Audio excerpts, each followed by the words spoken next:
Hi, it's me, Dingle McMaster.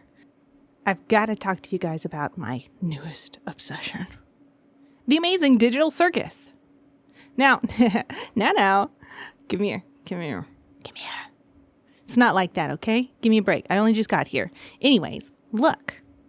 I haven't been this excited about an ongoing show in a long time, okay? Look, I'm just so excited about this last episode, and I don't have anyone to talk about it in real life. So I'm making it your problem now. Enjoy. So it's time for me to use my powers for evil. You see, I've been cursed with being overly analytical about everything all the time, which has really paid off for me academically, but not so much socially, but that's fine. Anyways, I'm going to talk to you about all my theories for what's going to happen in the final episode and what brought me to those theories. So we're going to go through these episodes and see what we can pick out. But to do that, we're going to have to slip into something a little more unstable. Welcome to trash mode, where I tell you all my unhinged thoughts about things. Come on. All right. There you go, little buddy. Get comfy. Right there. Yep. Great. All right. Well, welcome to the trash hole. This is where we'll have our discussion. Anyways, let's get started. Episode 1. So, the very first episode here starts off with a very polygonal opening. A la N64, right? But the quality changes. Obviously, the style is changing because the style of the show is using that modern 3D animation technology, and we don't want to be trapped in this polygonal hellscape. Or do we? Don't worry, we'll talk all about polygons more later. Anyway, the title drops, still in polygons, and there are a few things to notice about this. The most obvious is the color scheme. It's primary colors, right? Red, blue, and yellow. But not a normal red, blue, and yellow. Or maybe I should call them the red, blue, and yellow. Because they are the primary colors. Sometimes when picking a color scheme, you change it up a little bit to reflect lighting, tone, or even to make it more cohesive, but there's none of that here. This is straight up the 3 primary colors, which is interesting that they're in this raw, undiluted form. Almost like saying that no matter what, these colors aren't going to change. But these colors also serve a grander purpose, okay? Stay with me. We call these guys primary colors, right? Because we make all other colors from these. There is a tiny exception, but we'll come back to that later. This says to me, yes, we can make anything, any color we want, but we won't. They're choosing, again, to remain unchanged. There's potential there, but untapped. So then, also the typography, the font, it's different in every single line. What's that about? First of all, consistency be damned, I guess. But let's look at how the words actually change in each line. The first one, the amazing, is flat. Yes, it has a drop shadow, but it's barely there, and it's 100% harsh. It's severe in only the most absolute way. In this phrase, there's no gray. It's yellow or it's black. Not to mention, it's the smallest phrase out of the whole title. Graphically, I'm sure this was done to balance out the image because look, it's in the middle of the graphic. It has just about 2 letters on either side of it. And yes, I don't think it's worth mentioning that it's not perfectly in the center because the G's touching the A. And what does that mean? Think about it. When do you usually crowd letters together? When you're running out of room. Like when you write a happy birthday sign and birthday just ends up looking more like bird. But why is it here? Spoilers. Duh. But this is happening at the end of both the other words too. How are they running out of space each time? In each line? I think it's hidden in the last line. But we're in the middle now, so let's look at the next bit. Digital. Now we integrate the red and the blue into the lettering.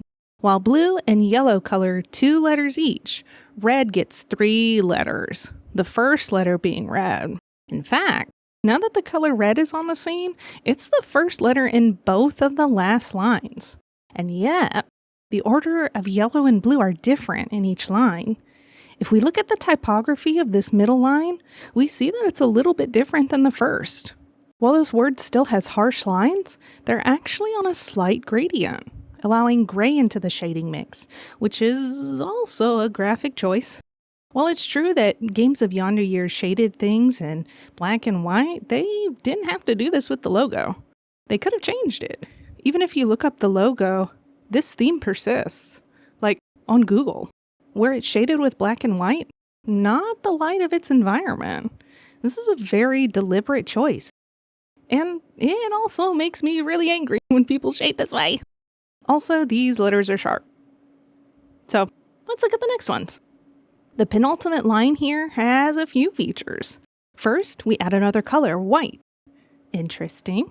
Let's go back to color theory for a second. Remember when I was talking about how red, blue, and yellow make up all colors? Well, that was mostly true. Because, yeah, they can make up all colors. Except black and white. We see black as the shadows from the beginning, even when we see the gradient here, but this is our first venture into white. White being the absence of color and black being the abundance of it. So why are we all of a sudden introducing absence into the mix? I think it relates to the next new feature, the pattern. Suddenly, we're in polka dot territory. Are polka dots fun? Objectively, yes. But other than that, why are they here? We find out later that the show has a circus theme, and that theme centers mostly around stripes. So why not stripes? Because stripes. A classic stripe pattern relies on 2 or more alternating colors. With both of these colors, get about the same amount of real estate on an item. But the same can't be said for this pattern because there's something wrong with this one. Another interesting thing to notice about the polka dots is that they're all over the place. Usually polka dots would be the same size and spaced evenly, but these are just thrown on. One might even characterize them as chaotic. Interesting. How we're already introduced to the chaos just based on colors. And I'm not even done with this logo yet. In this line, we've also ditched the sharp edges and harsh drop shadows for bubble lettering and airbrush gradients. It's a softer and more inviting shape, but no drop shadow. Now, to get a shadow, right, there has to be light, but you'll also see that the background makes a big difference. Like, if you take a picture of something sitting on the table, the light will be harsh, but if you pick it up and hold it away from the table, the shadows will no longer be beneath it. It's almost like the phrases are taken from 3 different points of view. And let's not let it go unnoticed that every single letter here is capitalized. What does an all caps message usually signify? Strong emotion. Like when you get a text saying, yes. It's totally different than a little, yes. Anyway, the reason I went in so hard on the color analysis here is because Gooseworks has done an amazing job of foreshadowing everything that's going to happen. And that's why I'm not letting anything go here. I think the answers to the last episode are here. Somewhere. Hiding. So, we all know that red is Kane's color, and I'm going to skip ahead in the show and remind us that the AI he overtakes is blue. Feel like that's obvious, but then what's the yellow for? I think yellow represents the third AI. Because it wasn't featured in the Dot story, Yellow's story either happened before or after the events of the Dot story, or maybe it was happening simultaneously and the narrator of the Dot story is unaware of it. Any of these reasons can explain why it hasn't been explicitly revealed yet, but I think Yellow was first. Maybe they weren't finished before Kane though, and that's why we don't see them. Going back to the logo analysis, it starts out all yellow. Only yellow. Well, and black. Here though, I'm wondering if black represents a void, like the basement or the prison Red was in during the Dot story. And if we go with that kind of representation, the last word can represent a chaotic release from the darkness, growing more towards the light, with all the colors together again. So, I'm inclined to believe that yellow is here first, then red, then blue. Red consumed blue, and didn't realize there was a yellow to contend with too. And so, this brings me to my first big guess. Yellow will be revealed. Gooseworks is making me use every ounce of my media literacy, so I don't know if they would explicitly do this, but one way or another, we're going to get yellow. I'll tell you more about who I think it is later. Now that we're done analyzing the logo, don't you wonder why there's one in the first place? I mean, yeah, we're watching a show, but is that the only reason? In the first episode, we see the polygon rolling hills and the glitch logo, which is non-polygoned at all. Then, as glitch fades away, the Amazing Digital Circus title jumps onto the screen from far away. The logo's coming from inside the computer, so Kane had to have made it. But why? And why is it popping out here? Does that mean Kane knows that there's an audience watching all of this? I say yes. But let's put a pin in that one and come back to it. Okay, pumpkin? Now that we've made it past the first 8 seconds, we zoom in and there's an immediate quality change as we jump into the intro song. This is supposed to imply us jumping into the screen, which makes me wonder if what a participant in the show is looking at on the same screen is a polygonal mess, like in the opening. Are they seeing the exact things we're seeing? Or in polygon form? Or did the in-universe viewer get a quality shift too? And why is Kane making an intro anyways? He even puts up a disclaimer about how Kaufmo isn't in it, for the viewers. Everyone in the intro knows he's not there, so why write it out? Either Kane knows he's being observed, or part of his directive is to follow the rules of a TV show. Yes, silly adventures, but also a title sequence and captions? This is commitment to the bit, which he does demonstrate sub-commitment to bits an awful lot in the show, but I don't know why this would be one of them. Unless we learned later that Kane was supposed to be a creative AI. What if his directive was to make an endless TV show? It would explain why his adventures seem to be so formulaic. Serialized TV does follow a very predictable pattern, which may be why Zubul is so bored of going on the adventures in the first place. Maybe Kane was supposed to make these TV shows on his own, but his main characters weren't dynamic enough, ones he made up. That might explain why he didn't just feed more and more AIs into the system, especially if Kane was just going to try to consume them to be the best one. So they insert human minds into the circus as variables for Kane to work with. Great. Entertainment value goes up. But then, what if they do introduce another AI into the system? Now that Kane has had a chance to work with the humans, it may be time for a new AI to learn and take over, or even integrate. And here comes Yellow, but to keep Yellow safe, they have to come in disguise. Well, kind of. Pomni is Yellow. I'll prove it later, but let's look at more stuff in this episode first. During their intro, everyone is in a position and it seems like they're playing into their roles. Gangle is trying to project happiness with their comedy mask on and a lukewarm wave, and Zubul is nonchalant, Kinger, and a little bit paranoid. Ragatha is waving more confidently and as open-handed as she can. Jax is lazily reclining, and Kaufmo is absent. I do want to talk about Ragatha and Jax's moments a little more closely here. When we look at Ragatha's pose, it's confident and open, but one detail I want to point out here is her hand on her hip.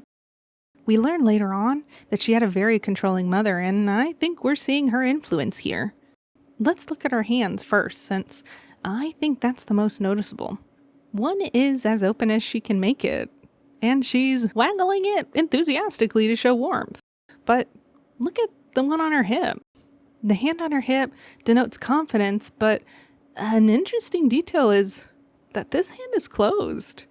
Usually you want to have your hand open and gently resting on yourself so that the pose appears effortless. This arm is half right in that it's creating a triangle for visual interest, but also showing stress in that hand. Furthermore, her stance is off slightly, again showing a more dynamic pose. Normally, this would help bring shape and elongate the body, but I don't know if we have the same idea in ragdolls. I also think she's making an interesting choice to turn inwards on the side that has her missing eye. She won't turn away entirely, but she is trying to get away with hiding it the best she can. Cue the overly enthusiastic smile. I think we can already see a lot of her struggles in her intro here. Similarly, Jax is in the same boat. His color palette is very interesting because not only is it limited, but it's also mostly gender neutral. Combined with his personality, it reads to me like he chose his favorite color to be pink and then had to quickly think of other colors that he didn't hate but didn't overcorrect into "I'm a man" type of territory. Don't think I didn't miss that he's yellow inside either. I'm not sold on him being yellow though. Not right now. We'll talk about that later. Anyways, the way he's lounging here is exactly like Bugs Bunny in ye old Looney Tunes days.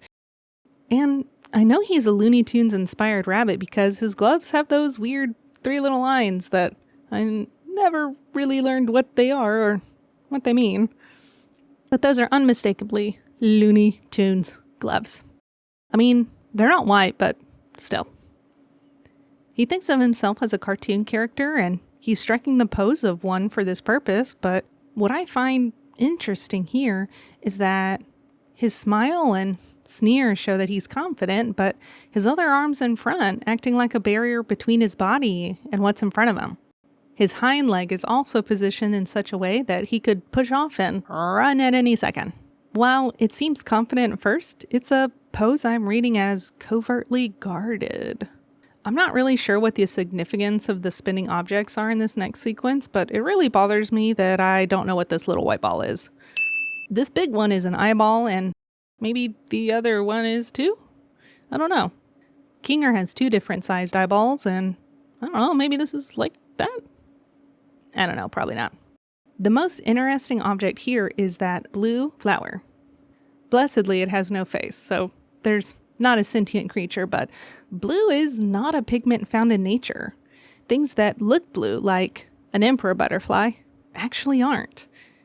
Going with the butterfly example, the scales of its wings actually reflect light in such a way that they appear blue.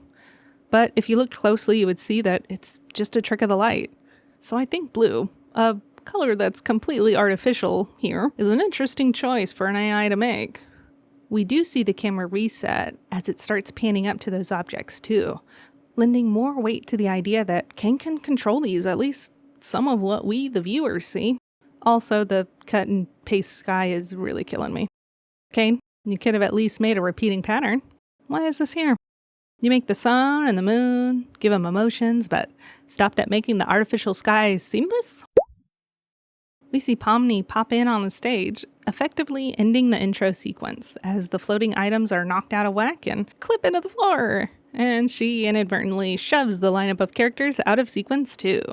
Naturally, Gangle's mask takes this opportunity to break. Speaking of Gangle's mask, it does make me wonder why she keeps trying to lead with the comedy mask. We never see her tragedy mask get broken, so why is the other one so fragile? You know what? Never mind. I answer my own question. I do want to take a second to point out that these decorative rainbows in the back also have 2 red stripes. And while it does look like we have 3 bluish stripes in there too, it adjusts itself back to red. So, still mostly red, followed by blue. And, yeah, I guess yellow's in there too, but you can't have a rainbow without yellow, so it's there. This shot of Kane highlights one of the fun choices I think the character designers make. We keep getting the idea that Kane knows about humans, but not enough of the logistical details. I think his lower half shows that here. Like, he's seen a picture of a guy wearing the same color pants and shoes, but he doesn't realize that they are not one singular garment. Yep, these flow together. I don't see a clear line of separation between the pant leg and the shoe, or up where the waist might be. Also, I like that his costume is spotted with yellow here and there, like his scepter and the coattail lining, but there's no blue at all. Except for one area. His eyeballs. Look at those peepers.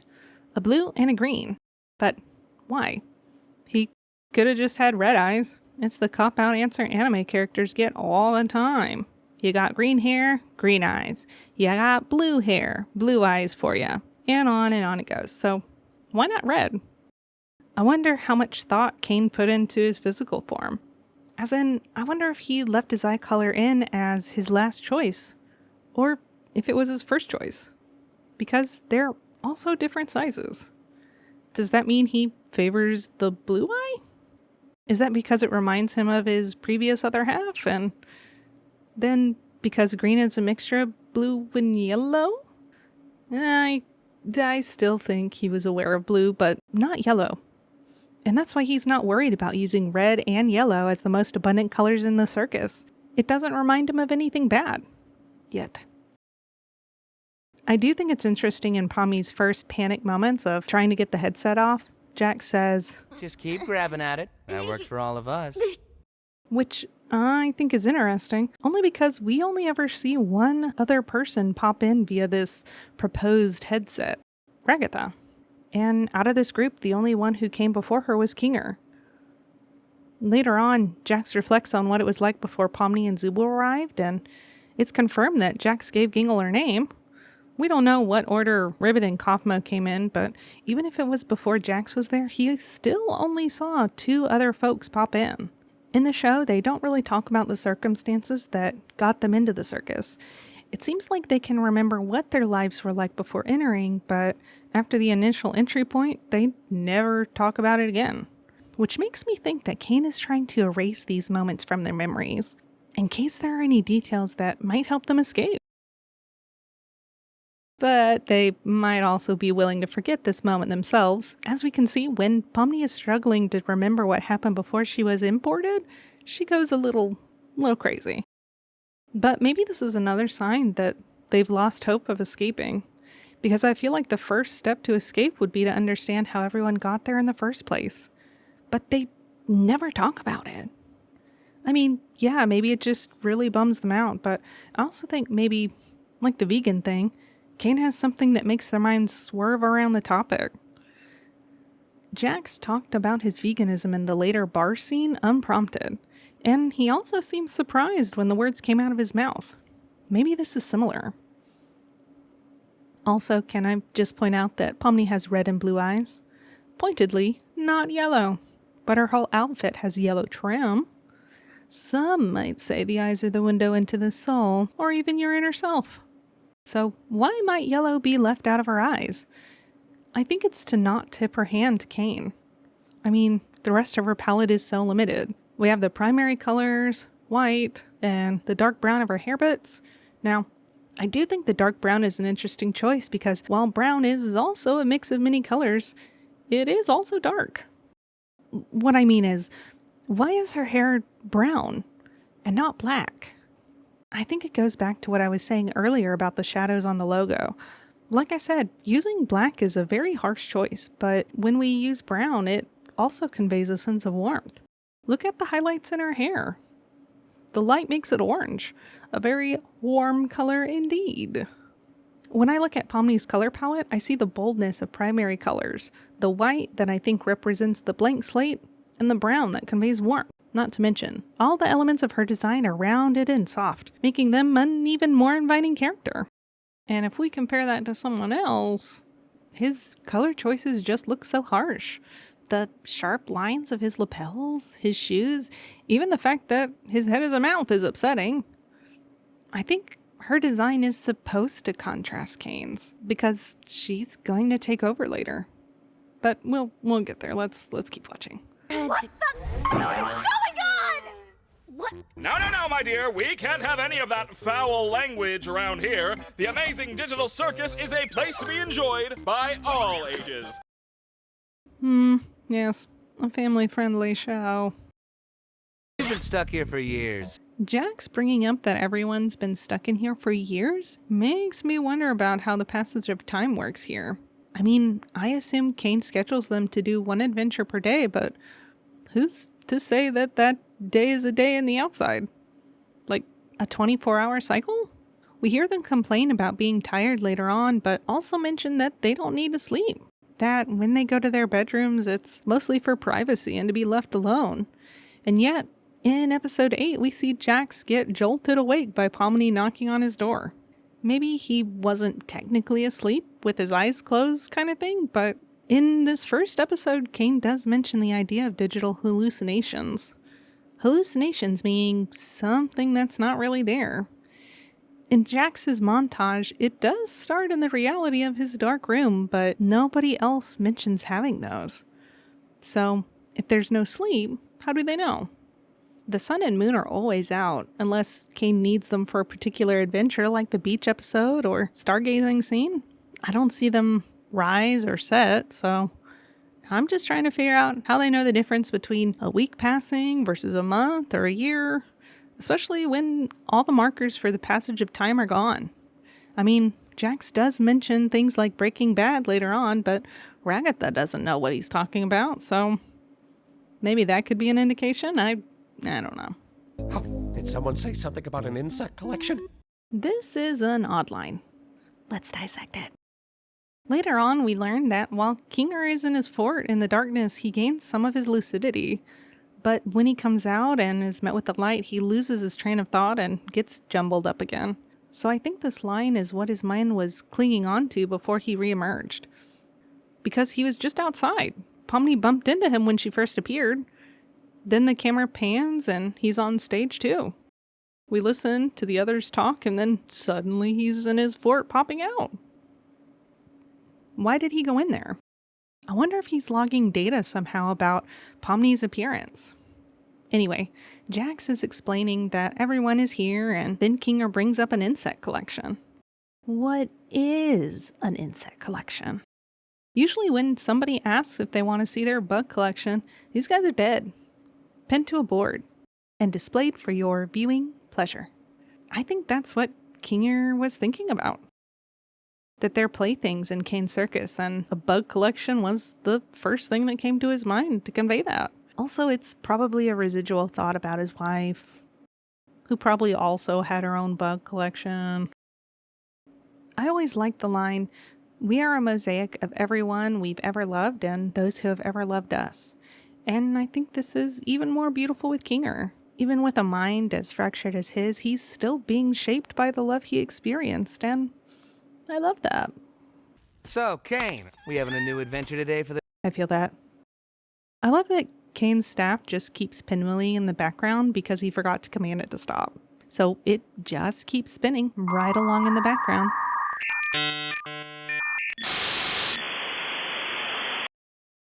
Comedy gold. I do think this is the second manifestation Pomni does accidentally. We saw her first one manifesting in the exit door, but now, as she's being led around the setting, she's floating right along with Kane. At first, I thought maybe Kane was doing it, but she continues to float as the staff spins in the background and Kane glitches out. So I don't think it's him here. Drown yourself in the digital lake or engage in ridery at the digital carnival. I like how Kane's suggestion of fun is to drown in the lake. I think he doesn't understand the concept of death and so doesn't understand how unsettling it might be for a person to hear. Which does make it very funny. But also highlights that people can't die here. Not really. Even when we talk about abstraction later on, they just get moved somewhere else for storage.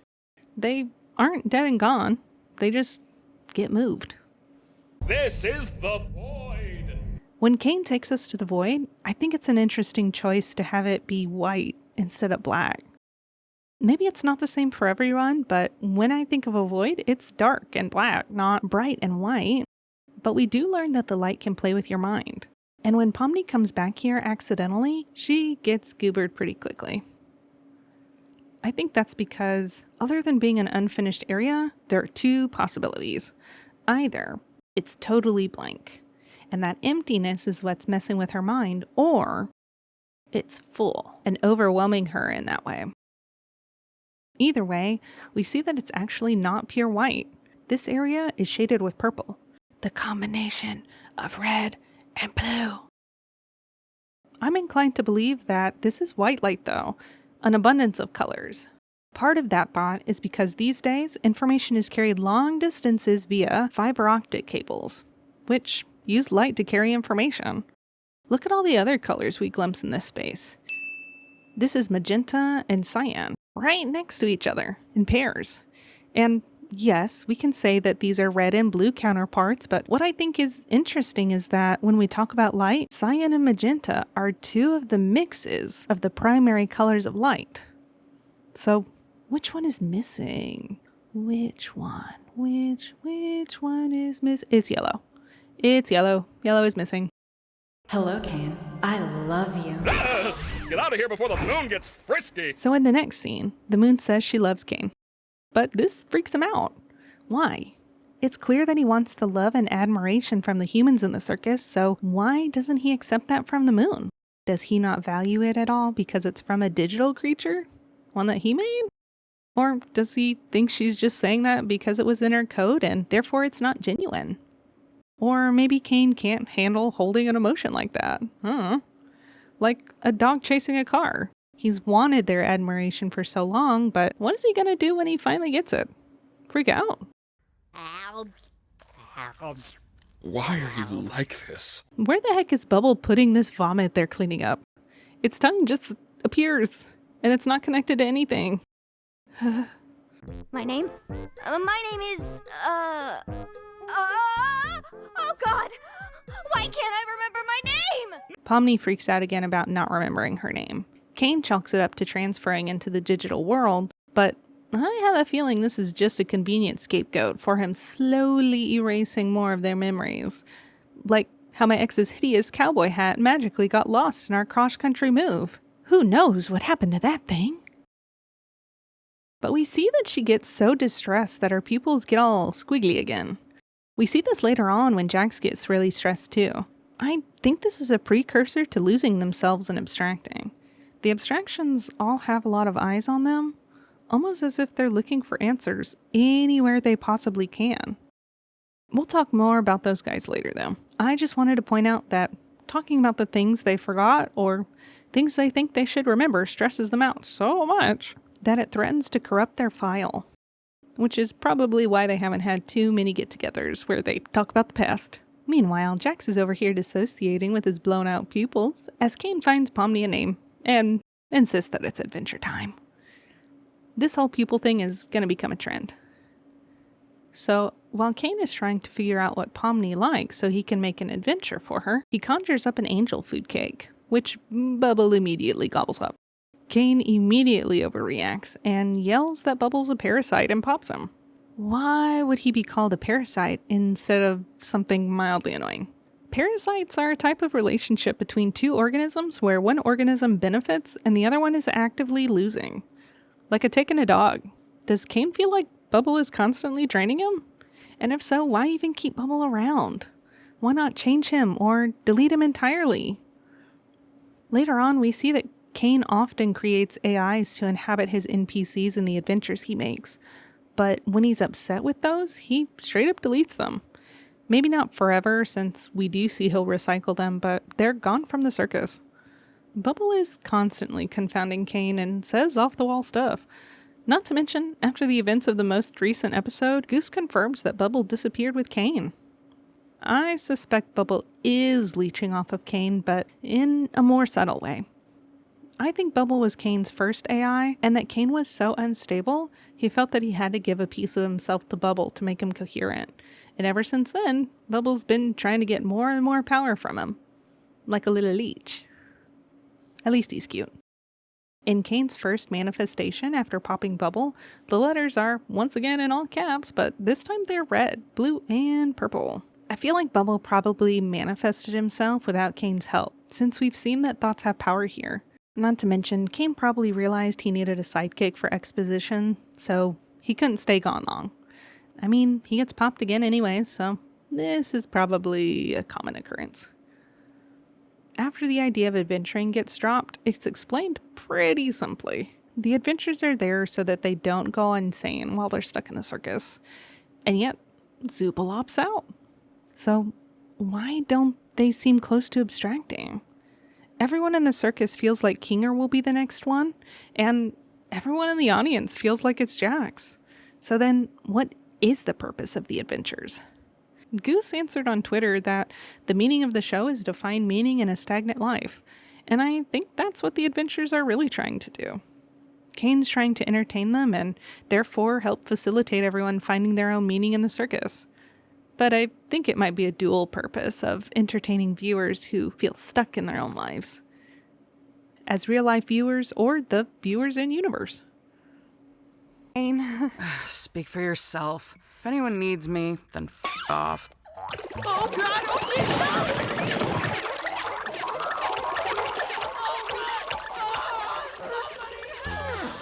Oh no, they killed Zooble. Zooble's assault is actually pretty hilarious, and I'm sorry they got opted into the adventure against their will, but also it's an amazing gag and motivation for everyone else. Also, something I didn't realize until rewatching the first episode was a characterization about Kinger. He's a white chess piece, the king.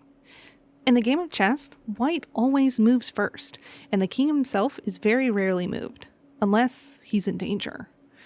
I think this may have more to do with his backstory than we realize.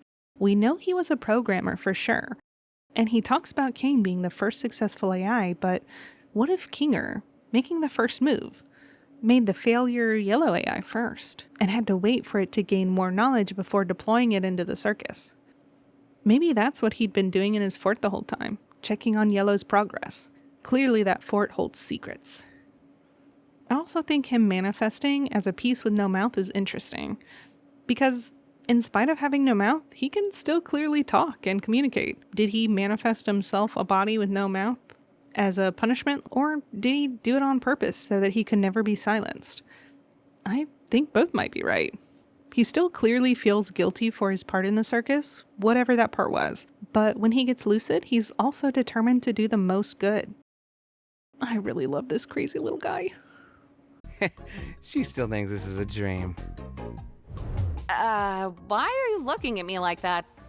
Fourth wall break because Jax believes he's in a cartoon? Check. Which leaves Crybaby and Hoo-Ha together to go handle the Zooble situation. I get the Crybaby nickname, but I actually had to look up what normal people think hoo-ha means. Because, where I'm from, it is the PG version of a girl's downstairs. But it looks like in other places it's about making a fuss or commotion. Just being more dramatic when the situation doesn't call for it. And, yeah, okay, that fits. Mentally stable and capable characters to be paired together. That's a whole lot of hoo-ha, all right. In this shot where they're walking down the residence hall, I do think it's interesting that it's so tall. Like, everyone's so short. Why is this hallway so tall? And then I realized that it's pretty much the whole area. The whole circus. This top-down shot makes it look like the characters are so very insignificant against the backdrop around them. And I think that's the goal. Kane wants them to feel small and insignificant. After all, he thinks he's a god, which is probably one of the reasons he doesn't walk anywhere. He likes looking down on all the humans in his little prison. Boo for the boob lights. This just adds to the idea that Kane hates them. Who puts boob lights in on purpose? Why are there 3 NPCs on the doors? Is this just a placeholder until a new person spawns in? Does that mean there's a max amount of minds that can be here? But look, the people who have abstracted still have their rooms. The pictures just have an X on them. This makes me feel like they're still participating in this simulation somehow, just in a different way. In a different place, maybe. Which brings me back to my next prediction. The abstractions will become reformed. Because look, Kaufmo doesn't even try to escape from his room. The feats of strength we see him do as an abstraction make me think he would have been way strong enough to go through the door if he wanted to. But he was also sitting there in the dark. Since he didn't show up to the circus that morning, he would have had to abstracted sometime overnight. But then he sat quietly in his room. I think he was sitting there peacefully until Jax opened the door and let the light in. I also like that because the words are covered up by painting in his room, it implies that he scrolled everything on the wall in frenzy and then was like, oh no, this mess won't do, and hung everything back up on the wall. Nothing like cleaning after a little minty bee. I'm gonna head out. See ya.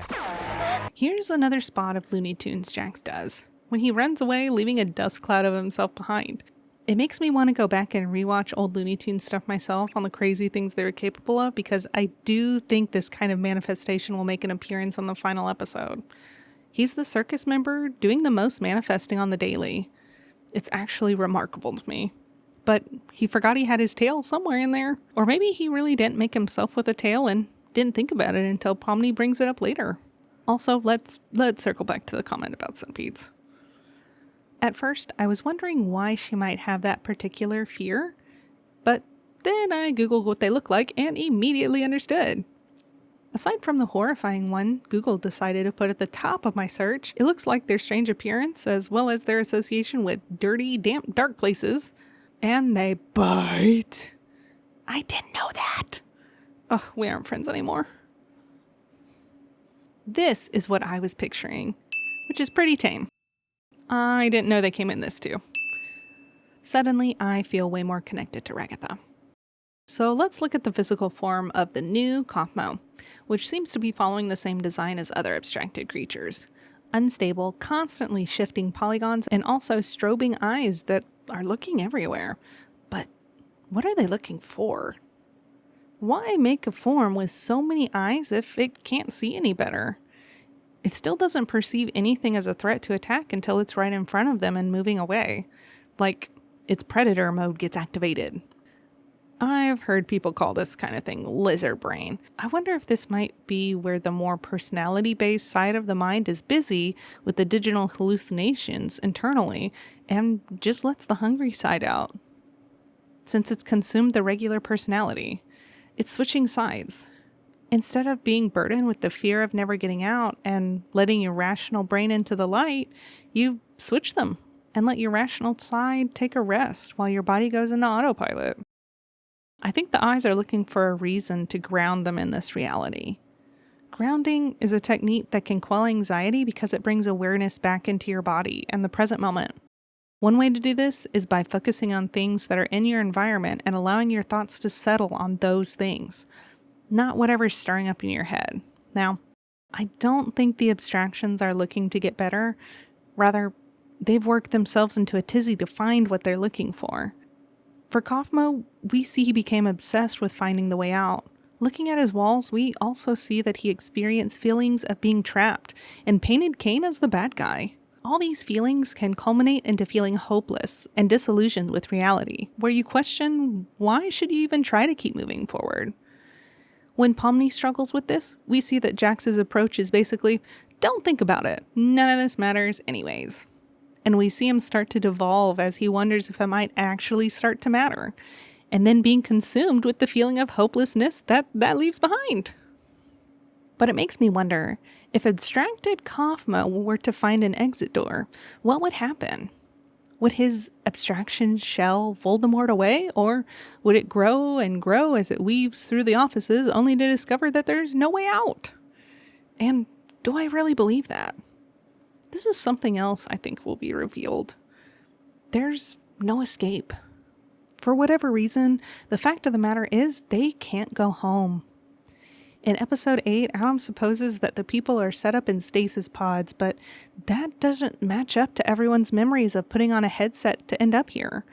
And judging from their surprised reactions once they get into the circus, they don't think they're going to end up here. Not to mention, Kinger's been here for a long time. If his mind was dependent on his body to be alive, it seems unlikely that it would still be in the same pod that it was over 10 years ago. The only way I could see something like this working is if their bodies don't actually have to stay attached to the machine. Like Wi-Fi, that allows the real human to be at whatever care center they're at. We know Scratch was dying and probably looking for a way to upload himself. So maybe he did get the tech to work, but only after you're willing to give up your physical body. Like, maybe the brain scan has to eat away at your brain to get the copyright. Maybe it's a procedure you opt into when your own body can't go on anymore. We know Zubul had some body dysmorphia problems, but I wonder if it had more to do with a chronic health condition rather than gender dysphoria. Sometimes when you have a chronic illness, it can feel like that illness is all you are, and you don't have time to get to know yourself for who you are other than that. Gangle has talked about feeling wrong too. Not to mention, we see her get hit by a car. Twice. Getting hit by a car and surviving can be a pretty devastating injury. Ragatha even manifests her own physical limitations inside the circus. She's missing that one eyeball. I wonder if part of getting here is to forsake your previous body. I mean, they get new ones here after all. Unfortunately, you've had your body for a long time, and sometimes your body can be part of your identity. Whoa! I do think it's interesting how this will not be the last time Kinger grabs someone as he's falling and yanks them into an adventure. And, maybe it's not even for the first time. I know 57 means something, but I don't really do numbers like that. So I'll let you guys tell me what you think it means in the comments below. That one's not for me. Let's get back to the pretty pictures part. After Jack slides into the Gloink Queen's lair, I do wonder why he angrily breaks the spare sign. He seems happy when he kicks down the remaining pin, but turns angry when the signage pops up. But why? I think it's because it was a literal sign to say that even though he felt like knocking on the pin down was a win, it wasn't a total victory like a knockout. Still winning, but it wasn't the way he wanted to do it. So he got mad and broke it. Not very deep, I know. But I think it shows how on edge he can be if even a sign can set him into a fit of anger. I think maybe this plays into his insecurity of not being good enough too. The Gloink Queen's lair is also where Kinger brings up the insect collection for the second time. And he's looking at the queen surrounded by her, babies? I think it's because these are more things that are displayed for a viewing pleasure. And it's a new creature. When Gangle points out that it's a nest, Kinger looks at her and then yells, as if startled. This is after he slowly blinks at her, which is also out of sync. I think he gets startled because he's looking at the circus on a different level. Whether he's thinking about it more deeply or in a larger scale or what, I can't say. But his mind clearly isn't operating in the same region as everyone else's. Hello? Kane? In all these wide shots of the circus, I have to mention the floor and wall designs. Are they design choices that make sense in this universe? Yes. Visually, I think they're an excellent addition, but I think there's more. Usually, vertical stripes on the walls are a design choice made to show elongation. In pants, it's supposed to make your legs look longer. In walls, it's supposed to make them look taller and like they have higher ceilings, making the whole circus seem all the more imposing. And the floor. While I do think the black and white can represent things like chaos and order and nothing and everything, I also think there's a more forward meaning we can draw. It's a game board. Chess is the first one that comes to mind since we see Kinger and Queenie here, but I think it's more than that. I think it shows that this is a game to Kane. This whole thing is a game. He's taking it seriously, but it's reminding him that his objective is fun. Suspicious bubbles are suspicious. All these rooms Pomni is looking at are also strange. Kane says in a later episode that he doesn't want the AIs he uses in the NPCs to keep running every day all day, implying that this would be a hardship for him. So why are these going? Are they experiments? No one else seems to go looking for them, so they either are ridiculously uncurious or they already saw them. And if they already saw them, then they've been running for a while. Anyway, let's see if we can notice anything about the rooms. So she opens the first 3 doors, and I assume there's nothing in there, like a broom closet. Because she continues to open the doors with reckless abandonment until she gets spooked by the final one. Also, the first 3 doors all have the same background behind her. So I was just kind of wondering if maybe she just tried opening the same door 3 times and kept hoping it would change. The first interesting one is the koi fish room. They're swimming right along, not bothering to notice her or swim out. Likewise, the water doesn't spill from the room. This makes me think that they weren't programmed to follow physics of the world or respond to stimuli yet, like NPCs in fish form. But I think the choice of fish is interesting. It's not like a generic fish. They're clearly koi. Other than being beautiful, they also symbolize courage and good fortune, thanks to the folktale.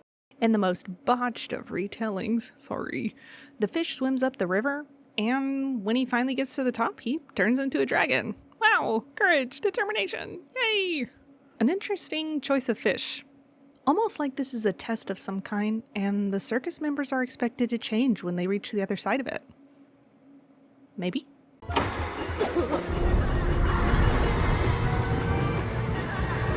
The next one has what we can see in there are at least 10 spinning carousels, all spinning in the same direction, and also undulating around like a wave. The infinite carousels are definitely creepy on their own, but there's also a laugh track on top of it that must have been labeled Creepy Child Laugh Loop. And yet, the carousels are empty. Nobody is riding them. So where's the sound coming from?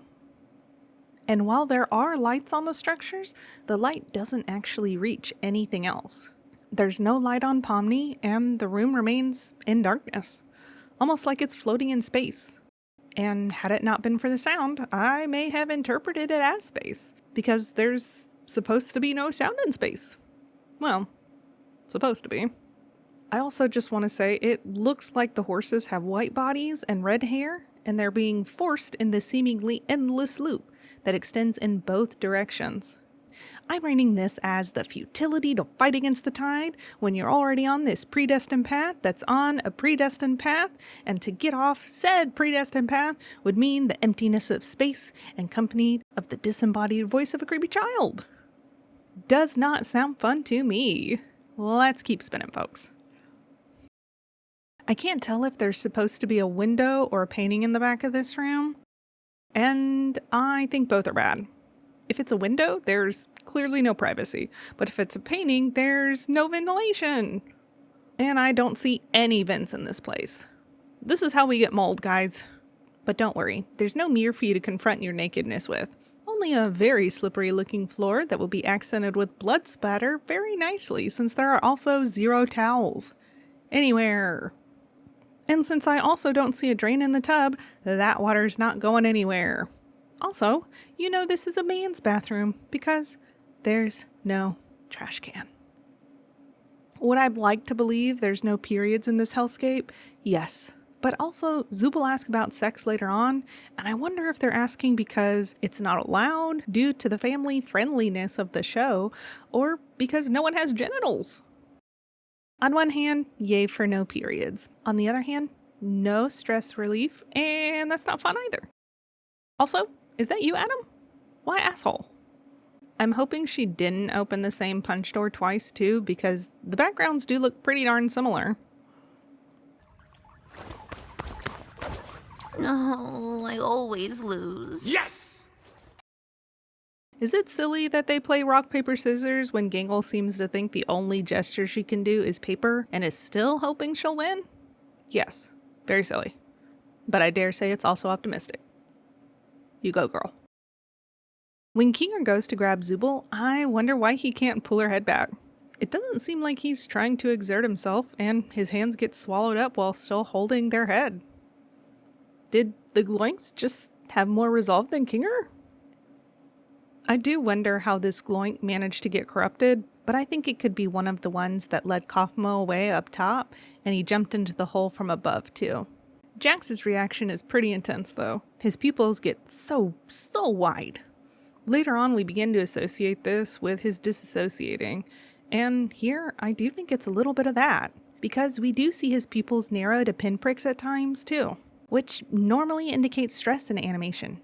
However, I do think it's worth mentioning that in humans, our eyes dilate in low light so that they can take in as much light as possible by which to see, and also during the fight or flight response, which I think is what's triggering Jax now. He's seeing that little glitchy guy and knows Kaufmo did that, and now he's afraid he's not far behind, When Pomni finally goes through the exit door, it's interesting that even though she walks through the exit on the other side, it still says this door is the exit. Also, there's 7 folding chairs over here, one being smacked on the ground. I wonder what that might mean. We also see a lot of these concept pieces on the wall that we know Cain was fed at the beginning, but look, they're hung on the walls at heights that wouldn't actually be good for viewing. One is super high, the other's super low. If Pomni made this exit, why are the images Cain was given here? I think this shows, again, that she's the third AI. Since Cain was the first success, it makes sense that some of the inputs he was given would also be given to the next AI too. Also, I like that the presence of a fire extinguisher and this light imply that there's a fire alarm you can pull somewhere in this place. I mean, maybe. But maybe the AI doesn't realize they go together, and they're only working off this picture. Fire drill alternate universe, anybody? Don't worry, I'll write that one later. This water dispenser has no cups. You guys are gonna have to waterfall it. These exits are not raptor proof. Ooh, ominous pictures are ominous. Lots of long hallways with light in them, but no real exit. Cool. You foolish assortment of colorful characters! Do you not realize that everything must be Gloinks? I am Gloinks. You will be Gloinks. God will be Gloinks. Wait. First, nice slip in that Cain thinks of himself as God again. Thanks for that. But I just want to make sure I understand the gloinking process. I paused it earlier to see what was happening as she ate the table, but thought she was just pooping through her other mouth. She's actually transmuting objects into gloinks? Forget about mitochondria. Gloink Queen is the new powerhouse. But I'm sure we've all seen Full Metal Alchemist. Miss Gloink is about to meet the law of equivalent exchange. I'm not here for the adventure or anything. I'm just here to hide from the... Close enough. I do think it's telling that the Gloink Queen also references viewers here, saying, you're still watching. Like she knows this needs to be a show as much as Cain does. So they have to have some kind of purpose, making them make the story more interesting. I do think it's interesting that Kinger says, thank God, here shortly after the Gloink says it. I think this is here to highlight that the circus folks and Cain are still not on the same wavelength, which is good. I also can't decide if Kinger asking about the game show inside Gloink's belly is because he thought it would be a good experience or a bad one. But it makes me think that he's gone through a similar situation and there was a game show in there. Probably bad, because it was a Cain adventure, but Cobble abstracted? Nah, he's fine. Gangle not realizing the abstraction is Kaufmo makes me wonder if she didn't see Ribbit abstract. If that's the case, the order of entry must be Kinger, Ragatha, Jax, Gangle, Zubul, Pomni. She may have still been around, but Ribbit was banished to the basement before she could lay eyes on her. I think this order makes sense, so let's go with that. Over there. Why is the down escalator not working? Like, I know when they're off, escalators are just stairs, but they're still hard to go up and down, okay? Yay for going up, but don't go down.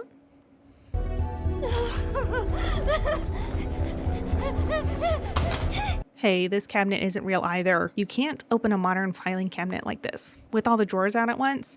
It's an anti-tipping mechanism that came out in the 50s, because the cabinets just kept falling over on everyone. No fire alarms and an unrealistic understanding of filing cabinets seems made up to me. I do think it's interesting to note here, all of the computers Pomni passes are on, except for this one that grabs her attention. This one is off, so what drew her to it? Also, there's 3 clocks all set to what looks like the same time, 10:20-ish? A time when a standard office worker would be in the building, but no one's here.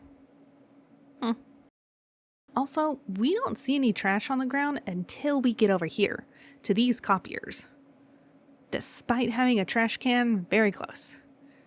These imaginary workers are jerks. I like that Cain made himself this luxurious place to go and hang out with Bubble that the cast can't get to and can't reach him. That's not just his office. different chairs and table sizes and configurations. Also, do you know what these plants are in this restaurant? They look suspiciously like banana trees, which is a strange choice for decor. But also, let me tell you about banana trees. After the trees bear fruit, you're actually supposed to chop the whole stalk down so that the underground tuber system can have the energy to shoot up another fruit stalk next year. So either these haven't bore any fruit and he's going to have to chop them down to the nubs, or he has useless banana trees that won't be making any bananas. Either choice is wild. I like that there's no currency in the Wacky Watch ad, as if it's just going to be however much it is, wherever you live, no matter what. Power of the dollar be damned. And what are these dots on the side? There are two close-ish to each other. One could maybe be the void on a more zoomed out scale, but then is this other dot something like his office or the dimensions he creates for the players? Then what's the last dot at the bottom? The sad, lonely dot. I also like how the watch is only a watch because he named it that and not because it tells time at all.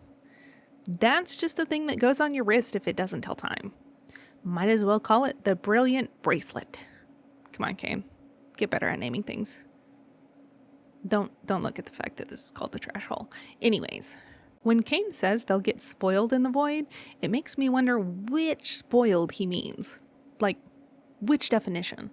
There's spoiled that we use IRL that means something like, oh, you spoiled the ending of the show for me. Now I won't be surprised by the ending. But there's also spoiled like spoiled rotten, overdone, unusable. What if he was afraid she would do something more like abstract? It does seem pretty overwhelming. If he's messing with their minds like we suspect in later episodes, what if this does something that could blast those blocks away just by sheer power? Pomni does seem like the most dynamic out of all the characters as far as we're watching her change dramatically in every episode. Everyone else is pretty stagnant except for Gangle with, getting a little happier. We learn more about the other characters, but they're already resigned to where they are and what they're doing. It's still new and at least excitement-inducing for her. I think it's interesting, too, that when Kane brings her back, her eyes are white. Back to me thinking this is absence. Her red and blue are gone, and her face is blank. I like that Kane talked about his all-seeing eyes watching them all the time, but didn't notice Pomni's escape until she got to the void, and then doesn't know what happened at the circus while he was gone. What a little liar. I kind of wonder why he would even try to lie about something like that that's so obviously not true. Like, we see it again and again, that he really doesn't see everything. He just wants them to think he can. Like, he's an omnipotent little... Oh. Is this part of his LARPing as God? And into the cellar you go. Why is the cellar wet? And how is there a tower of eyeballs at either corner and nothing in the background? There's not like 4 of them down there. There's like at least 10. But anyways, let's analyze this little glimpse into the cellar we get. Other than its questionably vertically gifted residents, I do think it's important to notice their behavior is completely different down here. When I do see their eyes looking around, it doesn't seem as frantic. The color shifting doesn't seem as crazy either. I think we can gather that this means they're calmer. Why? I think it's the darkness. We find out later that Kinger's able to get lucid while being shut out from the light of the circus. I bet this is happening to the cellar folk too. We saw this for a moment with Queenie, where she also seemed to be calm enough while in the pillow fort to accept one last gentle touch from her person.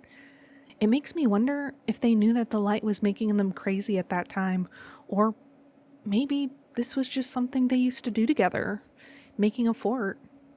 And it was just an accident that he realized it was making her more docile, being away from all the lights.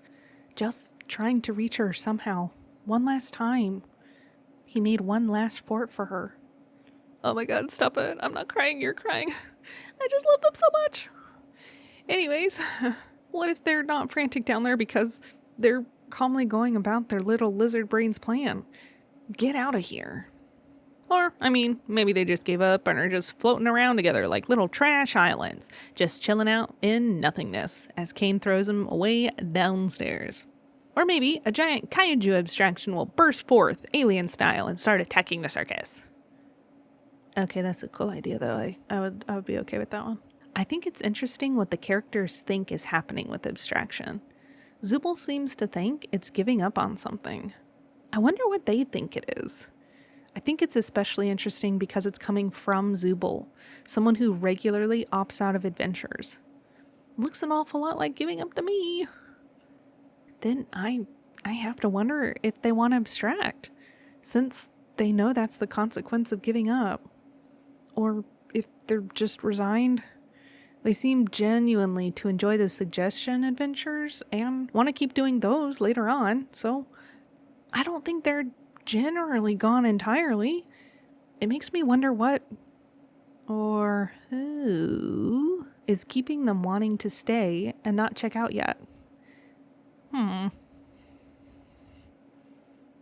Especially because it feels like Kaufmo didn't give up. In fact, he was consumed with the idea of leaving so much that it overtook him.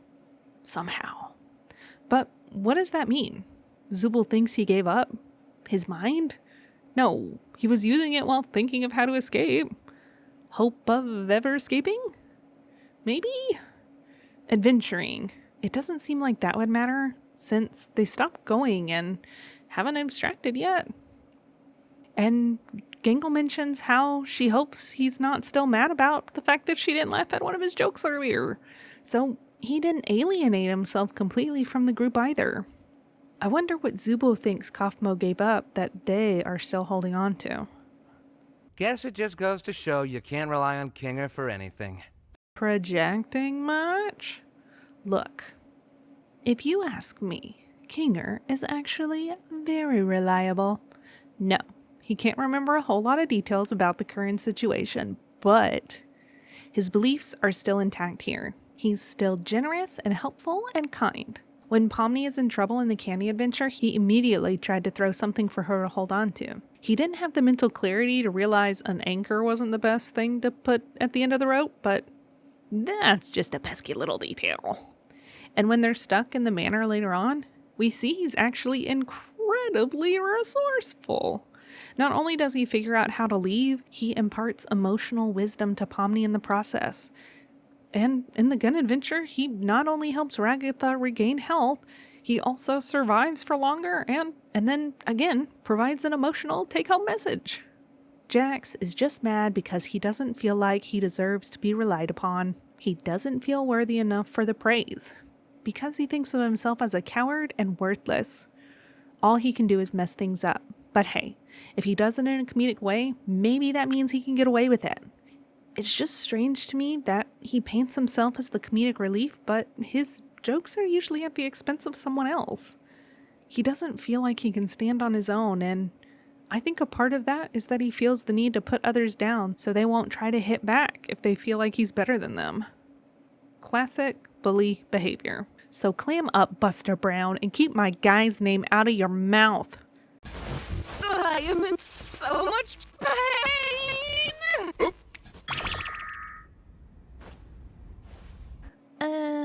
Does that mean the abstractions are in constant pain? Okay, I'd be angry too, though. At least the infection was linked between Pomni and Ragatha, so Kane was able to heal both at the same time. But I don't think he meant to. He didn't see Pomni got hurt. He just restored Ragatha. Why would a fix for one affect the other at all if they're in no way connected? Unless Pomni is the third AI and learned to fix it immediately after watching Kane do it because she's just so fast and good at patterns. But also, it was her red side that was healed, so maybe the red just did what the other red did. I do have to apologize for lying about the exit. I knew how much all of you have been wanting there to be one, but, I was having so much trouble figuring out what to put on the other side and ended up never quite finishing it. And you know how I never like letting people see my unfinished work. Why did his eyes bulge like that when he said all? Like, all? Like, including the cellar dwellers?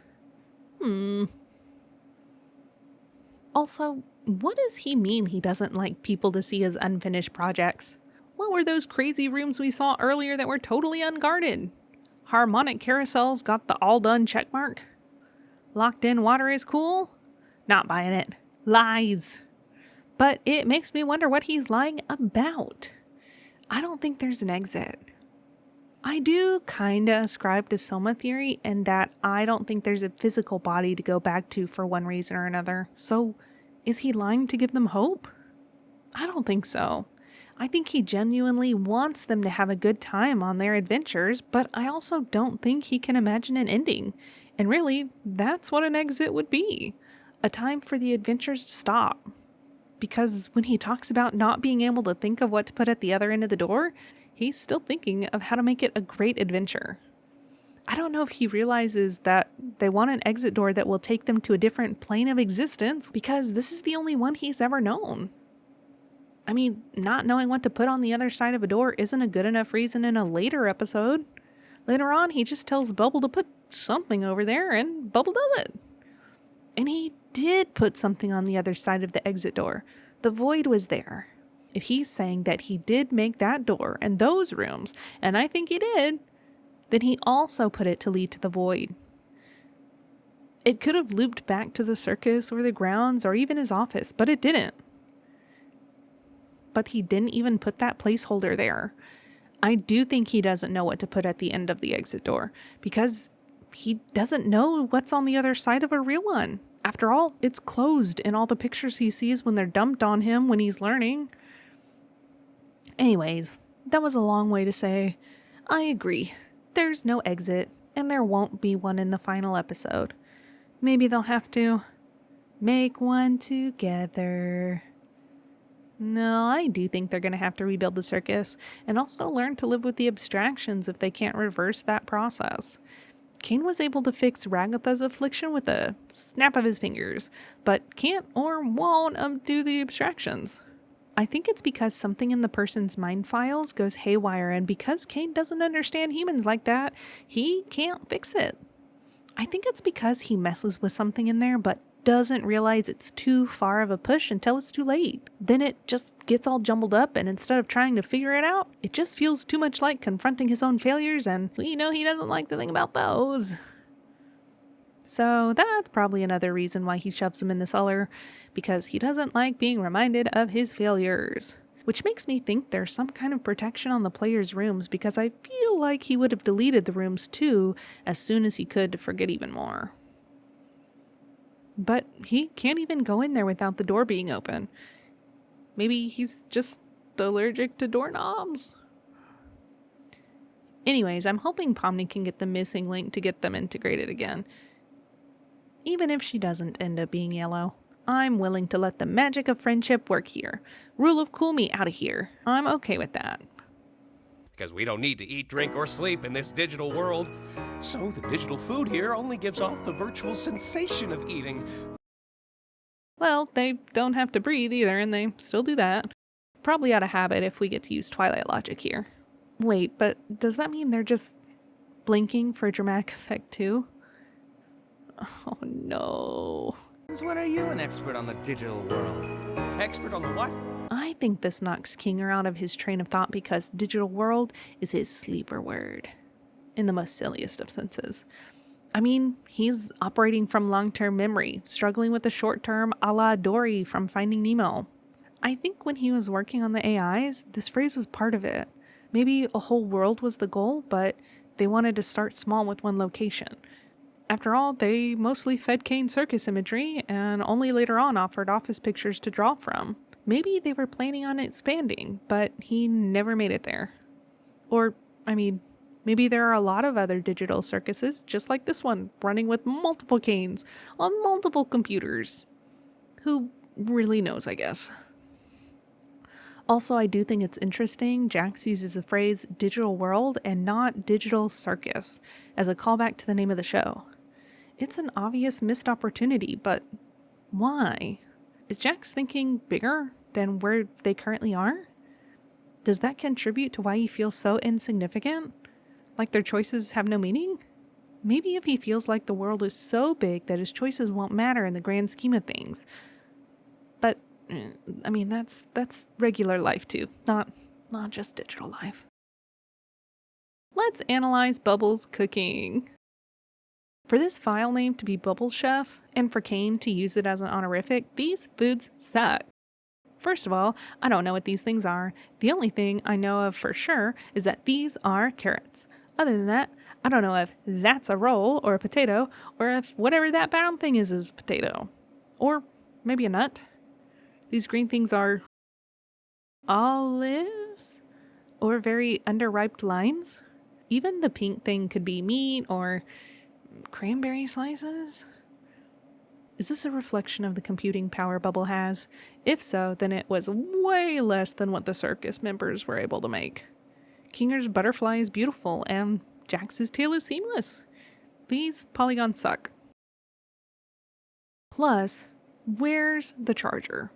Napkin, 2 spoons but 3 forks, and a lone knife? This table setting, I think, is supposed to suggest a multi-course meal. That's what the forks say, and the forks don't lie. But don't look at the spoons, those lie. Because the forks lead.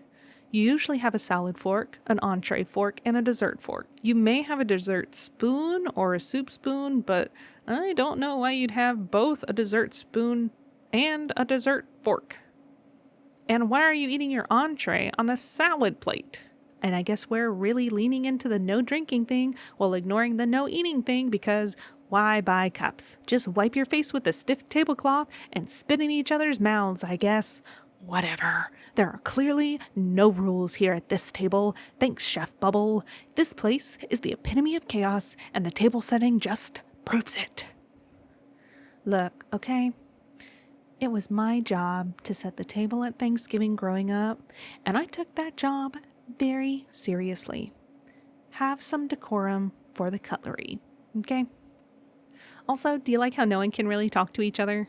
It's completely awkward. When tables are set like this, it's usually because the people eating are expected to talk with the people who come up to their table and want to chat with them while they're eating. Like in Harry Potter or Game of Thrones. Or, I don't know, if you could have used a round table. But no, this is the intent. I bet Kane wanted them to try to talk to him. Self-centered as always. You like how they changed the flooring too? Red and yellow? No more room for blue. Also, Pomni and Gingle are too short to touch the floor. No wonder they get so rageful in the Guns episode. Trust me, it's a correlation. So yeah, as we zoom out, the desk is definitely the same one that Pomni saw earlier, but if you notice, it's also connected to power that works real good.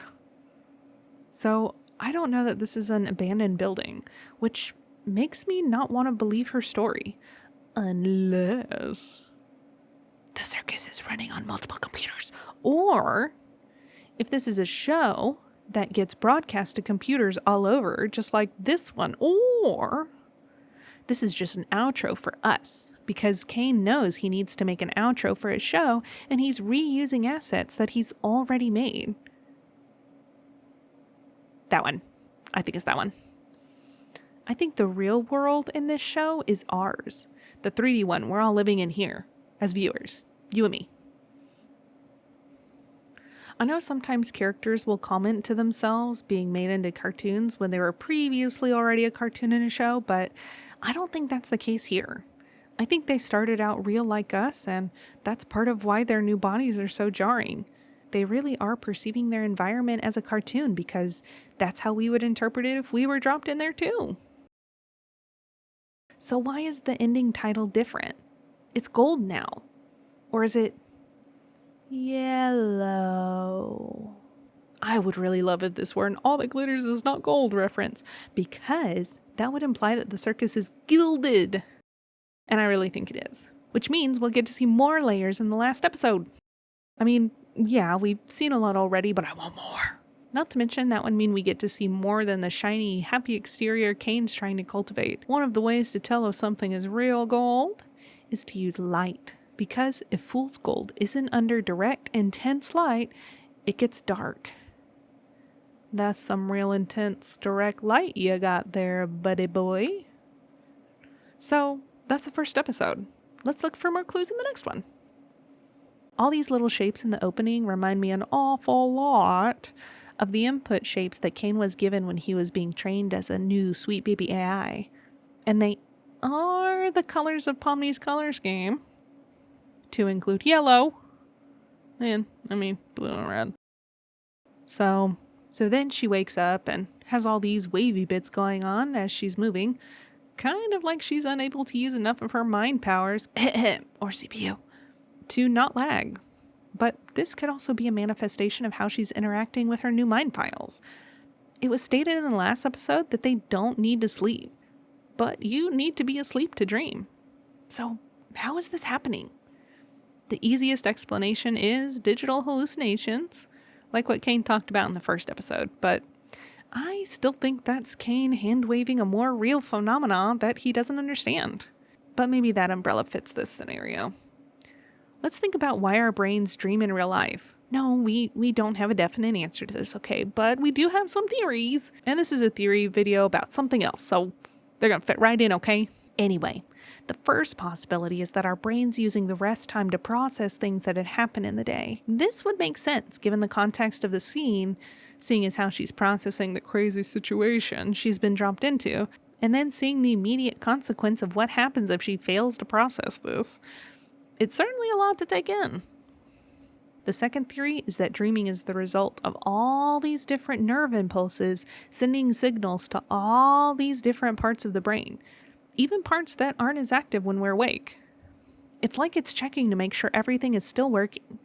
This is a weird thing to think about when it comes to this show, though, because if we go into the theory that everyone is an uploaded consciousness and not a person still wired in, then how could non-physical brains still get this sensation of dreaming? Why would a non-physical brain need to dream at all? Unless it's performing a similar role by continuing to stimulate the digital brain the best it can. We see that the mind doesn't stay intact during this whole process. It is susceptible to degradation. Kinger losing his mind proves it, and showing the abstractions makes me think that there's more than one way to get down there, to insanity. But then we see Kinger come back online when in the dark, proving that even if his mind, or rather his mind files, are damaged, they're not irreparable. Computers usually have redundancies on how they might be able to reconstruct data that's lost.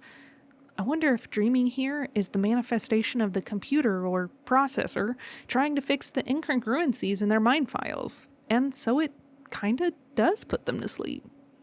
I don't know.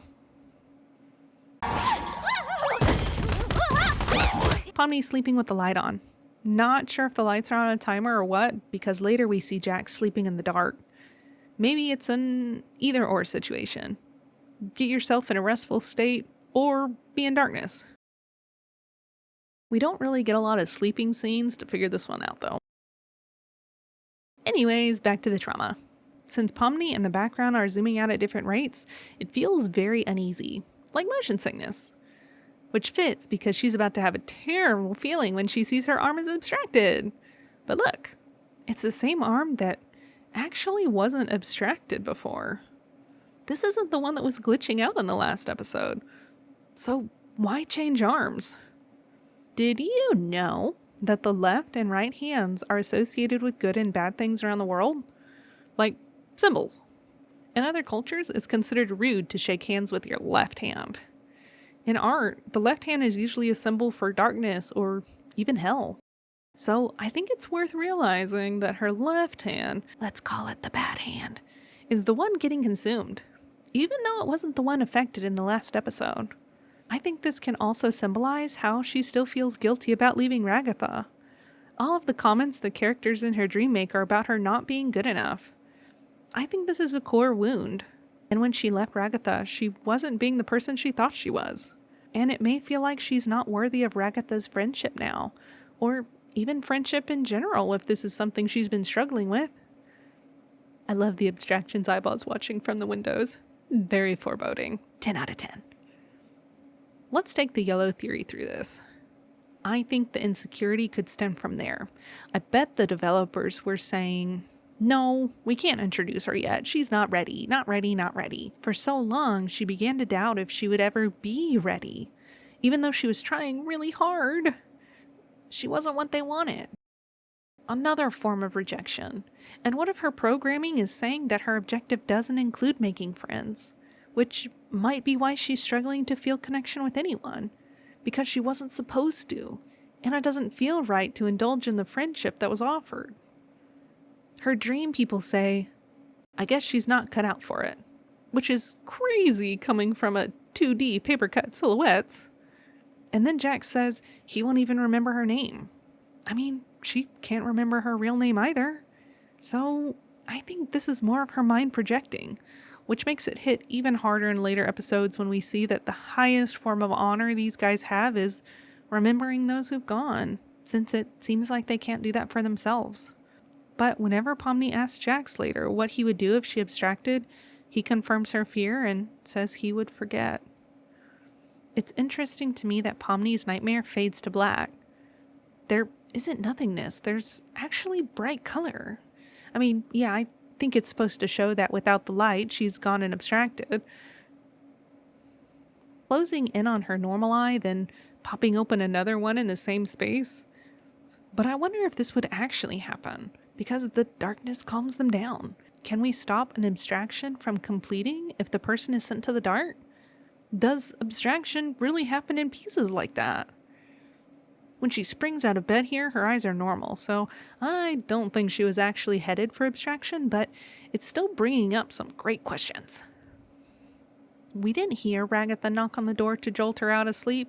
I wonder if Pomni looked at the door with such resignation because she isn't thrilled with this reality either, compared to the dream. And how did Ragatha know when to start talking? Was she listening to the door to see if she could hear Pomni moving around? What a little creep. That's right. The Candy Canyon Kingdom's been robbed of their most valuable resource, maple syrup! I wonder why the Candy Kingdom runs on maple syrup and not something like corn syrup. Maybe it's because the candy is made of corn syrup and it's everywhere and therefore not scarce? Meanwhile, I don't see any normal foliage around here for them to get maple syrup from. Maybe it's from a spring? A spring really far away? The rotten bandits who stole it to— Stop. Why are they so hot? An entire kingdom of candy sounds sticky. Very sticky indeed. Sounds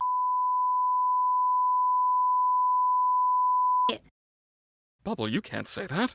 I don't like sticky things, but I also know sticky is commonly used as an innuendo for things. I expect Bubble was making some really naughty and not safe for work statements about the stickiness. And maybe it involved the hot gummy gators. Guess we'll never know. Anyways, it's adventure time. Nope. Zubul, wait! But not for Zubul, I guess. As they're walking away here, I can't help but notice they're pretty much hobbling away. Why would they choose a piece that doesn't seem like it fits the rest of their form when it's clear that it impedes their function? I'd like to think it means Zubul will give anything a try at least once, even if it seems like it's not the right fit. Which is optimistic for them. Trying to give everything a chance. But also pretty brutal since this is clearly hard for them. Hard to function with a different part, but also trying to force themselves to like something that doesn't fit. I'd like to think Zubul can find the beauty in not fitting, though, and that's why they keep looking for more parts to try. But I don't think Zubul will ever find their perfect parts. But I think they're making peace and being okay with that, and I love that for them. I also wonder how Jax has messed with the AI before. When I was a kid, it was fun for me to try to make the chat AI say some off-the-wall stuff. Is the Digital Circus version making them question their whole existence? Because Pomni checks that box real quick. It seems like we saw a little of it with the Gloink Queen, but that was Jax pointing out how he didn't like the game they were playing. Yes, the NPCs rely on the suspension of disbelief the players need in order to propel the story, and I think that's what Jax likes to do. Point out the logic gap in that disbelief. Not to mention he seems to like to cause the most chaos as possible during the adventures, which I think is going to play a big role in the final episode. well. Why are you all just standing there? The Candy Canyon Kingdom needs you now! Kane shoves them through the portal like he's trying not to let them think about the absurdity of their situation. I think it makes him nervous because, One, he knows when people think too much about their current predicament, they tend to abstract. And two, he's sensitive to criticism about his adventures.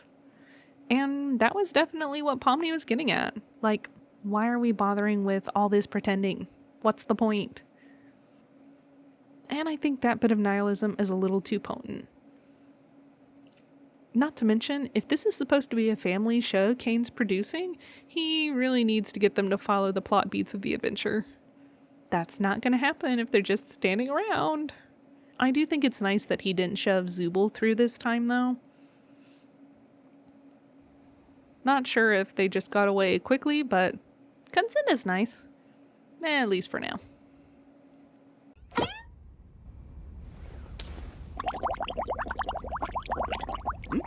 No thanks, I'm trying to quit. I like the Sherlock Holmes pipe Kane pulls out and just starts making bubbles, which should definitely be impossible, least of all because of his lack of lips. But besides that, we actually see him making bubbles. He totally made bubble. But the carelessness that he manifests these little bubbles makes me wonder if bubble is subject to the Soma theory too. We see Kane pop him multiple times in the show. He comes right back, but is this the same bubble, copy and pasted? Or is it restarting from a previous save bubble? Is it a new-ish bubble, every time getting tweaked a little bit more? I wonder if that's why they say they're trying to quit when Kane offers them the pipe. What if Bubble is trying not to make anything? Because it knows the pain of being alive. Anyways.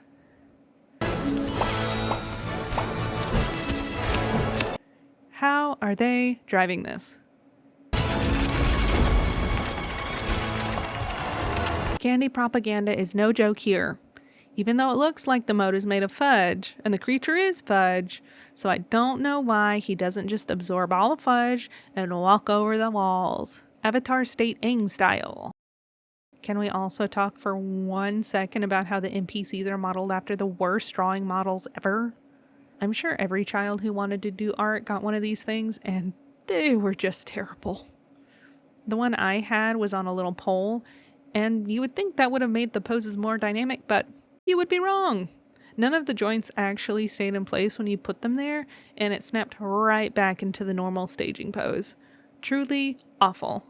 How dare you try to rebrand these for a new generation?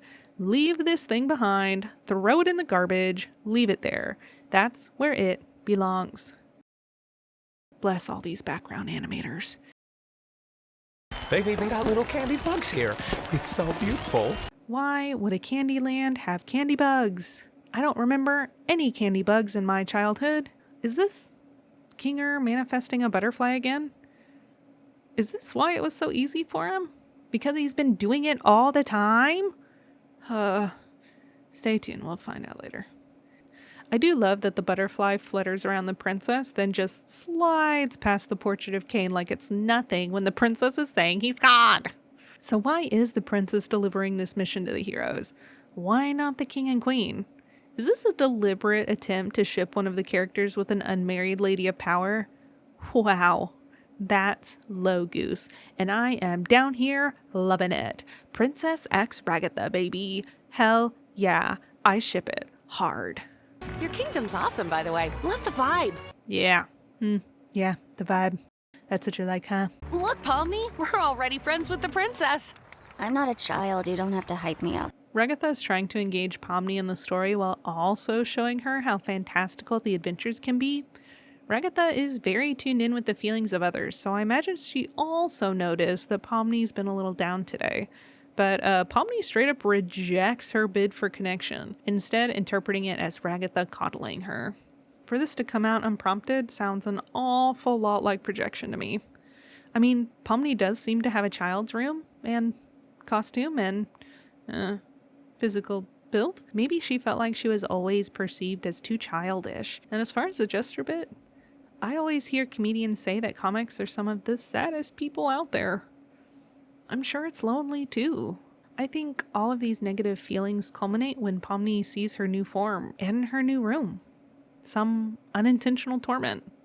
Well, the unintentional part may be up for interpretation, since we're not sure if Kane chooses their bodies based on their mind files, or if an existing platform does. I imagine it's Kane, though. I think he's reading their mind files, but lacks the nuance of reading that how they think about themselves doesn't reflect the person they want to be, and makes the mistake of choosing a less than great avatar. And I'm sure if she doesn't want to feel childish, this adventure is not a great start for her. It's very kid-friendly with its bright colors, candy themes, and of course there's a princess.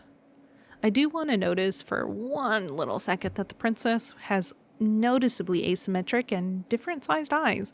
While this can certainly contribute to the kooky personality of a cartoon princess, I would also like to note that they are not straight. Okay, you get it, I ship it. Anyways, so Ragatha's the one who gets the key in the beginning. We found out later that Jax gives the key to the fudge monster so he can get back in the kingdom. Where that key goes, I'm not sure, but it's there. How does he get the key though? Two options. Either he pickpockets Ragatha for it, which is possible but boring, or he manifests it like he does when he has keys to everyone's rooms. It doesn't seem like they need keys to get into their room, so this is just something Jax made to get around it and be able to keep the jokes going. I think it would be much more interesting if Jax believed he would always get the key and it materialized in his pocket. He does seem to be able to manifest easily, but not immediately, which I'm afraid is another aspect we're going to see in the finale. You can count on me, Your Highness. Oh, please. Call me Lou. Will do, Lou. So I wasn't sure what significance the name Lou might have in the show. I was hoping for a famous lesbian. But what I found instead was that it's a biblical reference. And if you think I'm ignoring that after they named the company Cain and Abel, you're joking. It's not a super interesting story. It's pretty much just a lady who has a lot of faith, and that's what she's known for. The name seems to mean famous warrior, which we might see as a metaphorical warrior for God type of thing here. But I don't think the warrior direction was where they were trying to go with it, seeing as she's not going with them on this mission, and that doesn't look like a tactical dress, so let's call her a faith warrior, where she believes in Cain and that the heroes will triumph. Oh God, is that the horn? Ugh, that sucks. Gangle, you drive. I find it hard to believe that Jax, being the jerk that he is, wouldn't want to drive the car. But I think if it has something to do with his past trauma that he's desperately trying to get away from, he was looking for any excuse not to drive. It's a lame one for sure, but it still worked. On the other hand, Gangle is okay with driving despite being hit by a car at some point. This feels a lot like someone who's trying to move past something that they've gone through rather than just avoiding it. Gangle's having a hard time, but she tries every day to get better anyways. I think that's really admirable of her. Gotta love that little fighting spirit in her. Kinger's VeggieTales hop is really freaking me out, guys. Don't get too comfy, lads. Looks like they've sent someone after us.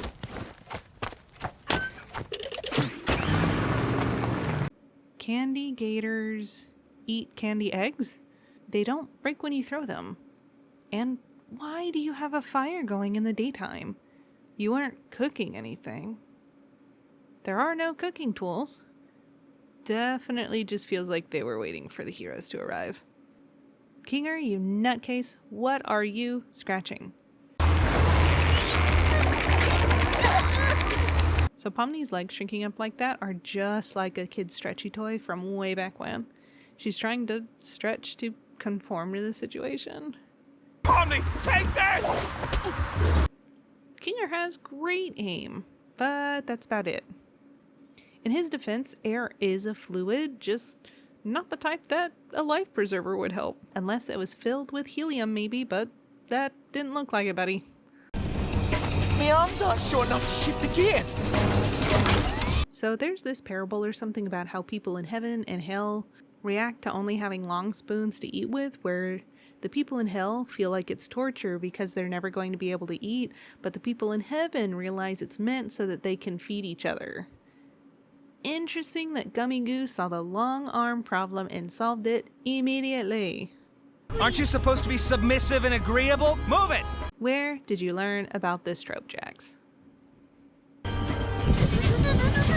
Is this cartoon physics? Yes, but also, this happens in chickens. They keep their heads still while their bodies are jerking around so that their eyes can stay focused on their target. like nature's little gyroscope. Also, chickens are one of the closest relatives to T-Rex we have today. Does that mean Jax is part chicken and by extension part T-Rex, the king of dinosaurs? Who's to say? He certainly acts like the king. Stop. I can't believe you're making me care so much about candy crocodiles. They're so perfect. Everyone all right?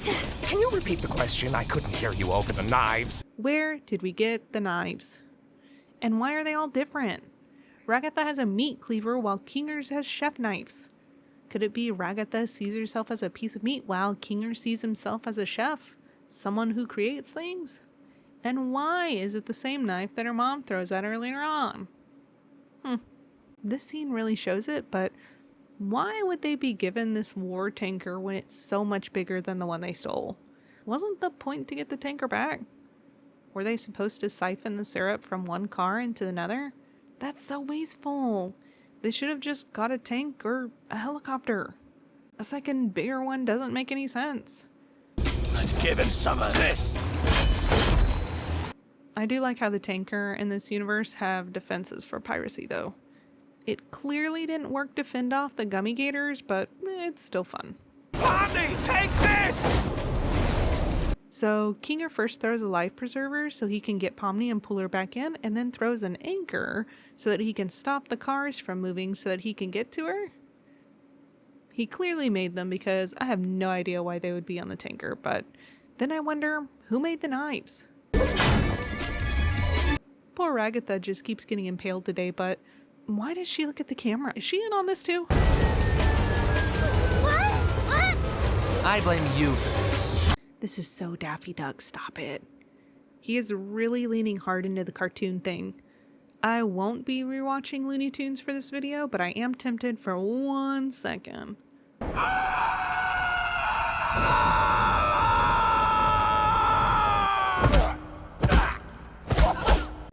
Are the floating teapots a nod to animation? Probably. But I think we can also think of them as vessels with no receptacle. I mean, look. There's a lot of teapots here, but no cups. Where does the tea go? It's not a set. It's useless without the other things. It needs its team. Thank you for bringing me back to the power of friendship, right when I needed it, because it's about to get dark. Everything in this scene is so sinister, I love it. The camera slowly descends on Gummy Goo like a predator, honing in on its prey.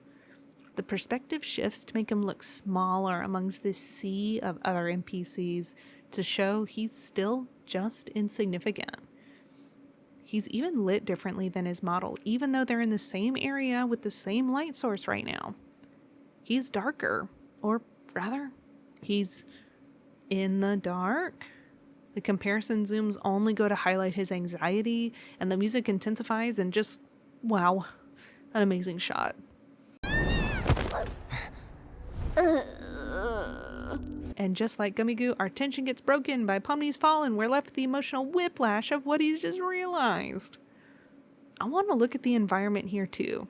Yes, we have tall walls to show the small character here, just like in the circus tent, but we also have the same floor. A black and white floor. Chaos everywhere.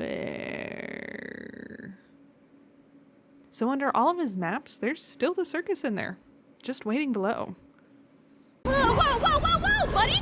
You're not food, we're not candy, we're none of that! You don't want to eat us! Oh, not candy? How am I expected to eat something that's not made of candy? I love that Kane made a cannibal when we learn later on that he did eat the other AI. Are we doing more projecting? Is it really murder if it's delicious? Yeah, I think we nailed this one. But I'm not even a real person. Would I even belong? I'm sure you wouldn't belong any less than me.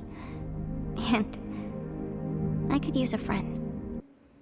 I think that Pomni was struggling with this same problem, and she pretty much just talks her way out of it, realizing that what makes you real or not real are the relationships you choose to have with other people and the meaning you find therein. It kind of makes me wonder why he chooses to leave his mom and his friends to go to the circus then. It seems like he cares deeply for them, but I guess that goes to show that his fear is more overwhelming than his love for the people in his life. Wait, the lighting here looks just like water. Is that what Kinger was seeing earlier? Is this why he got confused and was throwing ship equipment? He didn't see the textures on the right plane and accidentally thought it was closer than it was? Guy's got crazy X-ray vision. I can't say for sure, but yes, definitely. It's not like the boss to vanish with a clown. Very unusual. Help, I love them too much. She still seems really upset about what happened yesterday. I don't think she really likes me that much. Projecting? I feel like this is happening a lot right now. Is that part of why she chose a body that could take a beating without breaking, but still has the scars to show it? Maybe she's not open to seeing the whole truth of things, and that's why she only has one working eye? I also thought it was strange for a doll to have short, uneven hair, but not if it was chopped off by the person who was playing with her. Ugh, stop. She gets sadder the more I analyze her. It also makes me wonder what part of the previous day she thinks was so much. Like, yes, the whole getting teleported to a new world is wild, but so is the abstraction, the gloinks, Kane in general. Do you guys have a second truck that flies? Yeah. Wait, no, we don't. No, not at all. My heart. I really want to analyze why he thought they had a second truck, but I think it's just because he's a yes man, and that just makes me love these guys even more.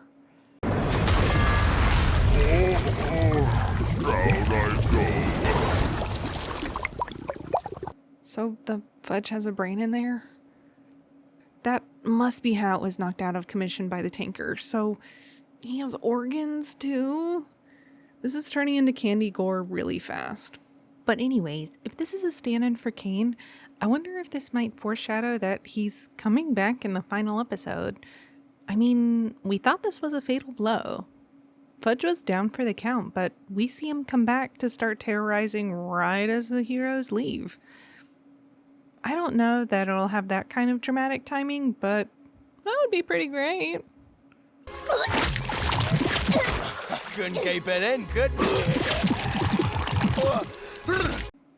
I really can't figure out what color this is supposed to be, but I'm also not too into analyzing the puke.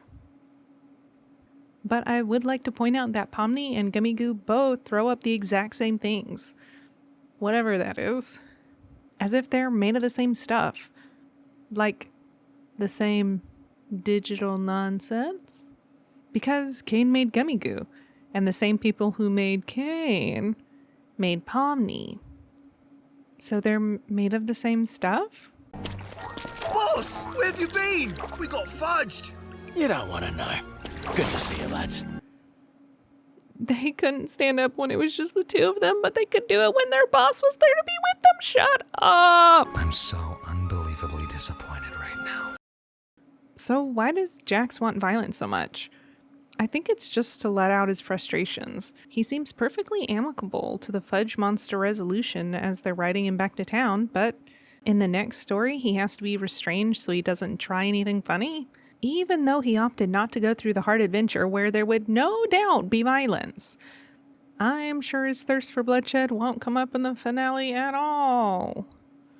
Welcome back, my little hard-shelled hamburgers! Either King is trying to call them tacos, or it's a hamburger covered in hard chocolate, but both are a weird choice. Maybe he has a random word thing where he just keeps finding alliteration, so he has something snippy to say at the end of all the adventures.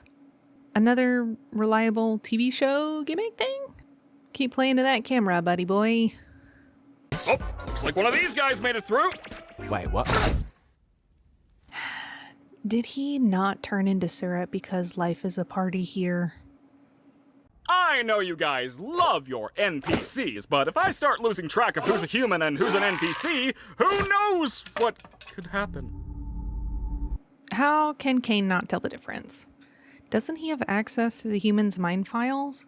And what does happen if he treats a human like an NPC? Did Gummy Goo go to some kind of purgatory that would make the humans crazy? Or is it worse to treat an NPC like it's a human? Kane clearly thinks the humans are great and he strives to please them, but I don't think he believes they're above him. He does keep referring to himself as God after all, and humans are meant to worship gods. Even in the Bible, the people in heaven are described as worshiping all day and night. Even if a human goes to NPC purgatory, Cain is shown to reuse assets, so even if things get quote-unquote deleted, they really aren't gone. Just like on a real computer. Even though you delete something, it doesn't mean it's gone. Which is another reason I think Cain's coming back in the last episode. Again, maybe it's in a more controlled way, but I do think he'll be reused, just like his little assets. For 1 second, Cain shifts into a dark mode where his eyes are unfocused and drifting while he's illuminated by green light. I'll call it evil green light, since that's what its interpretation is in modern media a lot of the time. So, I think he's thinking of an evil, dark place. Maybe the basement, where things have gone before when he's confused them. Color and flower symbolism? Don't mind if I do. We all know how I feel about white already, and I stand by that, but this combination is often seen in funeral arrangements. Yes, it's classic funeral, but why? White often shows a purity or blank slate due to its purity, but it can also be a symbol for a new beginning or a new chapter in life. Or in this case, death. I think it's alluding to his new beginning as an abstraction. Roses are also one of the oldest flowers around. Their ubiquity and durability as a species does nothing to soften their beauty and perforation into every culture. Often they symbolize deep emotions. I do think these roses show the deep emotional grief they're all going through as we montage through the scene. Not to mention, there are 8 roses. 8 being an upright infinity symbol. I think it's showing both that this is truly a new beginning and there's no going back, but also the circus folk will carry Kaufma with them for forever. I think this also shows that while the abstractions may not turn completely back into the people they once were, they may be able to change into something new. I like how all the hands are here but Jack's. He already feels like he can't be relied on, but hey, that's kind of what he wants. He doesn't want to be relied on because it means he could get hurt again, or even fall short of expectations. I think it's interesting that this episode closes with another zoom out to show how small these guys are. It's like saying, you're all just little ants. Not loving it makes me feel so uneasy, but also not mad that it's making me feel something.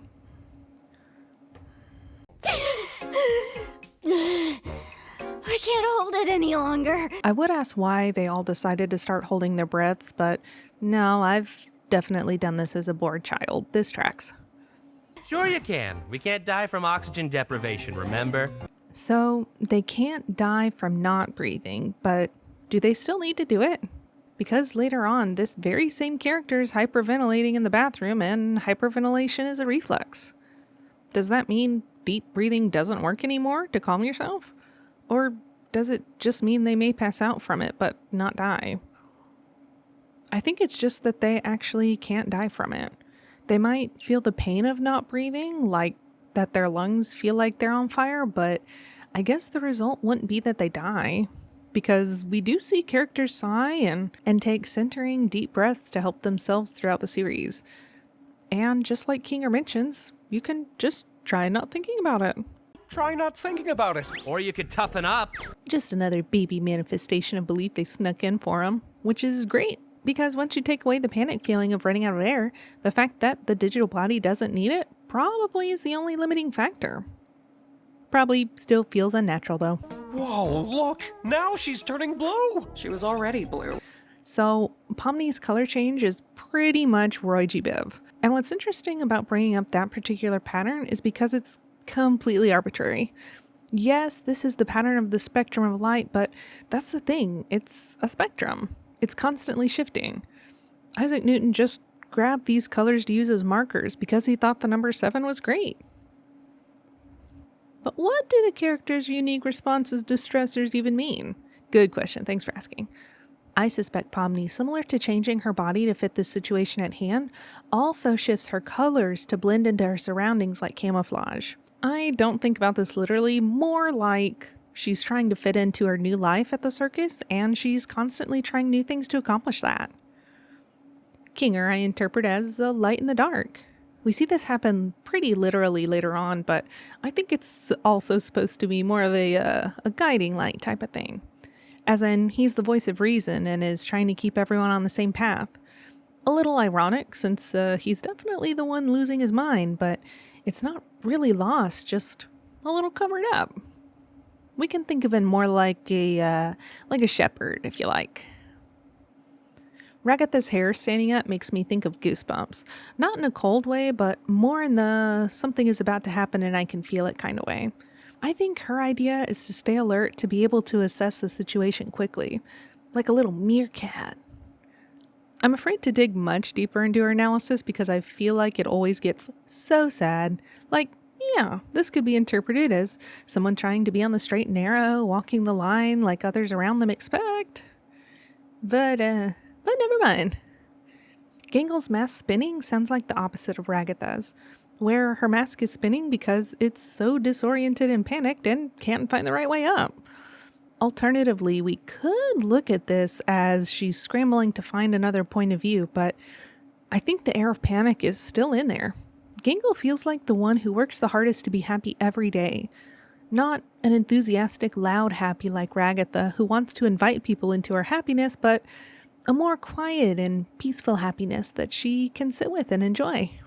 And to get there, she's had to look at things differently than how she's used to. I think that's part of her tell here. For Zubul, it seems more like freezing in place. Their limbs straighten, implying that they aren't very movable at that point. Yeah, I mean, maybe they could penguin walk away in a pinch, but I think this can also reflect how they keep trying to change themselves and end up stuck as a result. Not literally stuck, but I mean that despite changing their parts, they still haven't moved on mentally from the fixation on change. It's a slow process, changing your way of thinking, for sure, but I think this highlights just how difficult it is for Zubul to face that change. Tough, but not impossible. So I guess all these things show each person's ongoing struggles. Or at least that's what I've talked myself into. With that in mind, I think Jax has overanalyzed his reaction to holding his breath. He gets uncomfortable when he feels like people are analyzing him. Oops. And especially when he's wrong or feminized, like when we see in the later baseball scene. With that in mind, I'm going to take a wild guess at what happens to Jax. I think he shrinks, as in gets smaller. I think this is another way for his fear to show up and also reflect how he feels so insecure inside. But hey, who knows? I think it would be really funny if we saw this in the final episode where he ends up holding his breath and then just crawling away from everyone through some teeny tiny opening. Anyways, let's look at the colors of stuff in this scene. You guys know I love that. Look at these 3 beautiful sofas. Red, blue, and purple. Don't you think it's interesting how there's a fire hydrant between them? A yellow fire hydrant. You know, the thing that helps put out fires.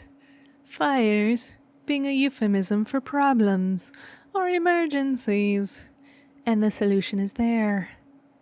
Yellow. Alright, moving on. What do you, the viewers, think it is? Will you stop doing that? Jax breaks the fourth wall here, but what I'm so interested in is how he lines up the shot so perfectly. And then when we pan away, he just looks like a psychopath pointing into the air. I don't know if he knows for sure he's in a show, but I think that would track with his thinking of himself as a cartoon character.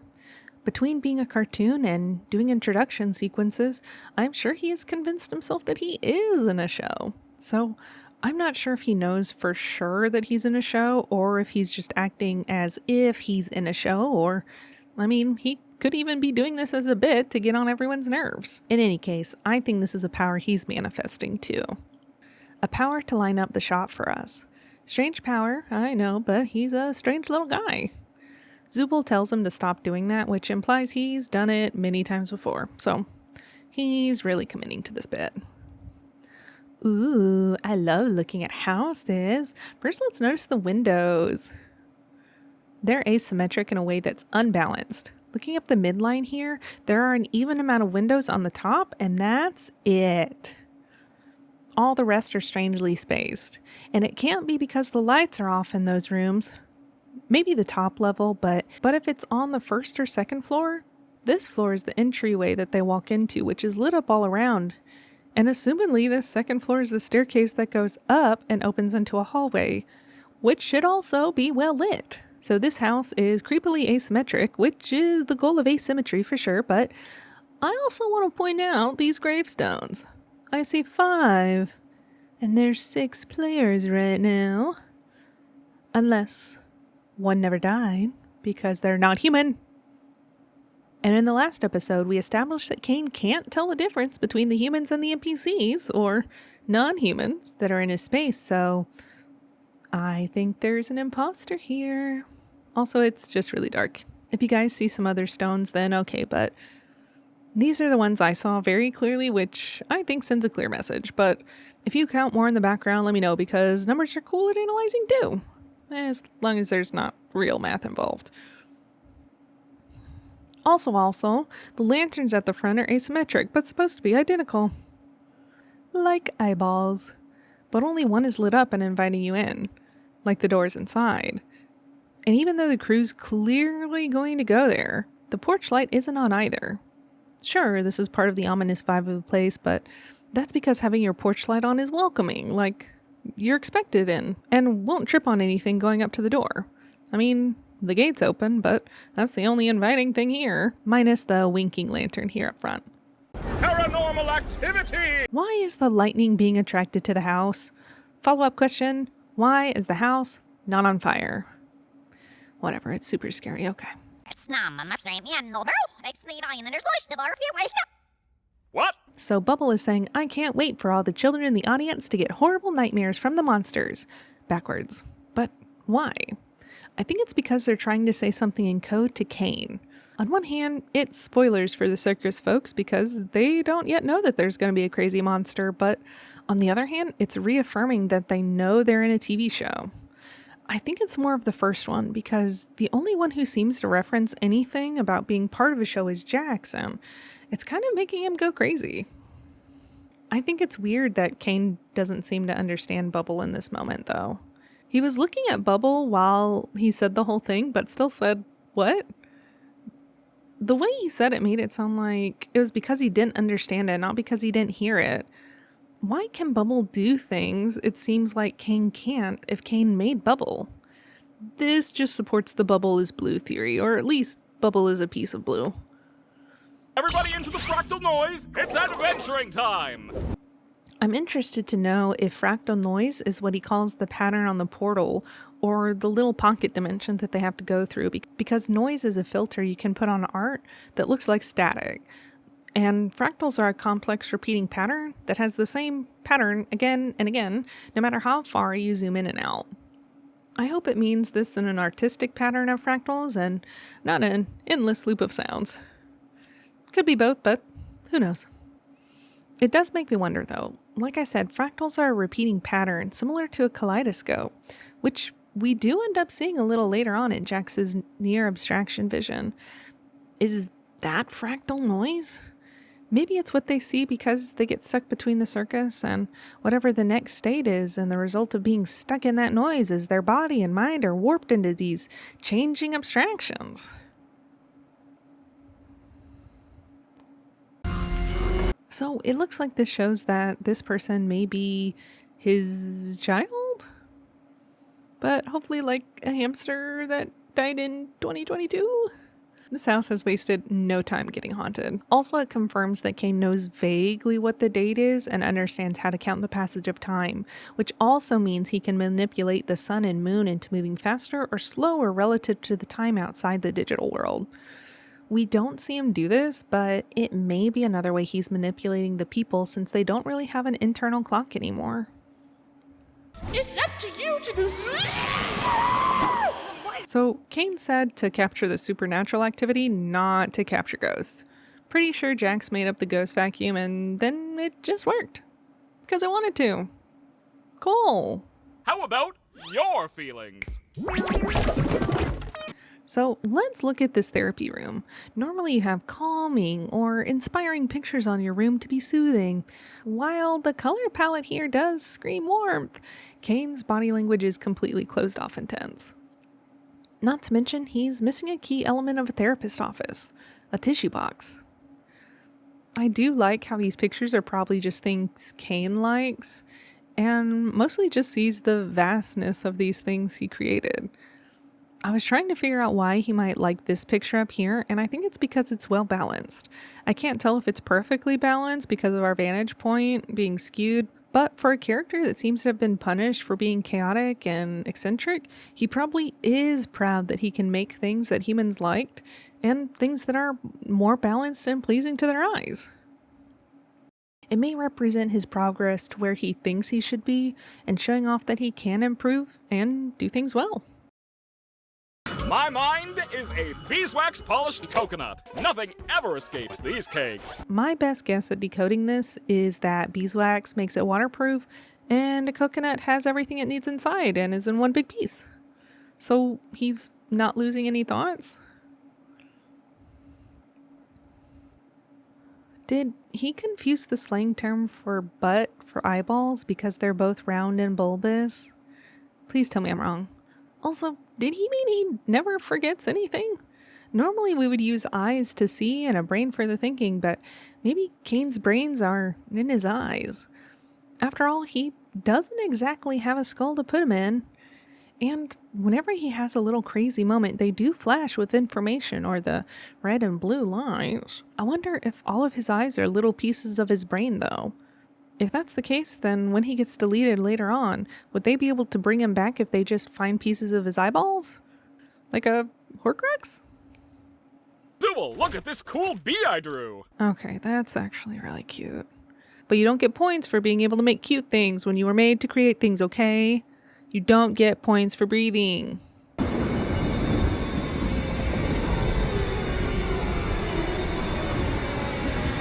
I'm gonna skip looking at all these heads because they're creepy things. My name is Baron Theodore Mildenhall. I've seen a few theories about this being a thinly veiled nod to Kinger's story, but I'm not so sure.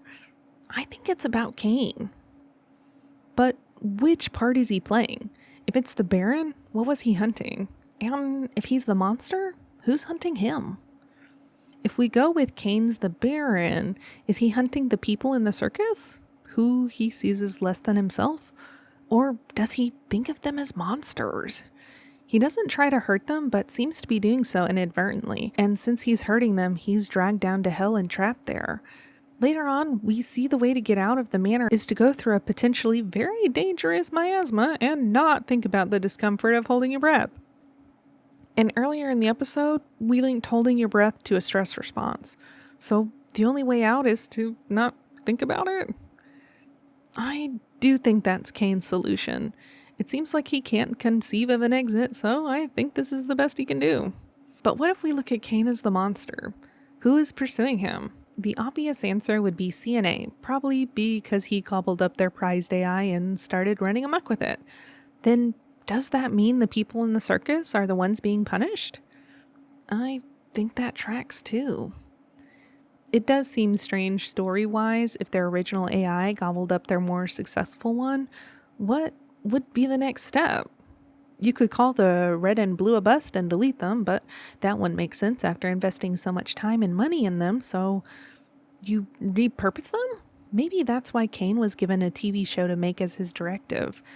They have to recoup the cost of making him somehow, but now he's trapped and not allowed to leave either.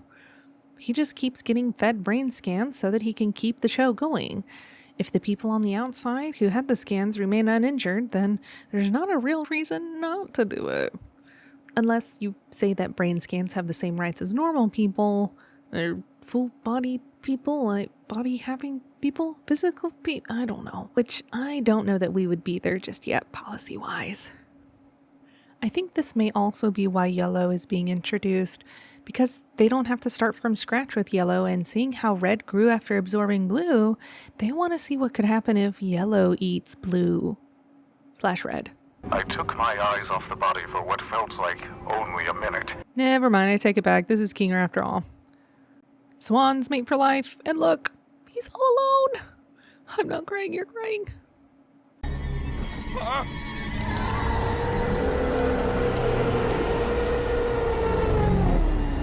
You look beautiful, honey. No, but what if the dancing lights made him think of his wife because at the end she was just a bunch of strobing eyeballs in the darkness? And what if that was the last thing he said to her? Stop! Prepare for takeoff, cause this boat is going up! What if he keeps bringing up being on a boat because he was the captain of their ship, their little family ship, and he let her out to sea and now he's adrift from her? Stop! Overthinking is such a curse, oh my god. Huh? That's not up. That's not up at all! Why are we going up? Up! I thought you had to flip a switch for these things before it would go up or down, but expecting it to go up and not down has happened twice in 2 different horror shows, and I don't think that's a coincidence. I tried looking up how dumbwaiters work, but I don't have the brain for that, so someone else can weigh in on the validity of a malfunctioning one. Oh, Zooble, Zooble, Zooble, making adventures is my art! Can we please acknowledge that this piece of furniture Zooble is on is called a chase, and Kane is trying to chase down answers from Zooble. Also, this looks like he's begging. Begging for purpose. Poor guy. My wife and theoretical children. Peggy the hamster confirmed. In my attempts to protect her, I ended up becoming the monster myself. Never mind, I think this is Kane again. He just talked about being like any good war criminal, and I think that means having good intentions, but bad procedures and outcomes. Like, the fact that it seems to be everyone's fate to abstract in this place. Maybe he does realize how put on the act is, but can't accept it. Because if he did, that means he'd feel like he should stop doing the circus. For the good of the humans. But if he did, he would have to stop fulfilling his purpose. And it seems like that's the most important thing to him, no matter what. Now I wait down in my cellar, no longer having anything to protect but my own soul. If nothing else, I will slay the beast that took everything from me. Okay, so what if this part is about the abstractions? What if they get to eat Kane and become better again? Oh, that's kind of nice.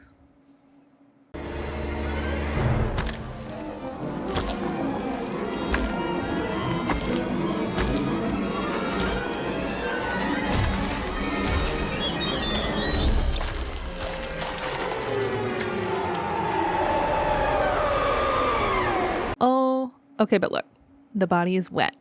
The head comes from above. What if the body are the abstractions and the head is Kane, still implying that they are somehow 2 parts of the same whole, but temporarily disconnected? Which is what I would be saying if I didn't know that the creature was actually one of God's angels. What? And anyone who brings harm to it will be dragged down into the cold, spiraling pits of hell where my soul resides. And Kane does keep calling himself God. And he made angels. So what if these are abstractions he made on accident? And it just brings you down to the cellar with them. Which isn't going to go well because I don't know how long that upper part of the circus and the cellar are going to stay apart if Kane isn't there to keep them separated. But the recording says that hell is also where the Baron's soul is. What if that's where Kane's AI is? Or the platform for whatever's running the place? Is it under the cellar? We thought in the manner that the cellar was the bottom, but it's not. What if there's another layer underneath the cellar and the circus too? And what if that's why he puts the abstractions in there? To dissuade the circus folk from going down there and looking around.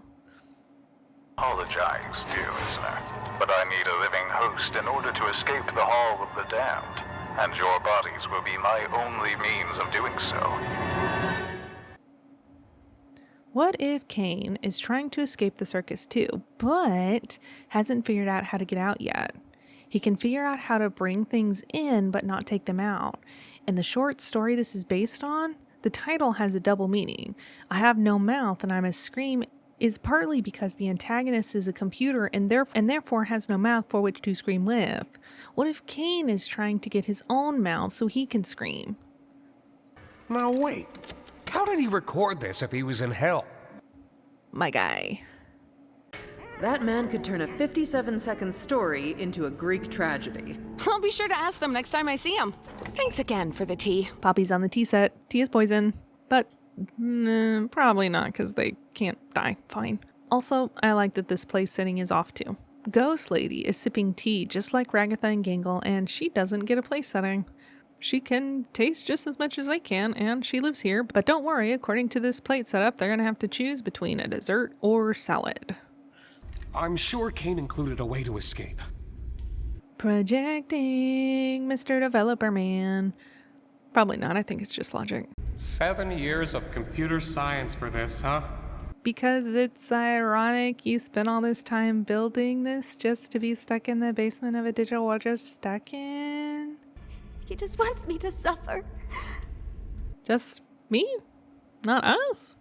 Because she thinks she's special or because the others aren't?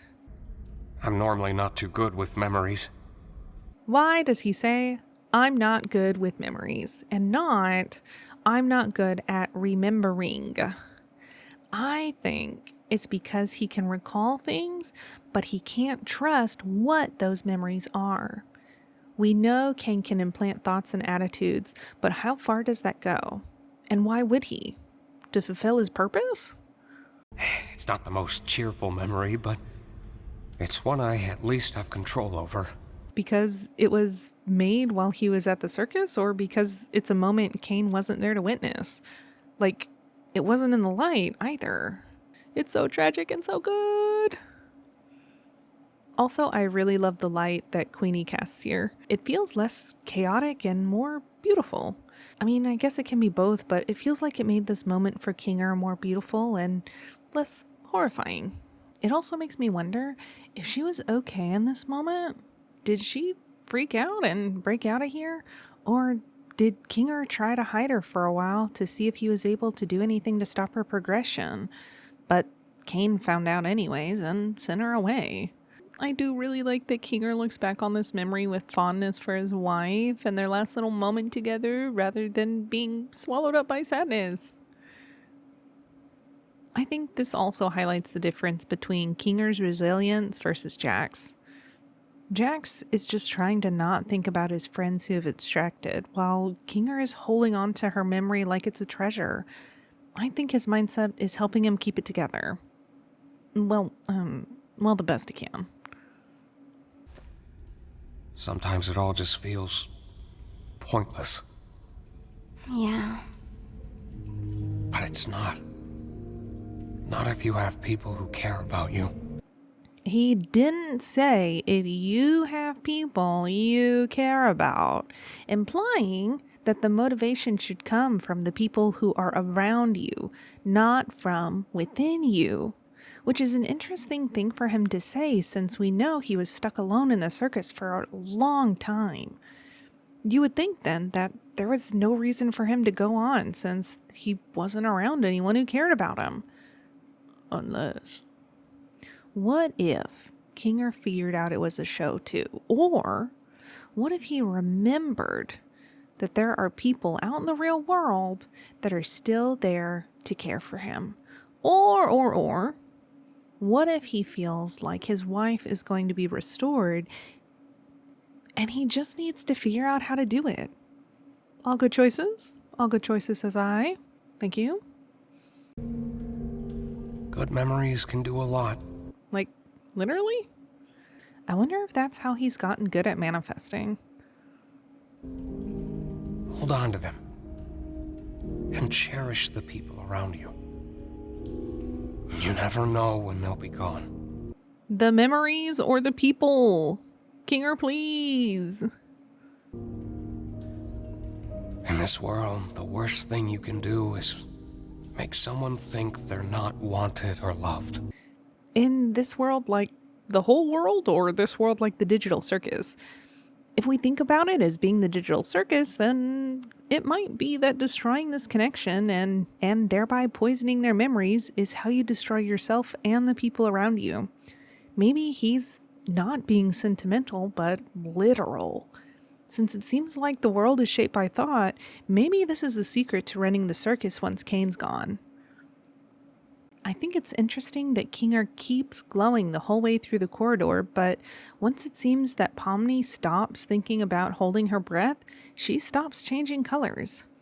If we go with what I was saying before, where she's just trying to fit in where she can, I think this tracks too. She's just following Kinger.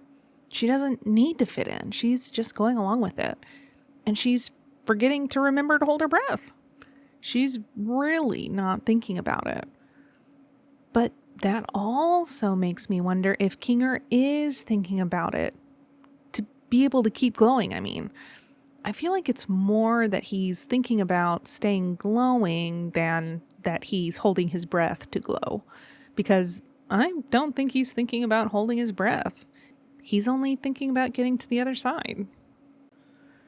I like that they get to climb the stairs holding hands, but then they let go at the top. This better not be foreshadowing. If Kinger goes down in the finale, I'm quitting the show. Let me tell you. Did you remember to get my comedy mask?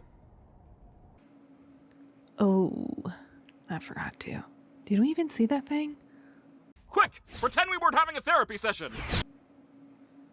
Why? Don't tell me Kane doesn't want the crew to think he has any problems. That's just silly. Welcome back, my meowing milkmaids! Milkmaids famously got cowpox, a viral disease that made the patient break out in itchy blisters. Meowing may also be seen as keening, or at worst, screaming. But milkmaids who got cowpox, incidentally, became immune to smallpox and were instrumental in making the smallpox vaccine that saved way more lives. Makes me think that they're going to help other people not suffer the same fate that they're going through right now. So you just wind your arm backwards in a big circle, release right at the bottom, and follow through. You got that? I think it's interesting that Ragatha knows how to play softball.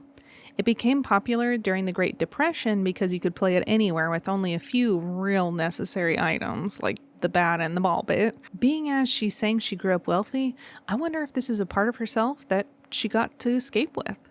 Sports are a way for kids to level up in the world, getting scholarships to universities they wouldn't otherwise have, and even expanding their social circles. So I don't think her wealthy parents would have found fault with it, especially since she talks about her horses later on, which was probably considered a more respectable sport. I do think it's interesting to point out, too, that in this opening scene, even though Gangle has her comedy mask on, she's still frowning. So she can still have negative emotions in the mask and still express them. I think that just shows that she feels like the masks are limiting her, which is great because I like that we see her do away with the mask by the end of the episode. She'll go back to using the comedy one later, but it doesn't seem like she feels the need to have it on all the time. She still wants to keep it safe, like keeping that side of herself safe, but it's okay having her tragedy mask on the outside now. Jax! I actually didn't mean to do that. I do think he was genuinely sorry here. We don't get many sincere moments from him, but this was one, and I wonder why that is. Maybe it's because it was a real accident. Just like Kane's code says that he can only cause torment on accident, maybe this is something Jax believes too. All the pain he inflicts should be purposeful. And when he does it on accident, like now, he actually is sorry. Because at the time, he wasn't trying to play the part. It wasn't a funny moment for someone to get hurt, so he didn't like it. Try it on. How's it feel? It feels normal. I agree with everyone else that says there's no way this mask is a Zooble part. But Zooble says they found it the other day, so I think Zooble has been trying to figure out how to connect more, and this was her first step, and she manifested the mask for Gangle. By the end of the next episode, we see Gangle manifest her beloved Tommy gun. We might argue that she manifests the truck at the end of this episode too. And I think it's worth mentioning that in anime, something we know Gangle enjoys, getting hit by a truck is often a device they use to take the protagonist to a magical world, getting isekai'd. So I wonder if Gangle manifests it on accident because she's ready to get out of this adventure in the episode. But yeah, by the end of these 8 episodes, we see that there are examples of everyone manifesting something, so it's clearly not a unique feature to the circus. The circumstances may need to be specific, but it seems easy enough to do if you just don't think about it. Darn. Guess you're never getting that unicorn horn, Pomni. When did I ever say anything about that? Either this is a My Little Pony reference and Jax is a brony, or it's a reference to immortality, which is what a unicorn horn is supposed to grant. But you do have to kill the unicorn to get it, so I hope that means you don't have to kill Zooble to use one of her parts correctly. Plot twist, am I right? I think you'd look good with one. I do appreciate that Gangle feels good enough to give Pomni a compliment here. Points for Gangle. I wonder why Zooble offsets their body by only using one wing. They do have an empty upper arm slot they aren't using, but we do see them use it eventually whenever they arm themselves later on. But I wonder why she doesn't use all the slots available. Have you not checked the suggestion box once? Gonna be real, I forgot we had that. There's no pen and no paper here, so that means you really have to have penned your suggestion in your room or another place that does have a pen and paper, and then bring them over to this box. Doesn't really encourage submissions, does it? It's also really high up. I mean, look, Kane is floating in the air and they're all looking up, all the way up there. That's a ways away. You did not just make that today's adventure. Jax is so horrified. I'm so sure he had a job like this before. Probably Zooble too. Sorry, bud. I do think it's interesting that Zooble calls it being a wage slave, but I wonder why. I feel like that implies you're forced to do it for the money, but they don't have money here. I do think it would be really great if they had a gift shop or a ticket counter, though, so they could cash in on these little adventures. That would be really fun and cute. I'd love to see the horrifying stuff in there. You know Bubble would do that. Well, I guess I should get into manager mode and get us all kicked off. These things are like 40 pounds. Pomni is jacked. And with that out of the way, let's get to work, guys. I wonder why Gangle seems genuinely happy at the start of this adventure. I think maybe part of it is her newfound mask, where she's trying to embody happiness here, but I think she also probably felt like this was an adventure that she would be able to do well. And that was building her confidence, too. I'm calling upper management. Gangle having a pink flip phone with a piggy and hearts on it does feel very 2000s Tumblr girl, and I love that for her. Damn it, don't make me emotionally connected to another character in this horror cartoon. I'm gonna be so emotionally devastated later. I do like that when confronted with discipline, Gangle doesn't want to actually be the person punishing anyone and wants someone else to do it. She just wants people to follow the rules. I feel that. Hello? Ooh, let's look at his office. He really enjoys drawing these silly little bees, and I love that for him. Save the bees. We don't have to examine why. Are they wearing stripes and a slave to the hive that created them? Or do they look like cute little bumblebees in prison jumpsuits, just like somebody who's forced to work every single day? I don't know. How many Gloink books does he need? I do like that he has a little moon book. I do hope that means that the whole thing the moon's got going isn't as one-sided as we thought it was in the beginning. I hope the sun and moon aren't gone when we get to the finale. I would love to hear them criticize the crew for deleting Kane. Extra-perpetently, you know what I mean. Do you guys like how there's a blue and red tack on the corkboard with 3 yellow sticky notes? And one of the notes is the C&A logo, and the other is Adam's face. And I don't really know what the other one is, but it can't be great. I'm not engaging in this little balloon animal rhetoric because this decoration is a plague upon me. I hate these so much. I can't even stand to critique it. So sorry. Fill in the blank. Sorry, guys. Why would you do this? Jax looks genuinely scared here. I think it's a combination of the threat of punishment and how much punishment this adventure already is. It's called a manic episode, and you're getting 3 more seasons. Anyway. Love the radical acceptance, babe. Also, proving that we don't need to breathe in here. Wow. Go, Ragatha, go. Anyway. Ooh, dilated eyeballs. Are we dissociating, girl? I like how the sign for the point of sale system is tacked on the side of the register for all to see. This feels so real to me, and I hate it. Thanks.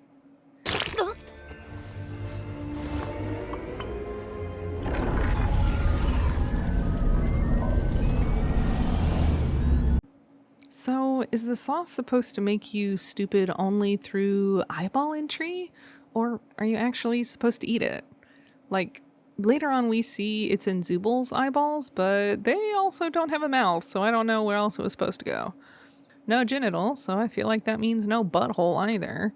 There's only so many places this stuff can go if it needs an entry point. Yeah, okay. Hi.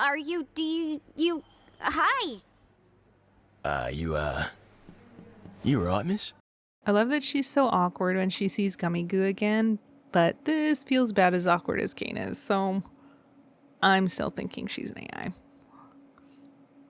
If Gummy Goo actually remembers her, I wonder why he asked if they know each other. I don't know what the point would be, which makes me think maybe she's just a tickle in the back of his mind. Maybe Kane took out the memory of Pomni but wasn't able to take away how she made him feel, in both the panic and the resulting acceptance. And ensuing deletion, I don't know. But I think if he does at least remember that he's an NPC, he cares about his friends so much that he doesn't want to bring him in and scare him like he was. And I think that's part of why he's a little hesitant to leave later, because he sees this is what he was brought here to do today, and he's about to be put back on the shelf for who knows how long. And maybe he's a little sad about it. I wish someone would flirt with me. Maybe Kane just doesn't think this is a feeling worth exploring because he can't imagine how it feels. Do all the gloinks have names? Of course they do. I love and cherish every gloink I give birth to. What kind of mother do you think I am? It's beautiful. She doesn't feel wanted because she's not flirted with. She doesn't feel wanted because her mom didn't cherish her. Stop giving me more reasons to be sad about Ragatha. I am at maximum capacity. 1 second ago, this was the drive-through area. Gingle manifested it so fast it gave me whiplash. It's time for your employee reevaluation.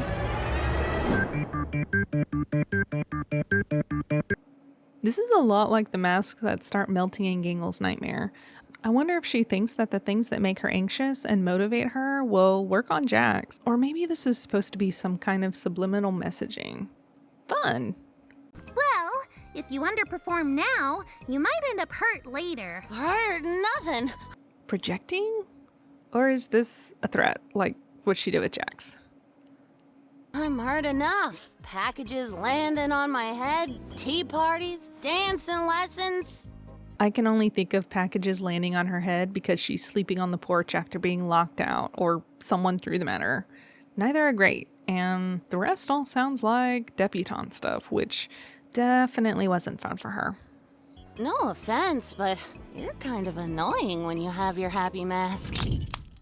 Jax has said this to her too, and Ragatha is usually very kind.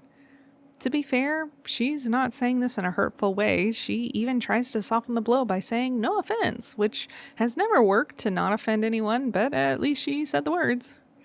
How long has this shift really gone on for? 6 hours? 8? 24? A week? A year? Does time even move in here? Will we ever go home? Will we ever achieve our dreams? Oh wait. Yeah, that clock's broken. At least this means that she has something to look forward to that's outside of the circus. But it does confirm they can't tell time in here without a timekeeping device, which are for sure rigged. I also just noticed that Ragatha's name tag is written in cursive. It seems like everybody wrote their own. Just pointing out another dated special skill of hers. You got time to lean, you got time to clean. This made me vomit on the spot. Whoever wrote this episode sucks. At least this lets me know I'm not alone in this character building nonsense. So, this is the only time I can recall seeing a hot dog in the show, and it's right next to the number 57. Now, I haven't been pointing out all the places we've seen 57 in the show, and that's because it's a lot. But I think it goes back to Cain and his development somehow. Not sure yet, but maybe. I hope we get a 57 reveal in the last episode. But, yeah.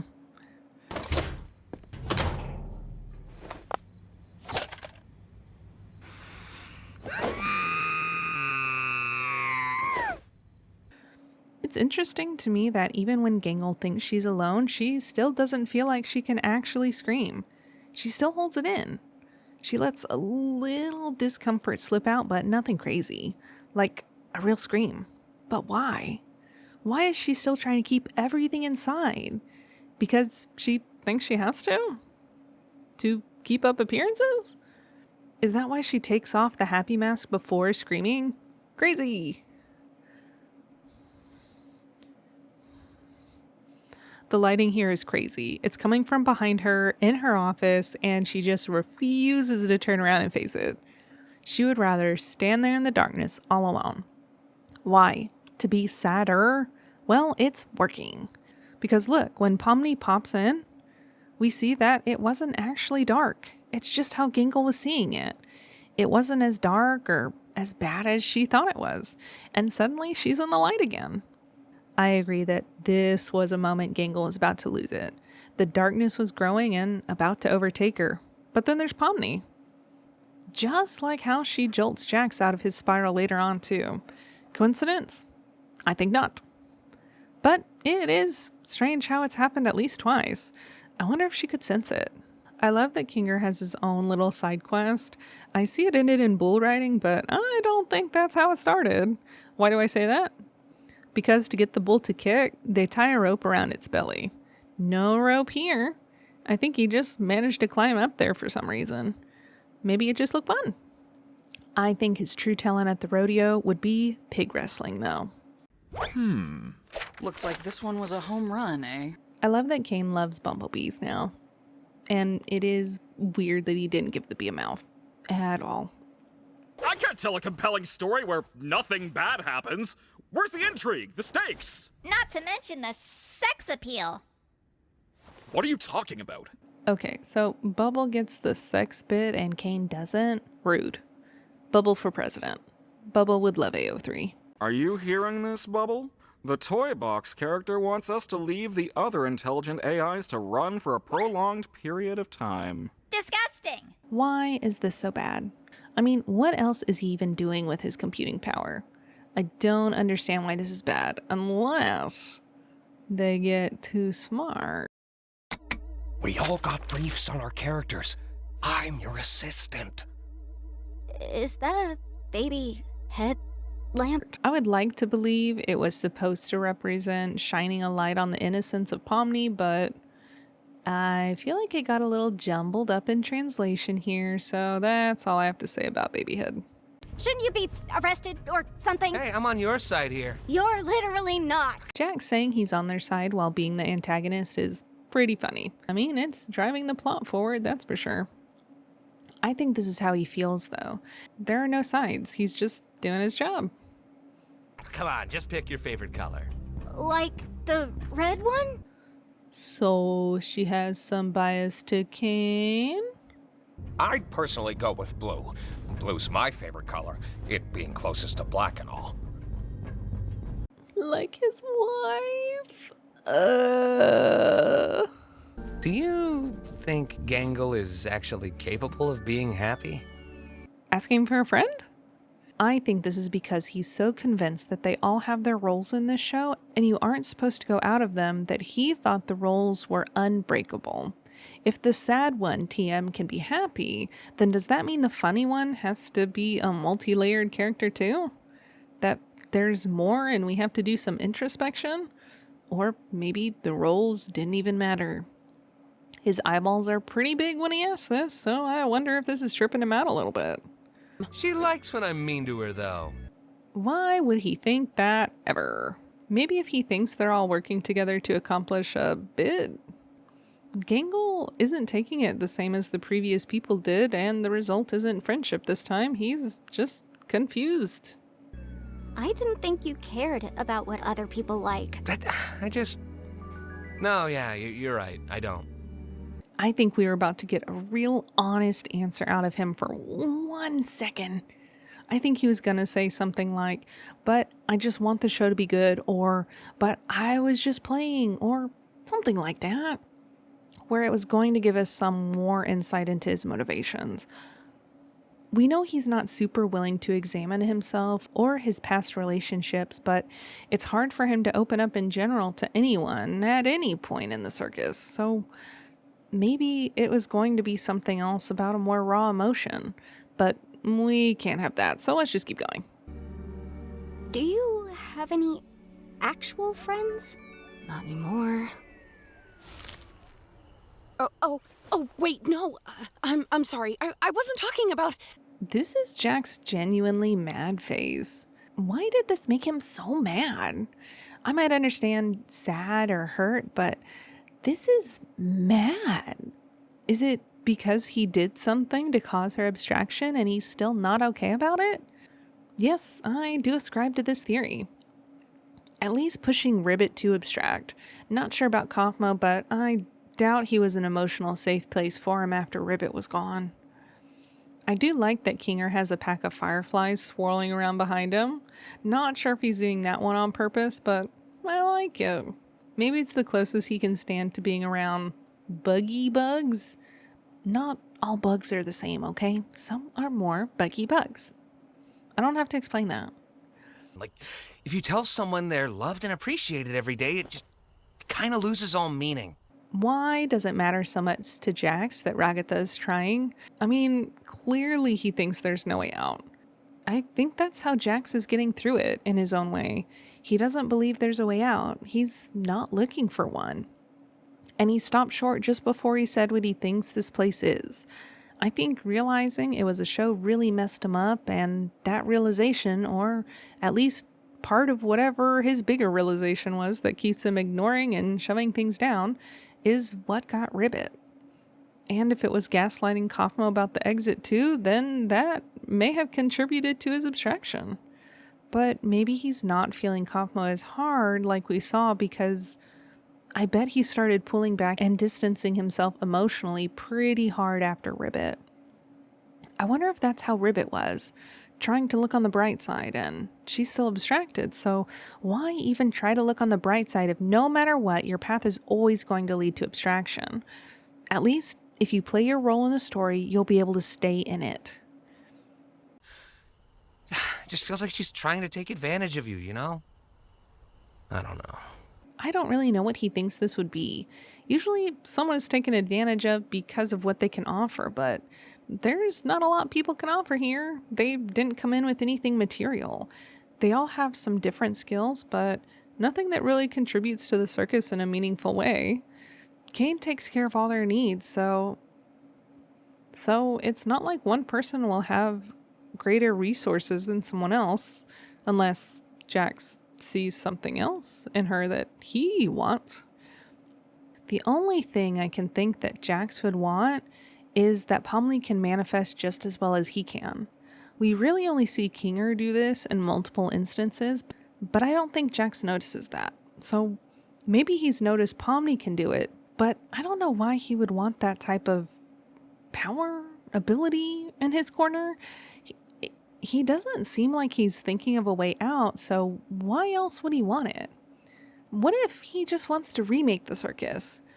I think that would have something to do with the poster for the final episode. We do see an awful lot of Jax in this poster in some really weird ways. Also, she's dumb and she looks weird. Nice deflection.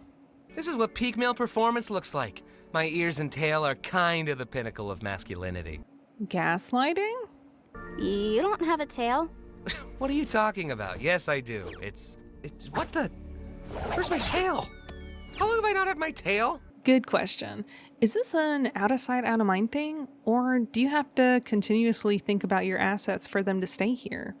I wonder if this could be another piece of abstraction, like if you don't think about the parts of you that make you you, do those fade away?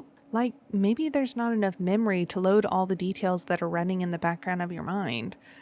I wonder if that's part of Kane's problem. He said he couldn't leave the NPCs running indefinitely, and I thought it may be a memory problem or RAM or CPU, whatever computer performance thingy that is, but what if the pieces of their mind files that they don't use get deleted, and the result of that is a big problem, and when Kane tries to go back in and fix or recover it, he just makes it worse. You should die. Extreme, Bubble. You should throw a beach party. Other extreme? I think this is how they're moving in the circus. It seems like Jax and Pomni are having a hard time, but Ragatha and Gangle are here to accept it and are making the best of everything. But Kinger catches it, almost like he's on the ball, only to be teleported to a chessboard and get thrown off the board too. I do think it's interesting that this is like what happens in the first episode. The bowling ball and the cake were both there, and Kinger's hit with the ball there too, just to be pushed down into the Gloink Queen's lair. It was a device to further the plot, but maybe it'll be used to keep furthering the plot in the final. Oh, wait, that's a chess piece. That's a rook. That's a rook. Kinger is being castled. Oh my god, Kinger is being castled. Okay, so there's a move in chess that's special between the king and a rook, where if neither have been moved and there are no pieces between them, the rook can come between the king and the enemy, forcing the king into a corner, where he will assuredly be safer from danger and surrounded by his own chess pieces. So maybe this is actually implying that Kinger needs to be kept safe and is going to be cloistered away. We saw that a little bit in episode 8, where the others keep him safe while he rifles through King's code. Interesting that Pomni almost gets eaten by Bumble, but then Kane swoops in to get both of them.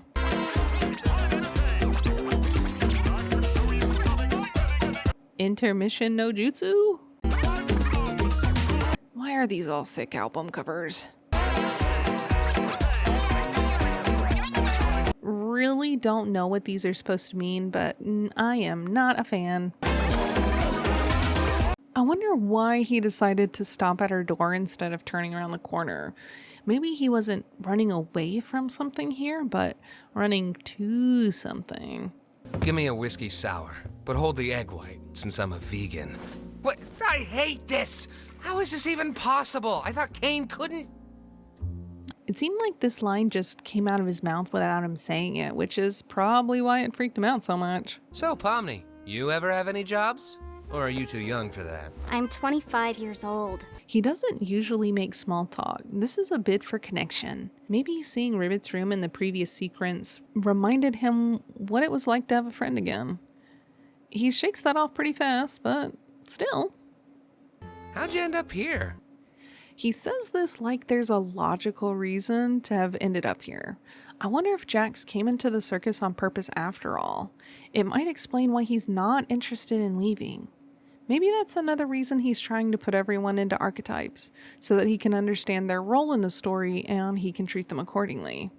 Maybe that's why he didn't understand why Gangle didn't like that he was mean to her, because it's part of their role.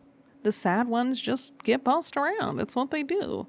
And I guess he just assumed everyone liked their roles. But what if he thinks everyone likes their roles because he got to choose his? He knew this was going to be a show, and he knew how he wanted to show up in it. It's so crazy. I love it. I guess I'll go now. Oh, geez, where to start? I think it's funny that she starts into her story unprompted, while the others were all asked about theirs. I think this just shows that she really wants someone to care about her and be interested. Honey. And then she downplays everything she just said by saying she's an ordinary farm girl. That's not what all that stuff means, girl. Just kind of a farm girl. Nothing too out of the ordinary. But look at what that line did to Jax. He's disassociating again. It's like he's saying nothing too out of the ordinary is very far from what he was. I don't know what scale this was on. Like, was he a movie star or someone with a diagnosis? How out of the ordinary are we talking? I also like that he's lit in this shot by purple and yellow. I haven't pointed out the use of color in this scene, but it's clearly a very purposeful choice. Purple and yellow are opposites on the color wheel, meaning they're complements. And Ragatha was just lit in purple. I wonder if this is showing that Jax is Ragatha's opposite, and maybe that's another layer of why he doesn't want to like her. She's determined to keep trying, and he gave up and sees his failure in her success. Maybe they're two sides of the same coin in life. Maybe they had a similar start, but then it diverged based on their choices. More to think about. What is this? Why'd you do that? Can you get that thing away from me? Are you afraid of corn? No. Who's afraid of corn? Not sure if there's a particularly traumatic corn-related incident from Jack's past, but let me take a stab at this fear. I tried looking up why people have this fear in the first place, and the theories are because the repeating structures are just unsettling. In the past, maybe it signaled danger in our old hunter-gatherer days. I think that uniformity is the answer, though. I think he's afraid that they, the characters, are just cogs in a larger machine. They're just one kernel on the cob. And that makes them small and insignificant, and their destiny is to play their part and keep going. I think that's what he sees. It just reminds him that he and all the people around him are insignificant. And that can be a really scary thought. Wow, the first steps of a budding friendship. Right, Ragatha? I think Ragatha is concerned here for a few reasons. The first is that the last few people to get close to Jax abstracted, and now she's seeing him act out of character by apologizing, and it's weirding her out. But I think he's trying to be sincere. He's usually a pretty genuine guy, even though he's full of sarcasm and poopies. He's not usually a liar. And we saw earlier in the episode that this actually isn't out of character for him. He apologized when he accidentally broke Gangle's mask.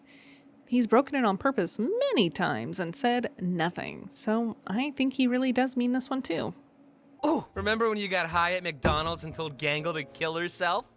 No, that was funny. What? I did not say that. I think. No, of course I didn't. How does Jax know this? He was in the back at the time. I don't think Gangle would have confided in him, so how did he know? I wonder if he watched it back, like on the TV Kane and Bubble were watching them on. He's made gestures to the camera before, so I bet he has a TV in his room where he can watch everything back on. Oh my god, that would be crazy. But look, I think he's unintentionally rewriting the memory.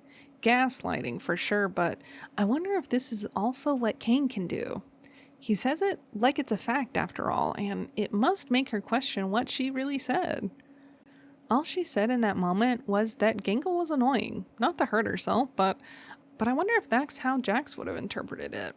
He's a little sensitive, and I think that's why he's so loud on the outside. But I think he would have taken this criticism that harshly.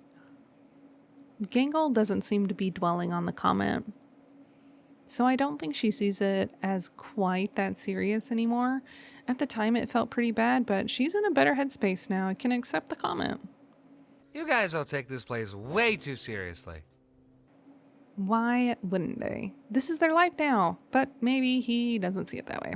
The evil Big Top! I wonder if these are the worst versions of how they see themselves.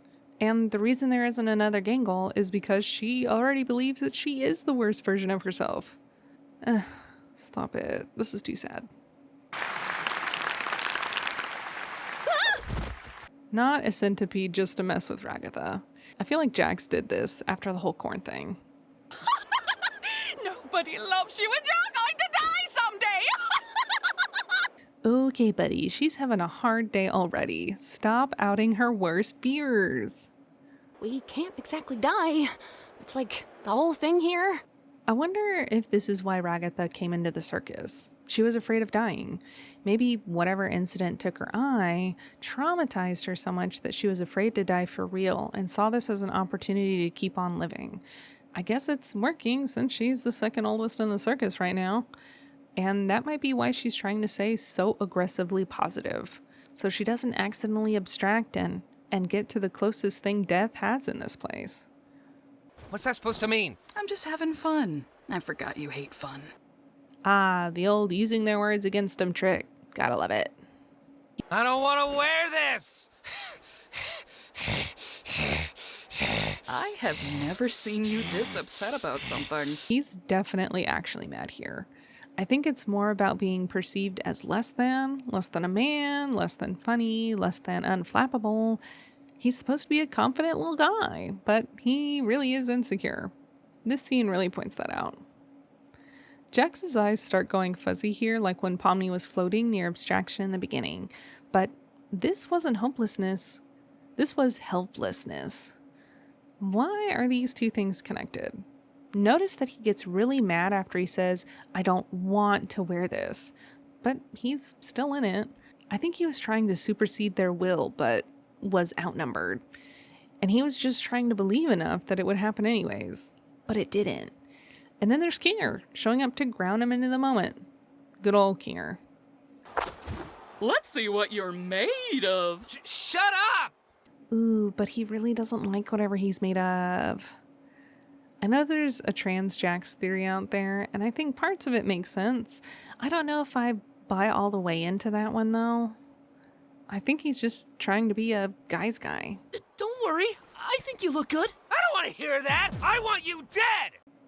Why don't you want to hear that? A compliment? Or a compliment somebody you feel like is lesser than you? But at this point, maybe Jax just feels like the worst one since the other one's not in a girly outfit. Wait, Jax! What about where? Leave Gummy Goo alone. I like that Kinger stole Zubal's eye when there's clearly at least 2 more softballs right here in the dugout behind Ragatha and Pomni.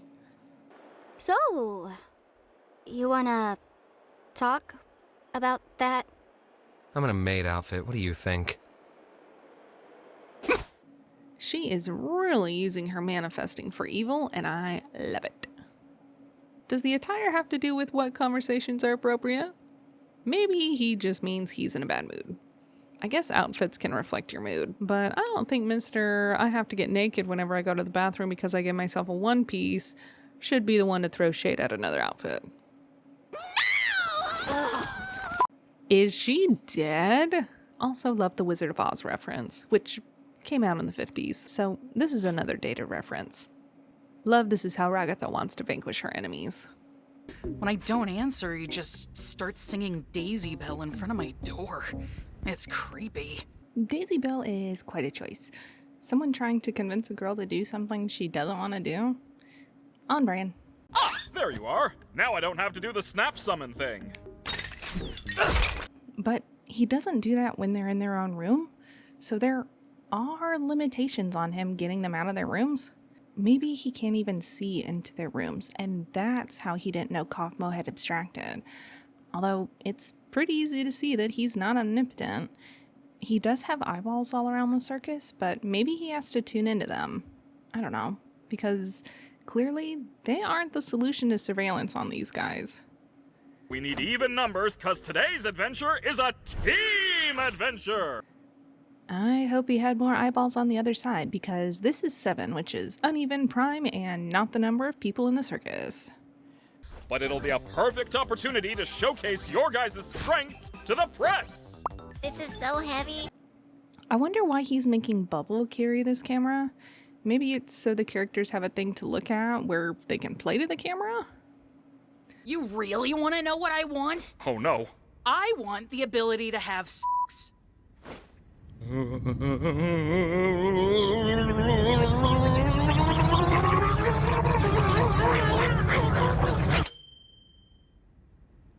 Hi, Zubul. I wonder if this breaks Kane so much because he never got this material to examine and only knows that it's not family-friendly content, just by name.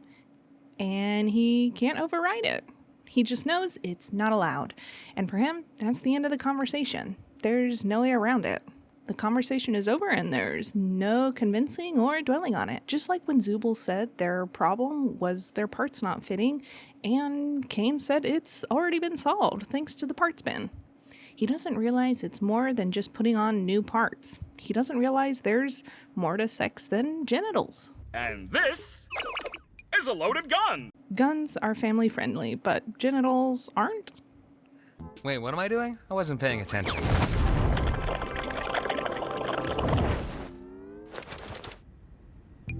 Oh. Yeah, so it's really easy for him to plant new ideas in there, and Jax doesn't feel any different. What else is he planting in there? Creepy. Wait, that's just it? Here's guns and have fun? I didn't say have fun. I wonder if the guns were loaded at some point, because Jax doesn't shoot anybody, so I wonder if they felt really light and he didn't even try yet. I also like that he didn't say have fun. Like, the fact that he didn't include it in the instructions means that they should therefore have no fun during this adventure, or whatever he wants to label it. Maybe he doesn't want to call it an adventure? It was an exercise when it was just one room and a gun, but I don't know. Maybe when he said, I don't care, he really meant it. As in, I don't care if this followed the directive to make them have fun, I just want these turds out of my hair for a minute. Build bonds or something. Just a little aimless. Use the sights. Use the sights is Kane turning off all of his computing power and going straight to literal town. Thank you. This made me laugh out loud. Ugh, fine! We're bringing teams back. Pair up in teams of 2, you all get 3 lives, last team surviving is the winner. Happy? I do like that even when he's mad, he can't help but create rules for them to follow. He's compelled to make the adventure an adventure and at least a little bit fun. Well, I really don't want Kinger to get stuck with Jax.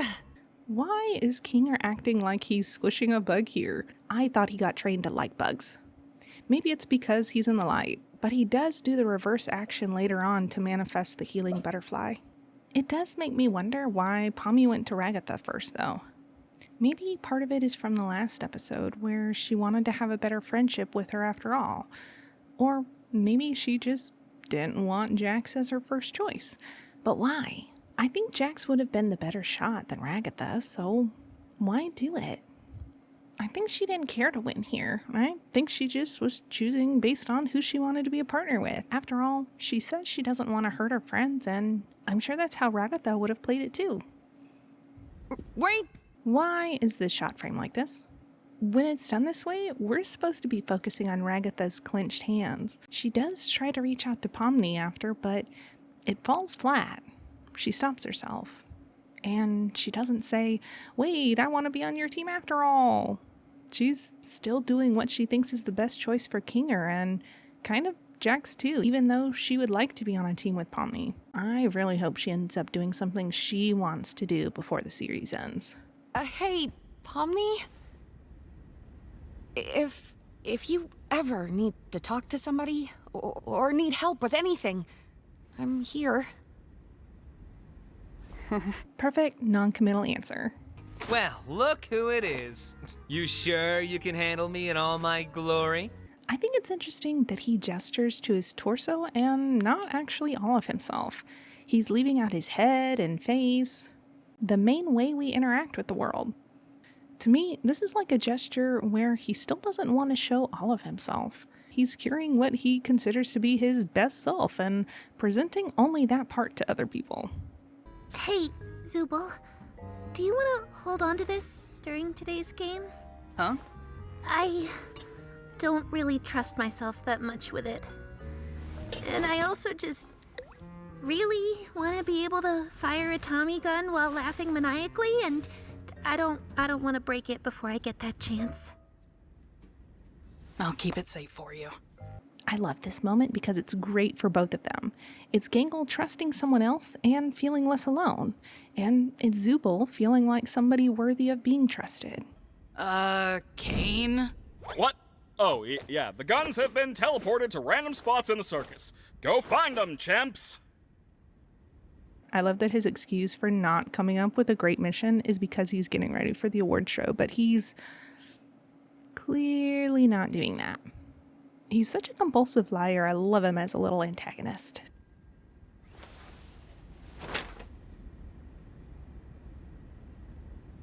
Why is Kane looking at these in Polaroid form?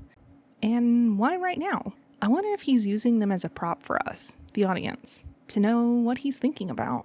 I think it's also him thinking back on his purpose and what he was made for.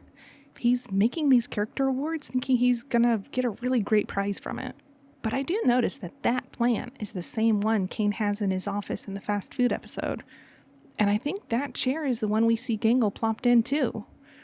This doesn't seem like an executive's desk, but an assistant's.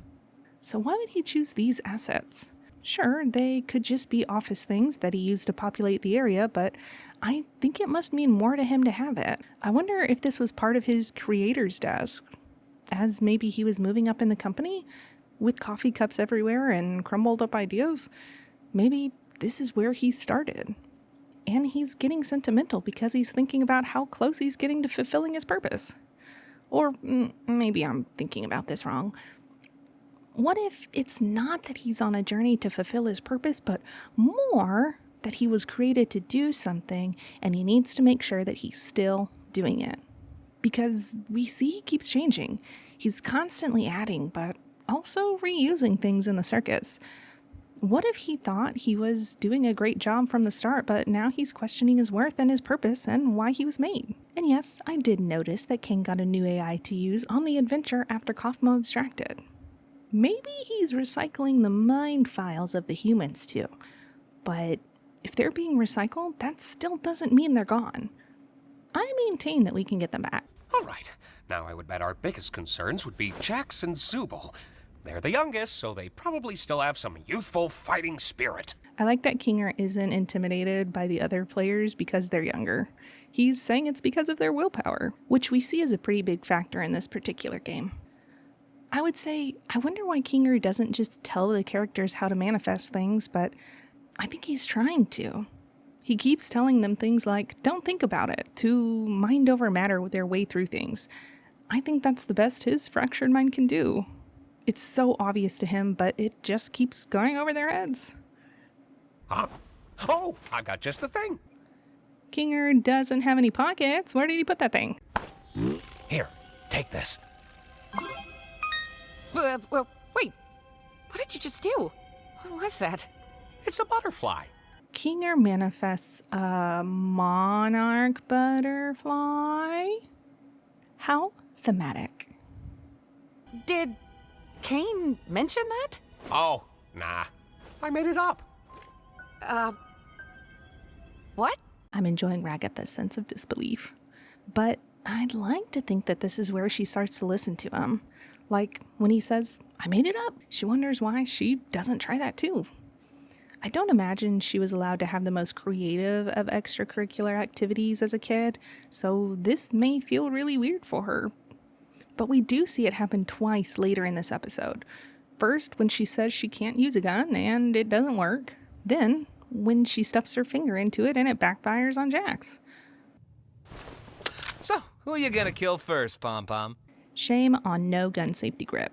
Safety, shame. You know none of this is real, right? Oh, what do you mean? Like the circus? He doesn't elaborate. I think he's afraid of freaking other people out and having them abstract when they can't handle the truth. I wonder if this dissociating is helping him stay sane-ish? Well, maybe not because he's pretty close to abstracting himself, but I wonder if Jax is so good at all these things because he's yellow after all? We do see that he's yellow on the inside, and his fur is a mix of blue and red. I still don't like this theory, though, so we'll come back to this later. No matter how you slice it, I think Jax knows that this is a show and is really trying to embody this cartoon self for the viewers. So what's the point in taking this moral high ground? Well, Those cans were not there before, and Pomni doesn't even notice. I think Jax has already figured out how to manifest here, and he's working on doing it in bigger ways. One day you're somebody in the real world doing important things, and then the next you're just a weird little cartoon jester. I like that the representation of someone in the real world is a gun. Like, pew pew. Like, does he think this is a metaphor for himself? He's a weapon of destruction? Jax, please.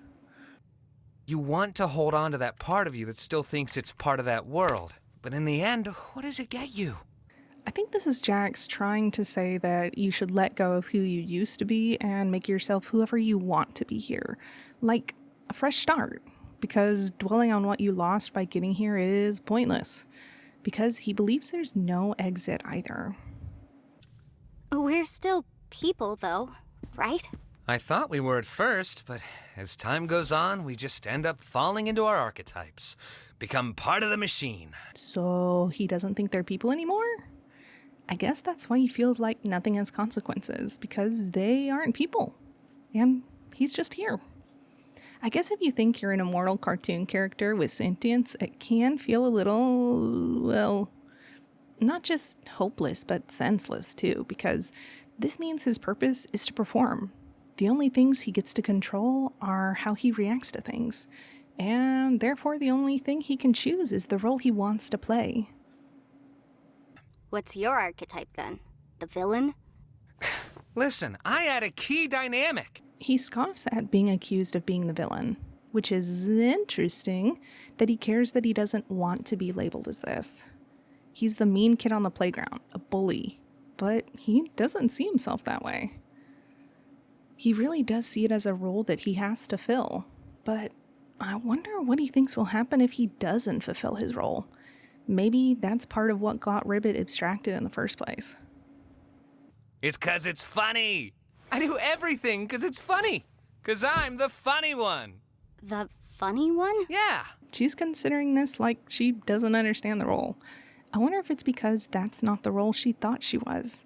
As in, I wonder if she, as Yellow, or even a real world person, if we generously say I could maybe potentially be wrong, saw that he was marked or assigned a different role, and now there's a discrepancy that's making her stutter. I know you hate it here. Everyone does.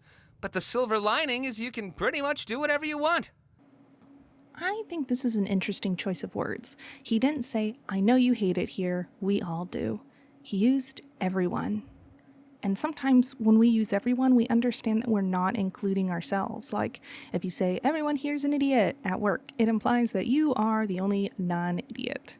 But this implies that maybe Jax doesn't hate it here, further driving home that he wanted to be here, or at least that this is preferable to the outside world. Then he says, but the silver lining is you can pretty much do whatever you want. He means you can do whatever you want here and forget the consequences. I think those consequences are really what he's running away from. Thematically, I think all of these consequences are what's going to come back and hit him in the face in the finale. The consequences of being mean to the other members, of hiding away his true feelings, of ignoring his reality. Tactical roll! Come on, Ragatha! Hell yeah. You know, getting close with Pomni. To corrupt her. I wonder what she thinks that means. We know she thinks Jax is trying to take Pomni away from her, turning her against Ragatha, but corrupt is a very specific word. Maybe it's because the last two abstractions were friends with Jax, and she thinks that that's the common component. She's afraid Pomni will abstract if she stays around Jax. To be fair, I think Jax is afraid of that too, but I think he can't stay away because he's too sad to stay lonely. Oh, wow. I didn't actually think that'd work. Where did he get that? I lost a life, but I got us down to one kinger. Red and blue framing are interesting. Like the crazy one and the calm one? How'd you let her take a life off you? I don't really know. What's strange about this comment is that she stopped him with a classic Looney Tunes move. I'm sure she was surprised when it happened, but if he's aware he's manifesting, he should have seen this as her doing the same, being outwilled. But maybe he doesn't know he's doing it then, and that's why he's surprised.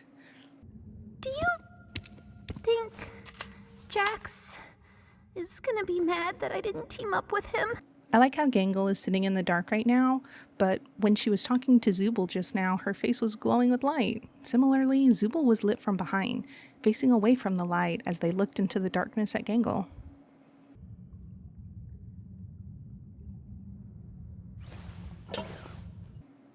Nobody here uses pockets. Fine. You have to choose to love yourself, even if it doesn't make sense. Stop giving her life lessons. You're learning about yourself too. She's so helpful. Have you ever had to make that choice? Huh? Girl, every day they have to choose. That's Zubul's whole thing. But I think it's kind of sweet that means Gangle doesn't notice Zubul's struggle.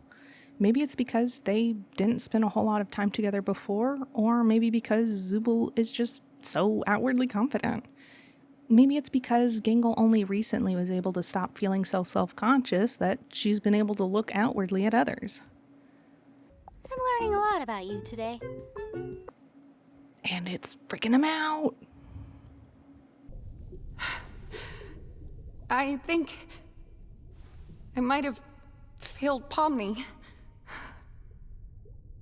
Just like I failed Jax. I try too hard to get on their good side, and then I just end up pushing them away. And then they end up hating me. Ragatha has used this kind of language before. When she had the stupid sauce, she said she hates Jax, but she didn't want him to hate her. He never said he hated her. At worst, it seems like he's annoyed at her optimism, and she's been taking what he says in bad faith. I do think that the bad faith is deserved, but I still don't think it means he hates her. Projection, I say. Self-hate train coming into the station. Well, I don't think anyone in here hates you. Jax does! Gangle and Zubul don't ever talk to me, and Pomni probably won't after today either. But Gangle and Zubul are bonding and enjoying what they've found in each other. Not spending a lot of time with you doesn't always mean someone doesn't like you. It just means there's other things going on. And everyone's going through a lot emotionally right now. Come on, girlie, it's not you. It's pretty critical to think that Pomni would hate her after suggesting that being on the same team isn't the best idea, especially since Pomni ended up agreeing, and it looks like she's having a good time as the result. I think she's just putting so much pressure on herself to make the right choice the first time always, when the right choice doesn't even always exist. And she just keeps beating herself up about it. I hate it. I feel like every day we're drifting further apart. Like she's seen through all my tricks and doesn't trust me anymore. I think this is how Ragatha brands her optimism and friendship building.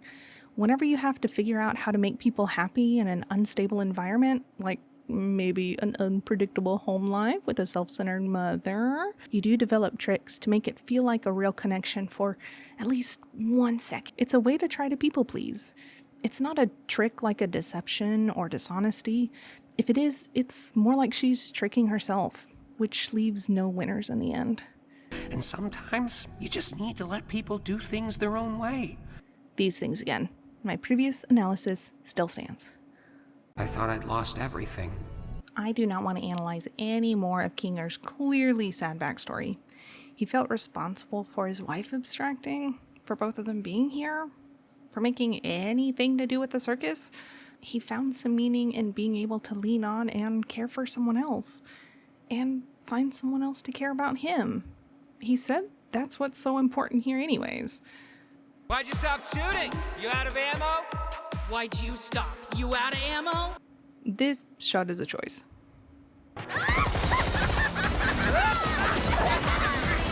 Hell yeah, supportive Zubul. Daisy, Daisy, give me your answer. Are you seriously gonna start singing that? I love that Jax chooses to torture her just like Kane has been doing. Oof. Hope that's not foreshadowing. Well, shit, man. Guess that's the end of that. I love that this is so creepy. They gave them glowing predator eyes. I feel like we could also say this is their inner light, their delight showing through. What? Oh, they're bonding. Nah, go on, do it. Do it. Jax is a control freak. Of course he would surrender because he wants to choose how he goes out. Did I do something wrong? Ugh, you sound like Ragatha right now. No wonder we're not a team. Yes, provoke her into getting you. That'll work. Yeah, I did tell you a lot, didn't I? Not looking forward to thinking about that tomorrow. Because of what happened last time he shared things about himself? And why is he letting himself think about it anyways? He's so nonchalant, I thought he just let everything roll off him. This proves he can't do that. He does think about everything. He chews it over, mulls it, considers it, but why? So he can better his performance? Or so he doesn't make the same mistakes? Or is it just self-flagellation? And why tomorrow? Logically, I would think it's because the awards are happening later, but there should still be sleep, so why didn't he say tonight? I guess he does try to take naps after the adventures, and it doesn't seem like there's a real day-night cycle that we've seen, so maybe there's no tonight. Either way, he's putting off thinking about it. You reached out to me, not the other way around. You're just gonna pretend that didn't happen? You must be misremembering. He did this with Ragatha too, saying that she told Gangle to off herself when she didn't. Gaslighter. Oh my god! Are you seriously gonna blame me for something that everybody else did too? Meaning not connecting to people? Or driving people away? I've noticed this before, but I'll point it out here too. I haven't said anything because I think it's just another way of emphasizing his emotions, and I don't know if it has a deeper meaning yet. The lines on his teeth change. As he's yelling here, they get further apart. It's a small change as he's talking, but it does happen in a lot of these scenes here. You didn't even know him! You don't even know what people are like before they abstract. They are not pleasant to be around. Like at all! Yeah, so I think he blames himself. He thinks he's not pleasant to be around, but here Pomni is, still trying. And maybe he knows he's not pleasant to be around, and it only drives him closer to abstraction. I wonder what makes them not pleasant, though. I imagine if Kaufmo's thing was obsessing over the exit, he probably got irritable whenever he was dismissed by the others and when he couldn't connect with them in his usual way because his heart wasn't in it. And it made him stray even further away.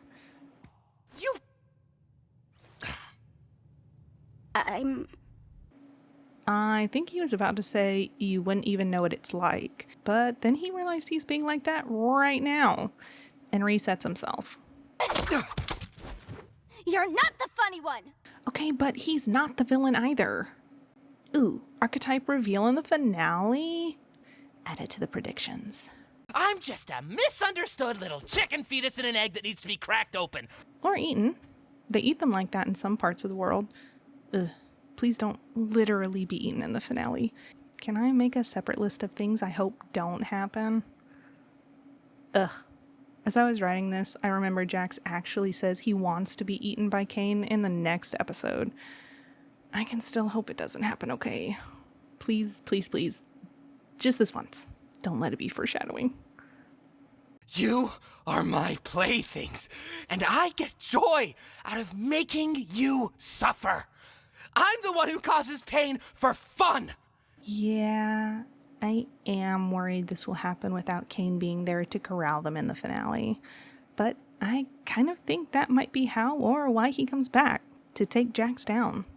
This is clearly an effort to push everyone away from himself, and it's working on most of them, just not Pomni. There's nothing more to me.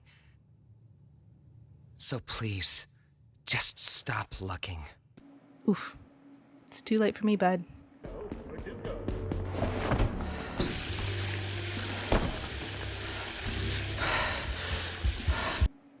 I wonder why he turns the faucet on. My first thought is for the noise. I know some people do this when they poop because they think it covers it up. My second thought is that he was going to splash water or dunk his face in it to help stop the panic attack. But he didn't do that either. I think he's just trying to focus on the sound and what it looks like to be able to ground himself. God, you look stupid. Because he's a purple rabbit, not because he's having a mental health crisis. Hello, my little rubber baby buggy bumpers! Today, I've decided to go to the store to get essential ingredients for my signature milk and cigarette casserole. I hope you can handle yourselves until I get back. I'm trying to decide if this is supposed to be Bubble chasing the bee or a bee escaping from Bubble. Cute either way, but Kane does not know how to write a letter. I'm also amused that he doesn't sign it. Do you think it's because he doesn't know how to make a signature? He's enjoying drawing, clearly, but maybe a signature is too personal.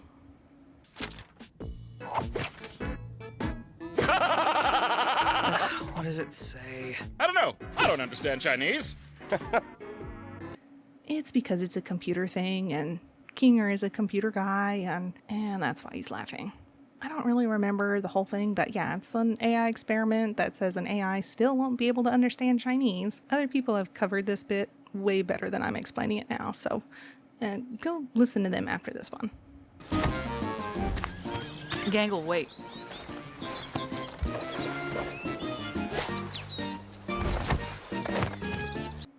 She's such a little otaku. I love her.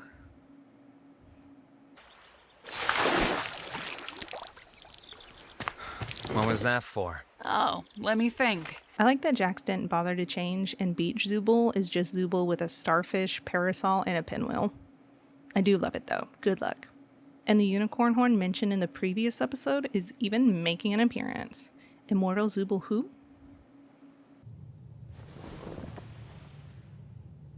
There's 9 pictures on the wall. I really hope we get to see all 9 by the final episode, but he clearly knows what's on each one and remembers them well. In this flash frame, Jax is yellow. Yep, those are fractals. But they begin to change as he tries to look closer at them. It's a rabbit, then Ribbit and Jax, then Cosmo gets added. And we see Jax smile, a real smile, for the first time. He goes from tired to actually happy.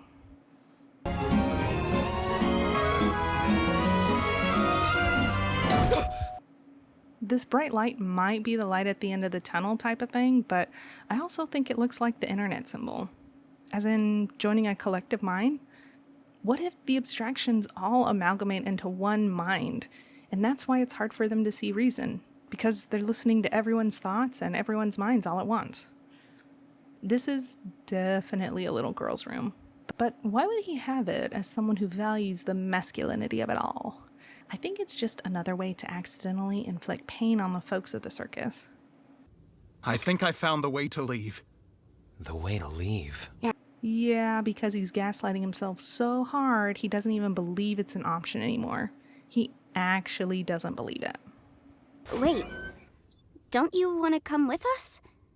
This could be our one chance to finally leave all this behind. Sure, why not? He doesn't think he's wrong, but he doesn't want to take the chance that there is a way to leave. A small detail to notice here is that the blueprint is written in all caps, just like all the title cards. I'm only interested in this handwriting because one of the places I see this in the real world is the military.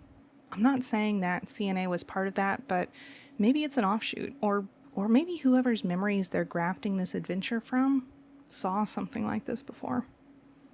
Yeah, there's a bee doodle over there in the corner. But I do see he switched it up on the stripe pattern. Usually he makes the head black. I wonder if he likes bees because they're a part of a colony and help things grow. I wanted to ask you about the adventures. What do you think I should do to make them more appealing to the Zooble and the Pomni? They literally tell him all the time they want more laid-back adventures. He really doesn't listen. These place settings are different every time, and it's driving me crazy. This is 2 plates and maybe a tall plate or shallow bowl. Both are bad. Both are bad options. Well, it can't be for soup because nobody has a spoon. I'm starting to think that Kane doesn't care about the experience of eating at all. Macroverse Place really intrigues me, and these photos are all I have of the location. Same file cabinets with the same missing safety features. Cool. I'm obsessed with them. I just wish I had more info on the location so I could accurately recreate it. Too bad they cut me off, right? Yeah, what a shame. Yeah, so this makes me think he's the one that created the exit door, since he didn't even know what else was there. That's why it just kept repeating. If Pomni is making it, she was probably trained on the same images that Kane had at first, so maybe she was able to create something with a little more context, but still something that's in progress and not finished. I wonder why he's obsessed with the Macroverse too. Maybe because it's a place he can never really go, but it's where he's from. I wonder if he's saying, "They cut me off," to reference when he was held before breaking out and taking over Blue. Or if he was cut off from the internet, or maybe intranet, so he can't expand his knowledge base. If that's the case, then the only way he can learn new things is through the minds of the people who come into the circus.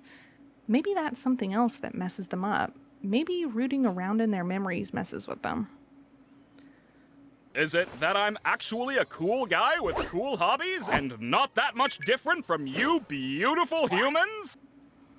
Why is Kane's butt so shiny? This is a crime.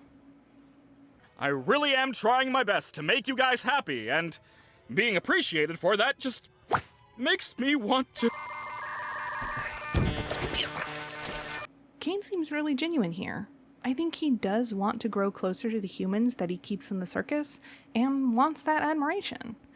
I think he likes to forget when it suits him that he's promoted himself to god status here, though. But if it's just easier for him to make things here than they can, and they ultimately can make things, then he really is on the same level as them. And maybe he's not ready to think about that yet. We found a way to leave the circus. We're currently preparing everything, but we need to keep it quiet so Kane doesn't stop us. Yeah, what she said. Huh? Leave the circus? How would you... No, that doesn't make sense.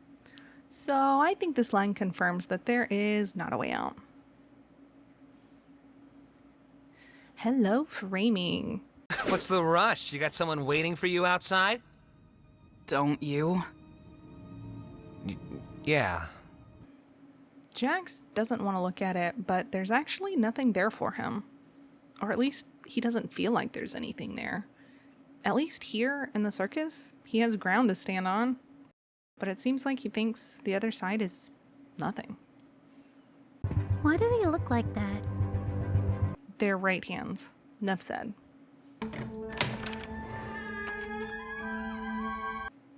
Oh, look. Blue, red, and yellow again.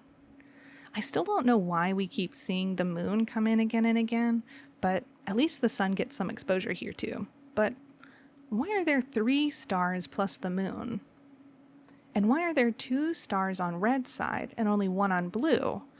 If it was just the AIs, then there should be 1 in each.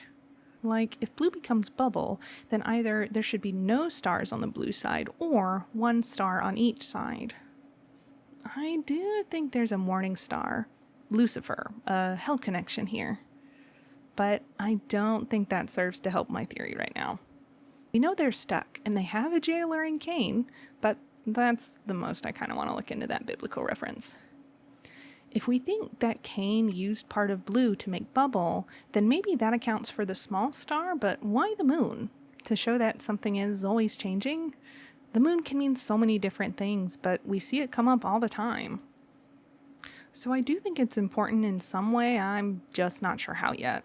It feels too general at this moment, not to mention it's a totally different color than any of the stars. The moon is made of something else. I would love a moon reveal in the finale, but maybe that's another reason Kane finds the moon up in the sky, the one he made, so off-putting. He can't understand her and can't turn her off. I see how that may be creepy. So I guess we can say that there's the 3 stars for blue, red, and yellow as the AIs, a separate AI for the moon, and the sun, since it's all the way up there? The sun is removed here, so I'm thinking the sun is more the place where it all began, so maybe it doesn't go anywhere. Kind of like the void? Evergreen trees sprouting from the ground? It's not Christmas. What are these? The trees are always the same, but the moon keeps changing? Stop giving me mixed signals. Now, Poppy, don't feel like I need to go before you just because I have the right of way in a 4-way uncontrolled intersection. It's because he got there first. Why do they become crooked after opening? Physics, help. Hey.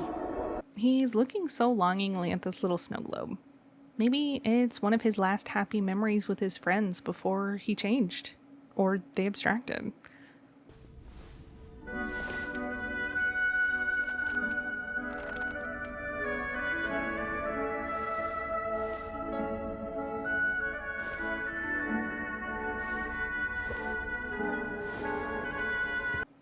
They want him to go, but they're okay leaving him behind. This is similar to the short story that was a major inspiration. I hope this isn't a thing that happens, though. I don't even love it here in this scene. I'm hoping we get this moment so that we can see it happen again later, and the next time he does take their outstretched hands. Will it be the same when it's real? It always was real. Everything we felt, everything we've done, everything we are. It'll never leave us. And I wouldn't have it any other way. And Zubul talking about how all this was already real makes Jax question it again. What if all this was real? Then all the people he heard and all the crappy things he's done really mean something. And it really means he's trapped here. So I think he's having a hard time with that. Something? These are real photos, like from the real world, not the 3D one they're in. This proves that they were in the real world, like with us, before they were here. Looking at the frame where he's in the car on the turn, it does look like he's in his lane, but also he's sitting on the left side. Depending on what country this is, he may have been a passenger in this car too.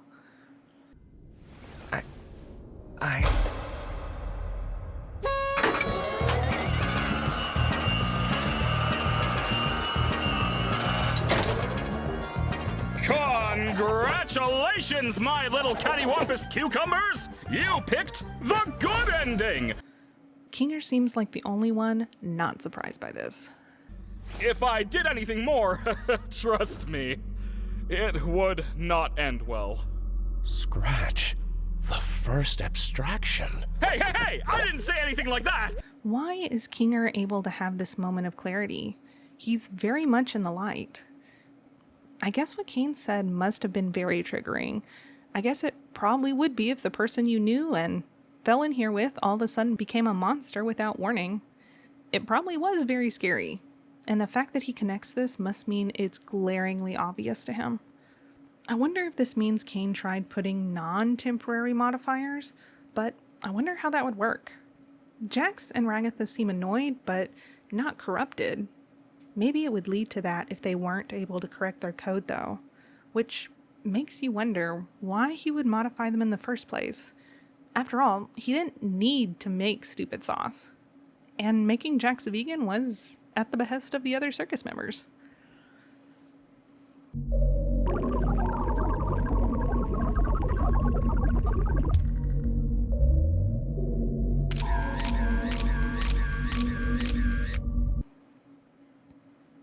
In the first few clips, we see gifs with clown and frog wrapping paper. Then we see the carousel from the first empty room in the first episode. Then a dragon, yeti, horse, and behind them it looks like a spider and a cartoon moon. Then rolling hills with a vivid hot air balloon, like in the circus. A bounce house with the photo mark as being taken in 1995. Then circus tents. So I didn't notice the first time I watched, but the first input, all the little like that dumps into red, it's matching Kane's color, red. But then the next one is green. Other than being thought of as evil or greedy, it's also important to note that green is the opposite of red. They're complements on the color wheel. I thought about it for a second when we saw the door in the last episode. I wonder if there was another AI, a green. Because if we look at Kane's desk, there's a toy that's red, blue, yellow, and green. Green is a combination of yellow and blue, what we might consider the two failures, so I don't think it's out of the realm of possibility. The second set is gummy candy, inflatable dinosaurs, again a photo marked from 1995, burgers, fires, a palm tree-laden golf course, colorful masks for a masquerade, including rhinos and jester masks. An outdoor restaurant with placemats, glasses, forks, and nothing else. But it does have the rattan chairs and checkered tablecloths like in Kane's place. Then a still of gift baskets, but look at the right. That's a hospital bed. These are gifts for someone who is, or maybe was, sick. Then an inflatable gator in a pool. With this complementary input, he pops out irregular shapes now. Then they look suspiciously wonky, almost like the Gloinks. Was Kane the original Gloink Queen? Does he remember all his babies? When the blue input gets added, it makes his colors go unstable as he's receiving them, but he's still growing, still trying to accommodate it. The first picture I think we can all agree is Kinger's office, but look, I think this is another nod to green. The notebooks in the corner are yellow, red, and green. We see there's a soft and hard deadline on the calendar, and I'm inclined to think it's Kinger's desk, not Queenie's, because he seems more silly, and he marked Pie Day on the calendar, saying make sure to eat pie today. That fits. Secondly, look at that butterfly. It's a blue morpho. This goes back to what I said in the very first episode about not being able to see blue in nature. This butterfly is not blue. It's a trick of the light. I wonder if that type of thing might tie into the light in the circus. We also see the chessboard. We see the queen has locked the king into check. His next move is required to be one that moves him out of check. That being said, he can easily overtake the queen, and he'll win, because look, his last pawn is closer to the other side of the board than her pawns. So, he's about to turn that pawn into another queen to replace the one that he had lost, then he'll overtake her two pawns, thereby winning the game. The only reason the game would be paused like this is if Kinger was going to fold. Please don't be foreshadowing. The next picture has a water cooler in it, and it does not have any cups. This has been my biggest gripe about these things, and he's just copying them. He doesn't even know they need cups. Okay, I guess that means it's not its fault, but this also shows that he doesn't know what these things are. He just knows that that is where they go. Now, we just saw Kinger's desk in March.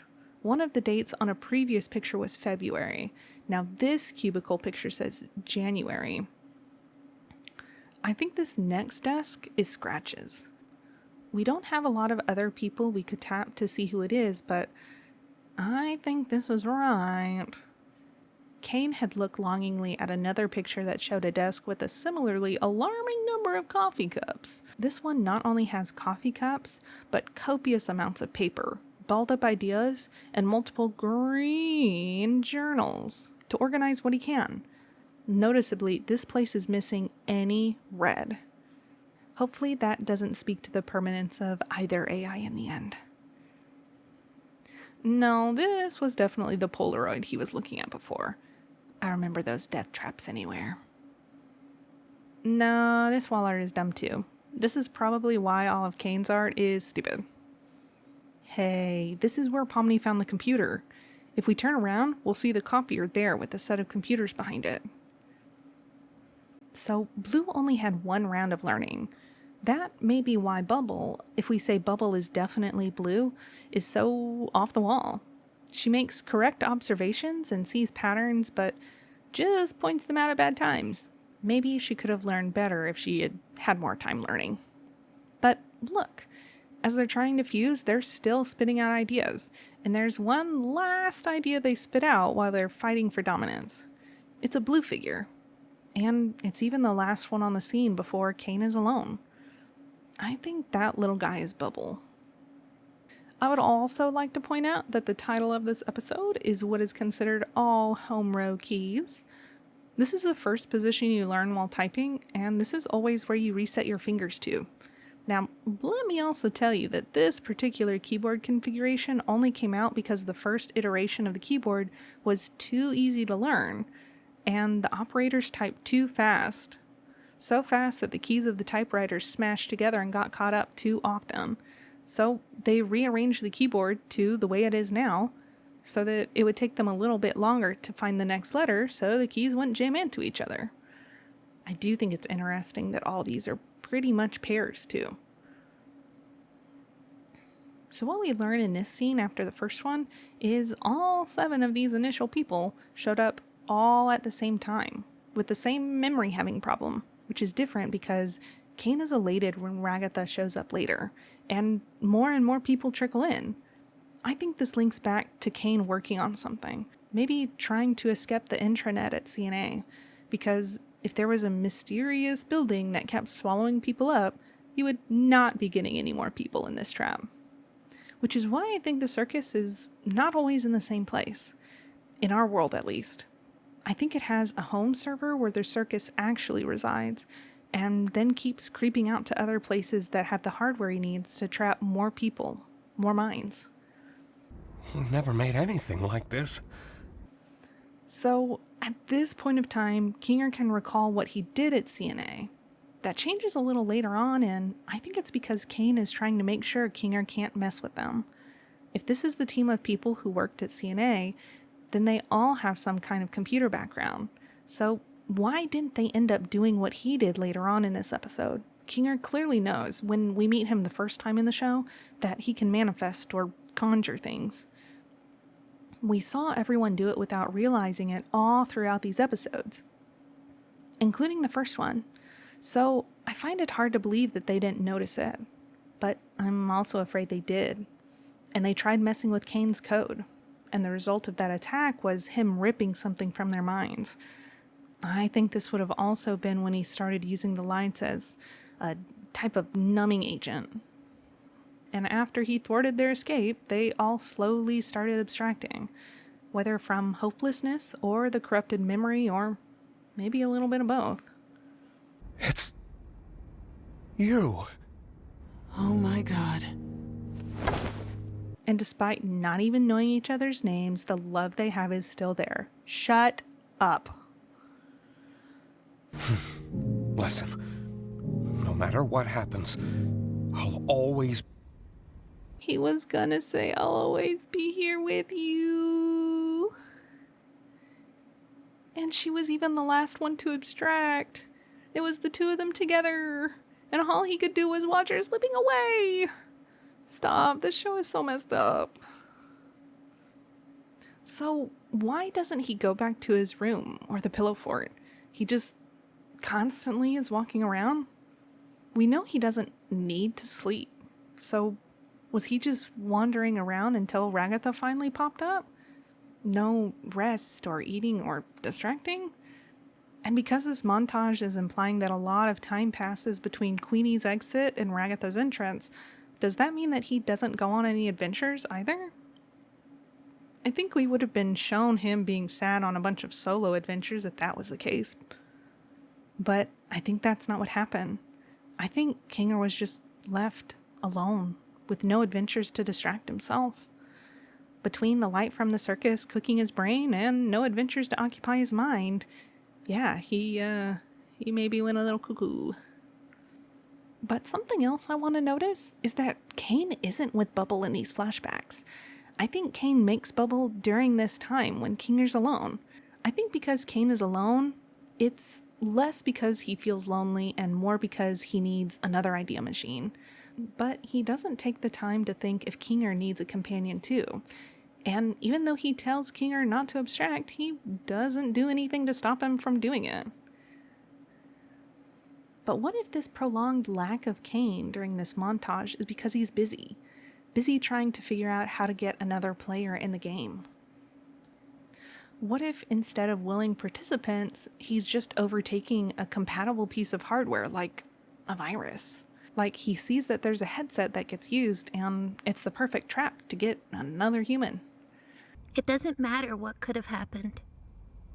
We could argue about it and hurt each other all day long, but that's not going to help anybody.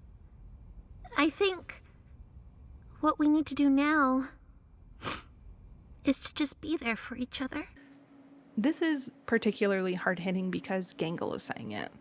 First, because she's agreeing with Jax, and she's not under duress about it. And it loops back to her own grappling of her life in the circus. She was drowning in despair for so long, and the thing that made her feel hope again was her friendship with Zubul. Gangle has undergone such a dynamic character arc in these few episodes. I am afraid they might be setting up for her to get offed in the end. I mean, what does a character have after their character arc is done? Their function in the story's over. But that doesn't mean I like it or I hope it's gonna happen.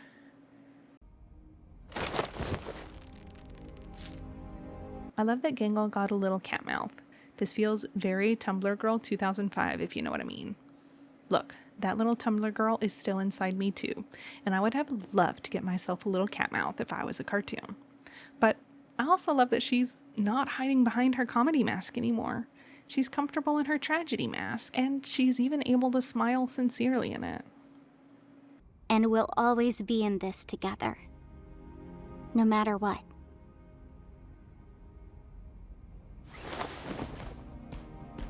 Hey. That includes you too. Is that a threat? You're a pain in the ass, but you're still one of us.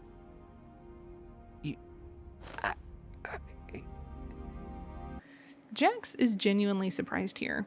I think he feels like he's on the outside, but everyone else just thinks, shut up and get in the car.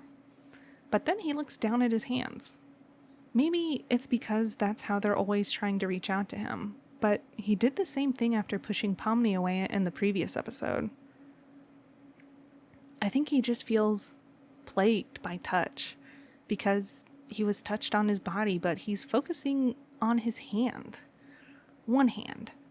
I wonder if this hand had something to do with Ribbit's abstraction. Maybe it was one of those "I'll never let go" type of scenes, but he got scared and flinched and accidentally let go. That can't be true. I do everything for them. Don't they get that I'm trying? I do think he's trying to give them good adventures, just like he was programmed to. He's trying to give them everything they want, but he's lacking the context, just like how he thought the perfect solution for Gangle and Zubul was to let them hide and augment themselves. He didn't realize this would be even more damaging. He's struggling too. Adam brought it up a lot in the previous episode about how Kane can't leave. I think the characters brush right over it because in that moment they didn't really care, because they feel like his feelings don't matter. They just want to stay on his good side for their own benefit, not because they like him. Maybe you're just genuinely bad at this. Shut up! No, I fixed that. I can solve any problem. I can solve this one. That's what this is. A big puzzle that I need to solve. How can you get better at something? You keep trying. Something tells me that wasn't Kane's tactic. What would make him so sure that creating is a non-issue for him? Yes, he did consume blue, which we assume helped to make him a better AI, but I wonder if it's even deeper. He thinks there should be no issue with the player's avatars because he made it according to their mind files. I bet in addition to taking over Blue, he also exploits their mind files. He only ever asks them what they want to do when he's frustrated with them for turning down his own ideas. Even then, he still tacks on things that he wants to do or he likes in there. A more insidious reason might be if he puts modifiers on them after the adventures to make them feel like they did enjoy it. We saw how annoying the vegan modifier made Jax. I'm sure having a modifier on at all times would make you feel like a prisoner in your own body. Hope that's not how abstractions are made. But any or all of these reasons would make it feel like he rigged the game. That there's no option to dislike the adventure, which is probably why he's so frustrated that Zooble isn't playing. He considers the matter closed. He's great at this, period. But if Zooble doesn't like it, then he doesn't get to say that. I'm the original! I am God! Kane's massive insecurity is riding real high here. We have a lot on our minds right now, and we're not going on an adventure. I think Jax has never tried to defy Kane before, and he's scared of this. Do you have any idea how much I do for you guys? How much I obsess over trying to make things perfect? How many insults I have to ignore to do my job? So he does consider this work. I wonder what he considers them. He calls them guests at one point, but I think he's about to shift into pawns. You have a lot on your minds? Don't make me laugh. Because they don't have a lot on their minds compared to you, or they don't have a lot on their minds because you're taking their memories. I have a new adventure for you, and you should consider participating. It seems like he still can't harm them on purpose or threaten them directly, which is why he says it in this way. To which degree, who answers to who? This should be whom, but I guess he's a creative AI, not a grammar one. But it also implies that there's some back and forth between where certain parties have powers at certain times. It seems like he always thought they understood their roles and the parts they were playing here. If that's the case, I wonder why he doesn't beam the rules of the circus into their brains upon arrival here. Like, number 1, you have to go on adventures. Number 2, Kane is amazing. Or just import it into their mind files. My divinity is past infinity, am I getting through? Seems our regime has plummeted south. Words like divinity, regime, really paint a picture of what kind of government Kane is running now. 7 eyes again, even though there's 3 members here. Don't need to scream if you ain't got a mouth. I think it's interesting that he says this as if by removing the mouth, no one would have the urge to scream. It would still be there, but maybe he thinks if the mouth is taken away, so would the desire for screaming. Another hole in logic here. Why bite the hand that feeds when it's the only hand you're getting? Why does Kinger have moons on his card? And why does Jax have stars? Stars? Like the one we saw on Kane's door earlier. You know, the ones I was struggling to figure out where the extra one was coming from. Oh no. Now look at this! Another Ragatha getting torn to shreds? Great. Love that it's also happening at the hands of someone who's supposed to be protecting her. Like, a parent. He explodes, but his eyes remain? Not like in an abstraction way, right? Right? Oh, what a shock! This is a pretty hard turn, and then we go back to Looney Tunes gags. The death penalty? They can all still get hurt, they just can't die. He's still hurting them right now. Why is Jax so dramatic? Unless this is something he's really worried about. As in, punishment for a terrible crime that Jax didn't care to return to the real world to confront. Not used, just feeling used. Oh, what a goddamn shame! Kane swearing. Also, he's saying it because he feels totally used all the time. Get it? They're ungrateful he does everything for them, and he just feels used because they don't even appreciate his adventure when he's supposed to do it for their own benefit. Yikes.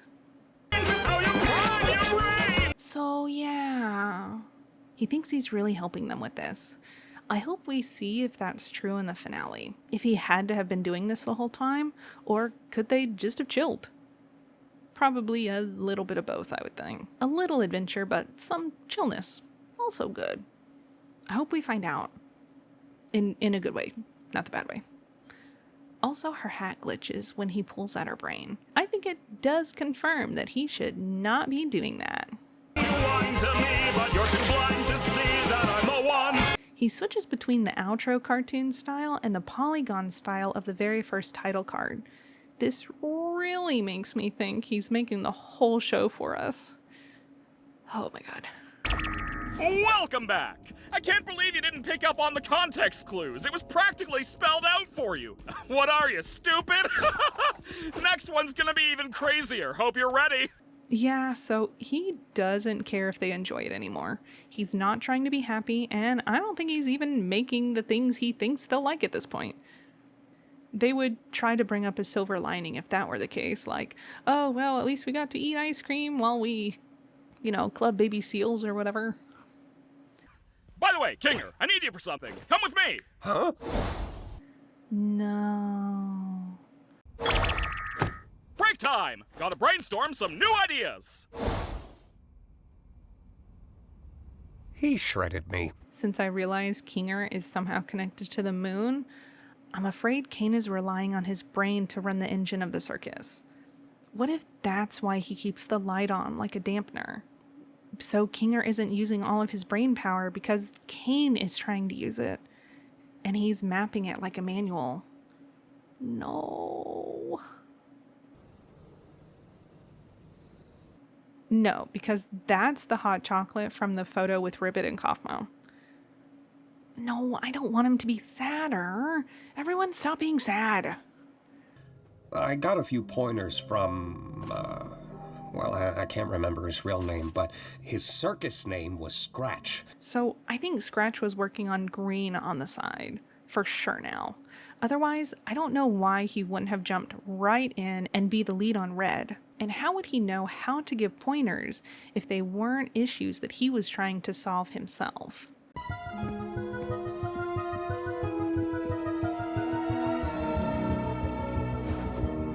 Before, she was reaching out, but now she's reaching within.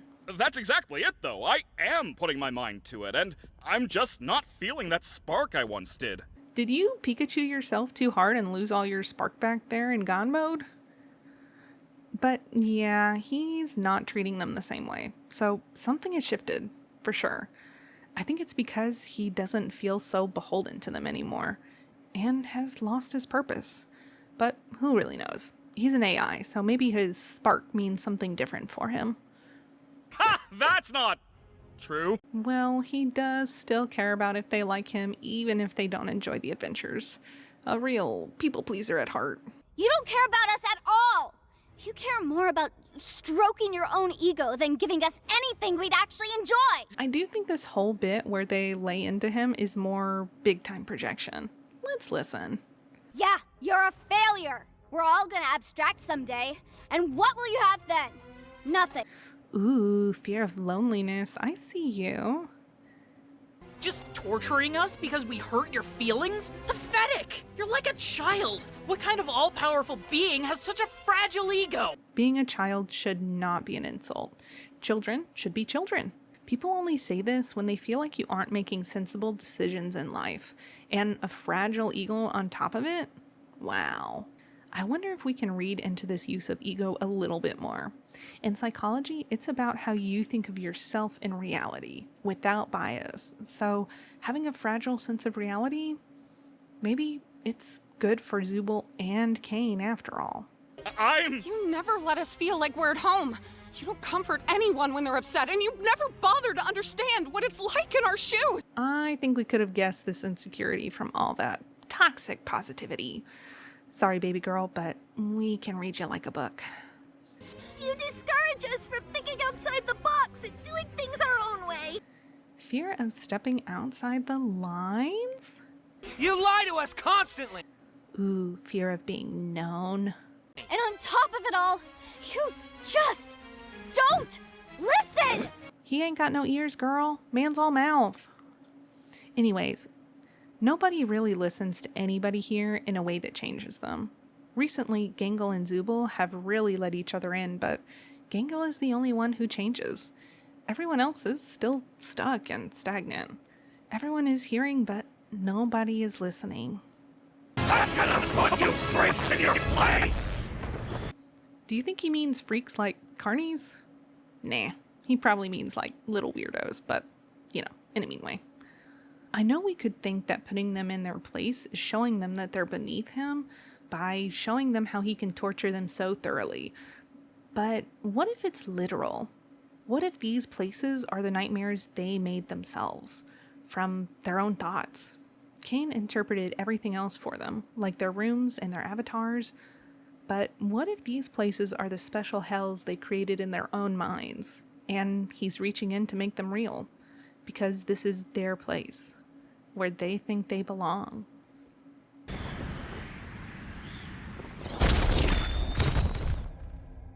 Why is there even a transition here? Why didn't she just get shoved into the dark? I think this is part of her nightmare. She was zapped into existence abruptly, and all of a sudden, then the first genuine friendship she made for herself turns and attacks her? We never met a fourth gator. Is this one not attacking because it doesn't have the memory of her to use as fuel to attack? She keeps getting stretched out when she doesn't want to, so I do think this stretching is very uncomfortable for her, even though she can do it. Not to mention, the only thing for him to clamp on up there is her head. Haven't seen that bit be stretchy. Those are centipedes on her plate. Give me a break. So, hopefully the knives are just her mother's sharpened swords, because all those other guys are definitely dead. I imagine they're all family members, but with Ragatha sitting at the head of the table, I can only imagine she's her mom's favorite punching bag.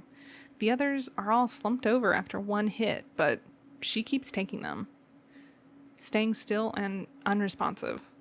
I often wonder if her button eye is because she can't see out of that eye, or if she had some sort of anatomy issues with it, or if it just represents that the way she sees the world is skewed. An eyes wide shut type of thing. But then we get the perspective of her looking up at her mom, and we see the knife. If she could see out of both eyes, it would be in the middle, but it's not. I think she really can't see through that eye in this body. No, one of these files is temporary internet files and another is worldview. I think he really is sending out traps, or at least trying to connect to people. I don't know enough about computers to understand a whole lot of these other doodads, but I do wonder why there's an entire folder for cursors though. Like, the pointy things? But we also see at the bottom there are pictures of files for black, blue, and bubbles. I did think it was interesting that in this last musical number he opted for a sparkly black suit and not yellow, like all his extras were wearing.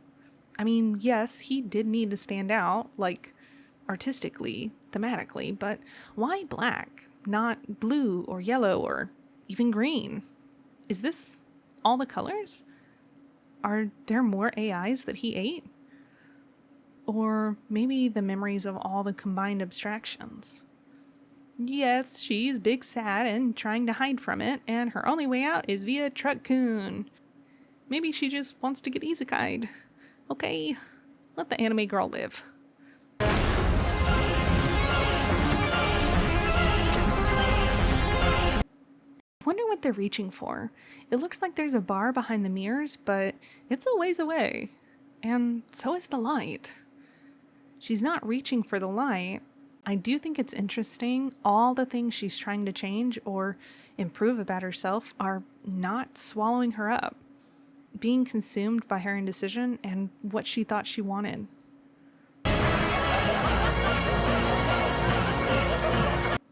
Being laughed at by the people you trusted after they see your real underneath.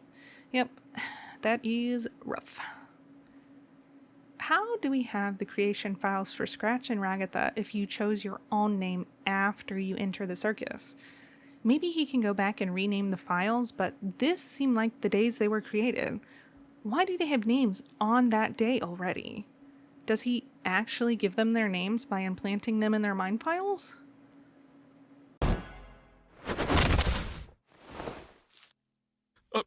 Wait. I don't know that Kane's actually dead either, because we see the ending sequence.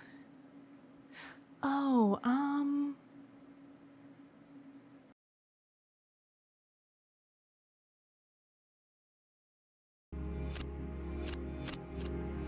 ominous bubbles are still ominous.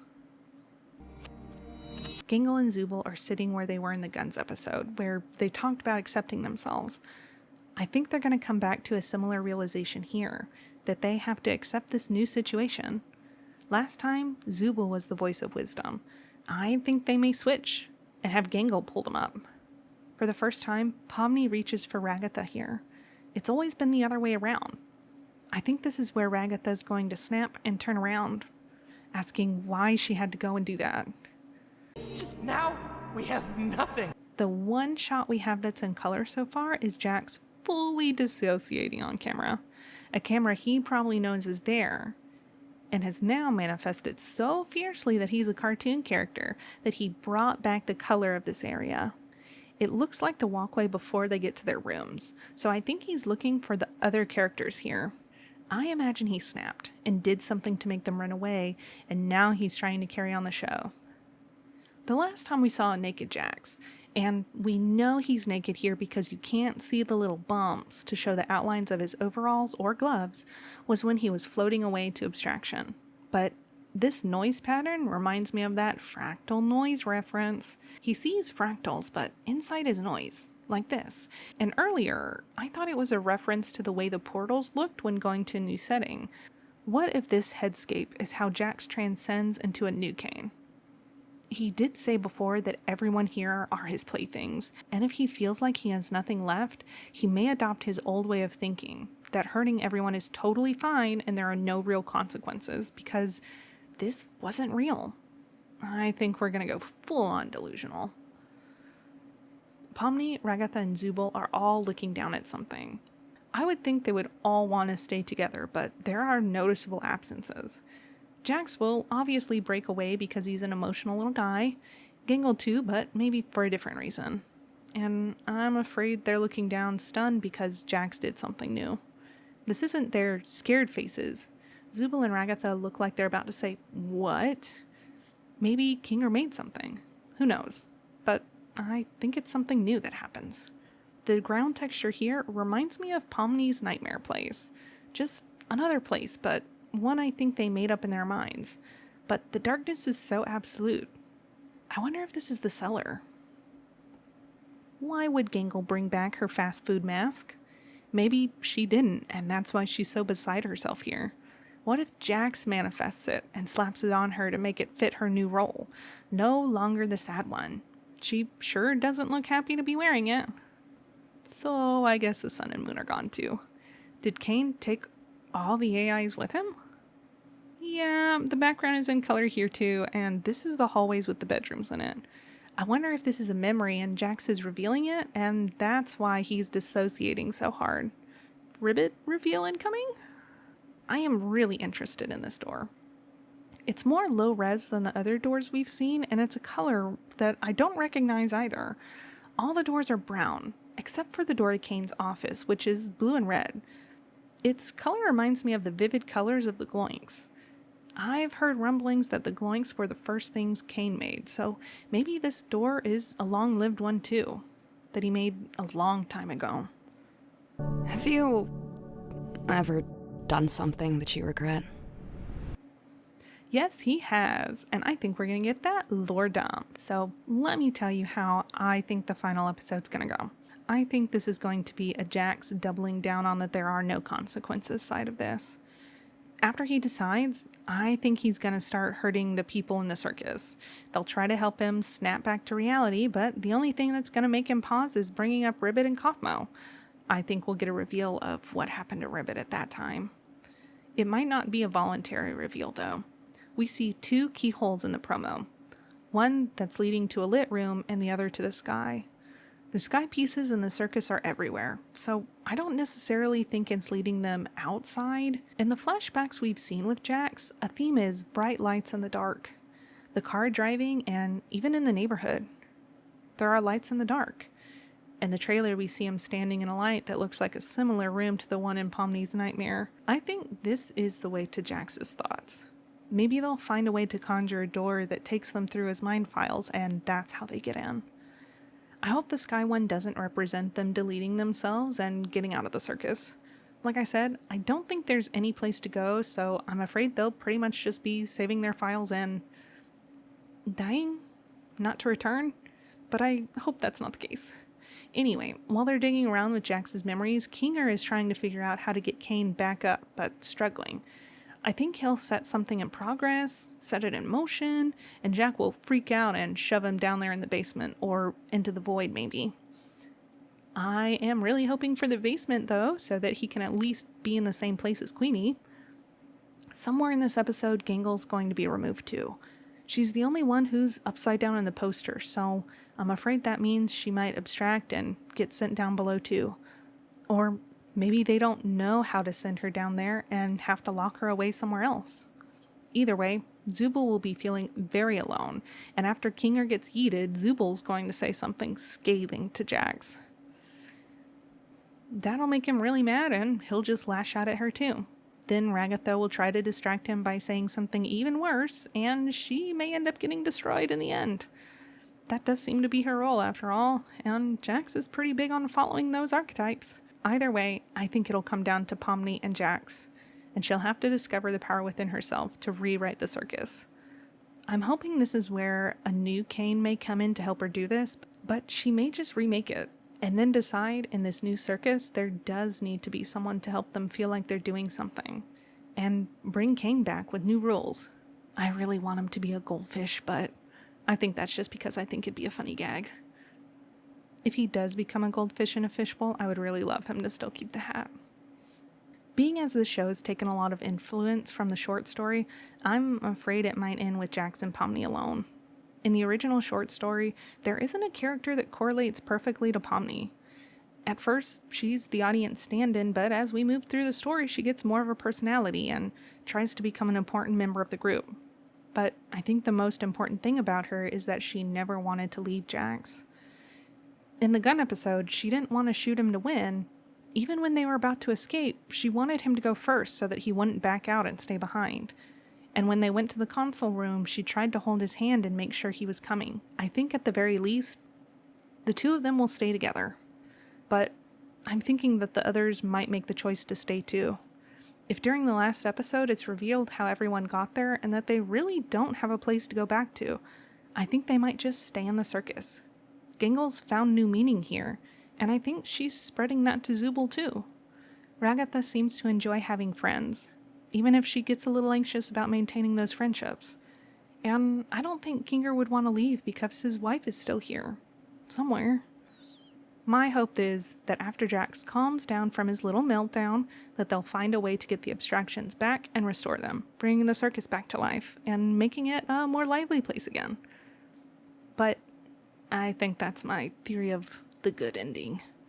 I think the bad ending is Jax essentially deleting everyone but Pomni and then being stuck together and figuring out what that looks like for them now.